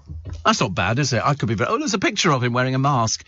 We still know you, Mr. Hernandez. We still know you. Imagine winning that much money. That's brilliant, isn't it? 10 million. But they have a system over there. You win what you think is 10 million, and in fact what you get is not 10 million. Doesn't matter. Joe says, have a wonderful day. Still smiling from the meet and greet. Thank you. And Lorna says, every time you say lovely, you sound like Ainsley Harriott. Makes me chuckle. Well, if it makes you chuckle, that's good then. I love baking, says Catherine, but I'm so busy in the week. It's a weekend treat to do so. My late mum made everything from scratch. Rock cakes, fairy cakes, Victoria sponge cakes. As kids, we were always playing outside and would nip home to refuel, then out again. Oh, yeah. In fact, you were very lucky if you go, can I have a rock cake, Mum? She'd go, yes. And you'd have that with a glass of orange squash. I haven't had orange squash for years. Ages and ages and ages. But I quite fancy the idea of having a rock cake with that. Or failing that, 2 rock cakes. And if she was doing deluxe rock cakes, they'd have little bits of cherry in as well, which was quite nice. Very nice indeed. Happy birthday today to Justin Bieber, the Canadian popsicle who learnt to play the drums at just 2 and was discovered at 13. Has had 7 UK number ones. At 25, he became the youngest artist to score 7 number one albums in America, beating Elvis Presley's 59-year-old record. And Justin Bieber is 28 today. So many happy returns. Also, in 1990, the new Official Secrets Act came into force, making it a criminal offence to disclose information that could damage the UK's defence, with a maximum penalty of 2 years imprisonment. But in 1692, the Salem witch trials began in Massachusetts. The Salem witch trials. I've forgotten what they were, but I always remember every time you say it, people go, oh, not the Salem witch trials. And I remember saying, was this where they sort of, in those days, it was all a bit bizarre over who was a witch and who wasn't. And in this country, we used to use the ducking stool. The ducking stool was very, very popular, but unfortunately it was a lose-lose situation. If you floated, they killed you. If you went under the water and drowned, you were innocent. What's the point of that? That was a bit bizarre, wasn't it? But the Salem witch trials, was this involving the monkey? I've got a feeling that at one point, somebody somewhere in America put a monkey on trial. I don't know why. I think they thought it was a witch, I'm pretty certain. But the Salem witch trials, it wasn't Salem. Oh, right, Salem was actual people, was it? Imagine actually believing in witches. You know, people on broomsticks and all the rest of it. I mean, I think that's really... No, absolutely not. DeMarco here. I'd be the one drowning, I tell you. The ducking stool. It was very popular, actually, in the early days. You know, they'd say, you know, people... And they used to paint things on your door if you were a witch, you know, basically somebody to be avoided. But I've never seen anybody on a broomstick, apart from Harry Potter. But the swimming test, because apparently witches, you probably don't know this, witches were believed to have spurned the sacrament of baptism. So as part of the infamous swimming test, accused witches were dragged to the nearby body of water, stripped to their underwear, bound and then tossed in to see if they would sink or float. And apparently they worked out that the water would reject their body, because they'd spurned the sacrament, and it would prevent them for submerging. Unfortunately, the victim typically had a rope tied around their waist so they could be pulled from the water if they sank. But it wasn't unusual for accidental drownings to occur. So in other words, you couldn't trust anybody, could you, really? Witch swimming derived from the trial by water, when they threw you into a rushing river to allow the superpowers, wherever they happen to be in the firmament, to decide their fate. And apparently in 1710... the swimming test was used as evidence against a Hungarian woman named Dorka Boda, who was later beaten and burnt at the stake as a witch. That's what they did. They burnt them at the stake. You just thought it was Joan of Arc, but it was very popular. Very popular. In fact, actually, even in this country, we had burnings at the stake.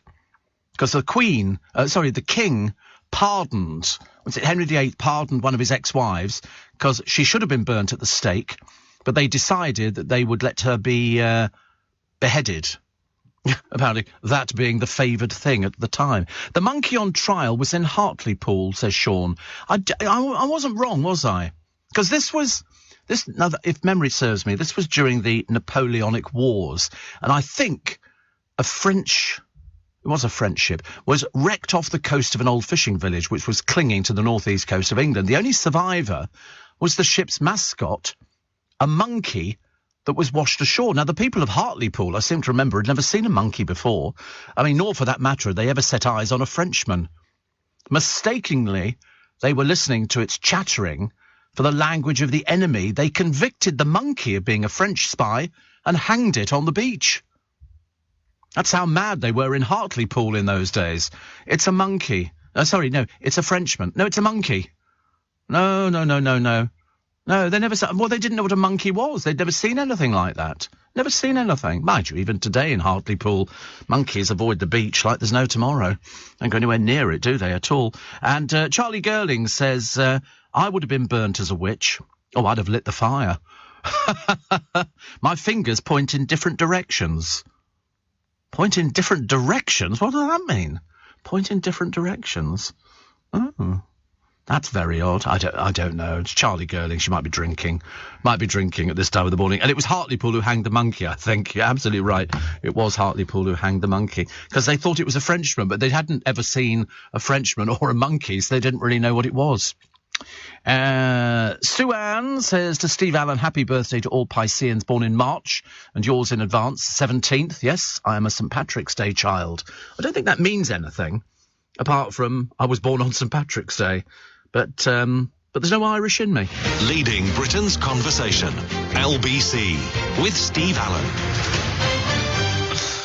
What else we got? What else we got in the newspapers for today? Apart from, I'll bring you up to date in a moment with the Ukraine. But the other thing was after the Salem witch trials, it was also Frédéric Chopin's birthday today. Frédéric Chopin, knew him well. He was the Polish-born composer whose music was first published when he was 8. Makes you think that you're not really trying, isn't it, really? He gave his last public performance in London as a gala benefit for the Friends of Poland. And he died, actually, thought to be from, we think, tuberculosis when he was 39. His heart was pickled in a jar of amber-brown liquid, supposedly cognac, and encased in a stone pillar in a church in Warsaw. Mind you, I think Nelson's body was pickled in a barrel of rum when he was shot at Trafalgar and he was killed, and I think he was pickled in a bottle of rum. God knows what state his body must have been in when they got him back to this country, because they were showing the other day, they've got his last suit that he was wearing. They've got that. It's part of an exhibition that forms down there, and flags and all sorts of bits and pieces from Trafalgar. But it was the fact that he was pickled in what a waste of brandy. Terrible waste of... Mind you, I don't actually drink brandy, so it doesn't really make any difference to me. Jailhouse Rock. Prisoners can buy drum kits from Argos. There's a special version of the Argos Book of Dreams, which lets prisoners buy musical instruments to play in their cells. You can get a Casio keyboard for 85 quid and an acoustic guitar for £80. It's a special mail-order service. Imagine ordering a drum kit.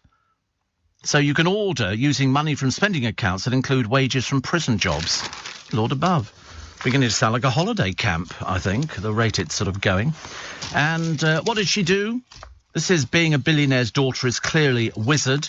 Formula One heiress Petra Ecclestone held a very special, spectacular Harry Potter-themed 9th birthday party for her daughter Lavinia at a home in California, complete with a team of actors dressed as Hogwarts pupils. To only very rich you can afford to buy this kind of stuff. Lucky Lavinia was given a pinata in the shape of Hermione, played by Emma Watson. A wildlife charity was hired to deliver a barn owl in tribute to Hedwig, Harry's loyal pet. Instead of the usual humble party bags, Lavinia's pals left with personalised Harry Potter school holdalls stuffed with goodies.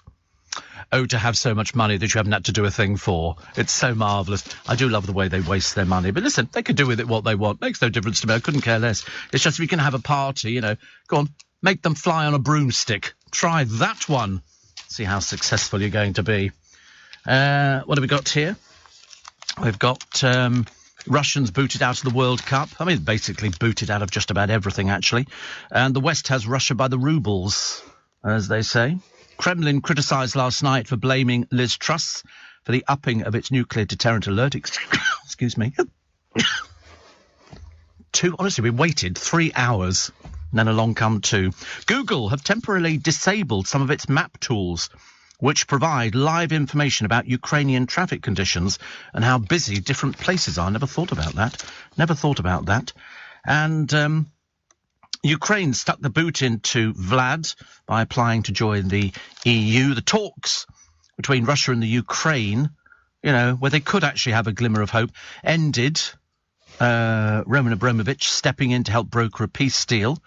The Russian-born Chelsea FC owner seemed an unlikely negotiator, but he's a billionaire. He was trying to help find a solution. Yeah, the solution is get rid of Putin. That's the fly in the ointment, and I think Putin knows his days must be numbered. They really must be.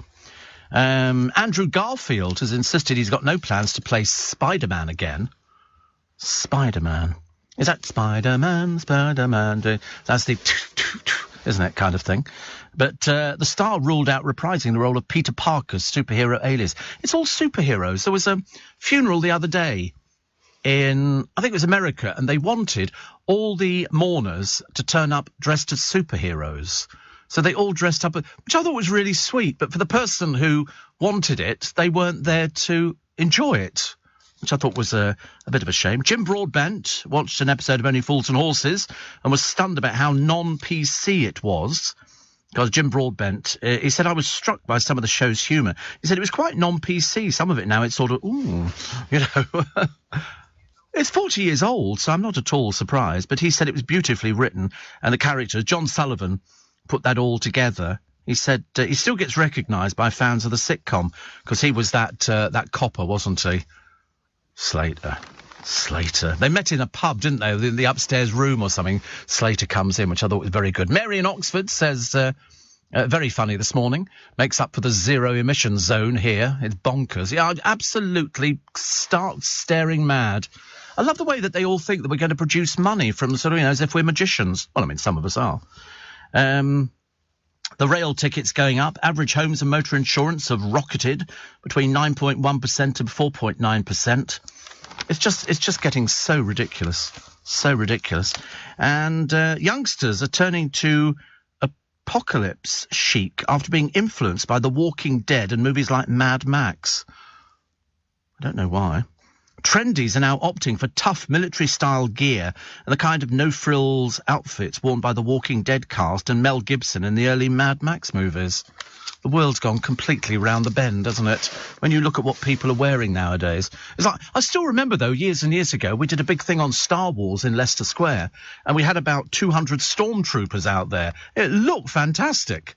And I did watch, I think, the first Star Wars film on the television the other day. It sort of popped up, and I found myself sitting there watching it and watching Captain James T. Kirk try to take back control of his, what was the ship called? I can't remember.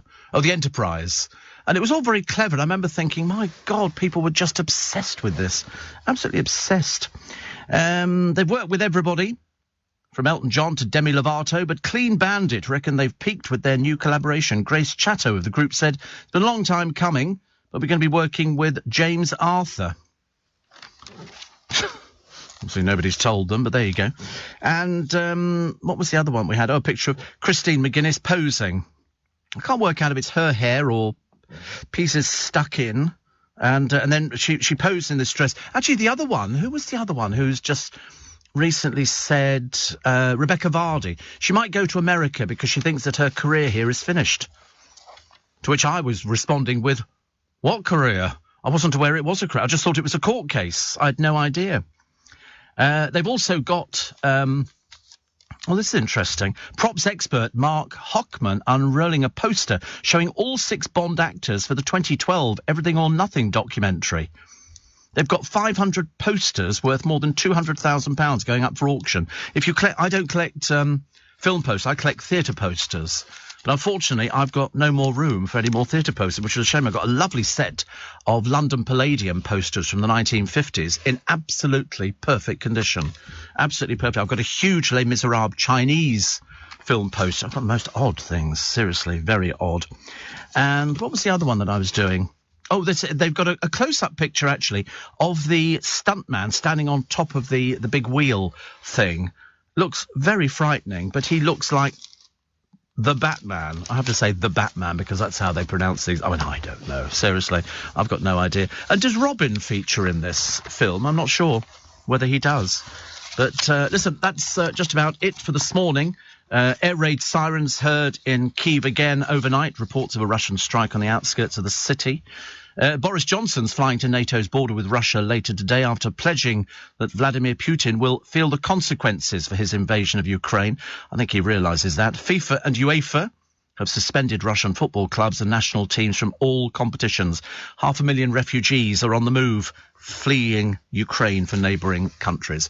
Make sure you download my free podcast, Steve Allen's Little Bit Extra. There's a new episode available every single morning on the Global Player app, as well as listening live. You can catch up on your favourite LBC shows and a range of brilliant podcasts. It's lbc.co.uk. And then you click on the app and then you can download everything. Happy St. David's Day to everybody. Have a nice, safe day. I'll be back with you tomorrow morning at 4 a.m.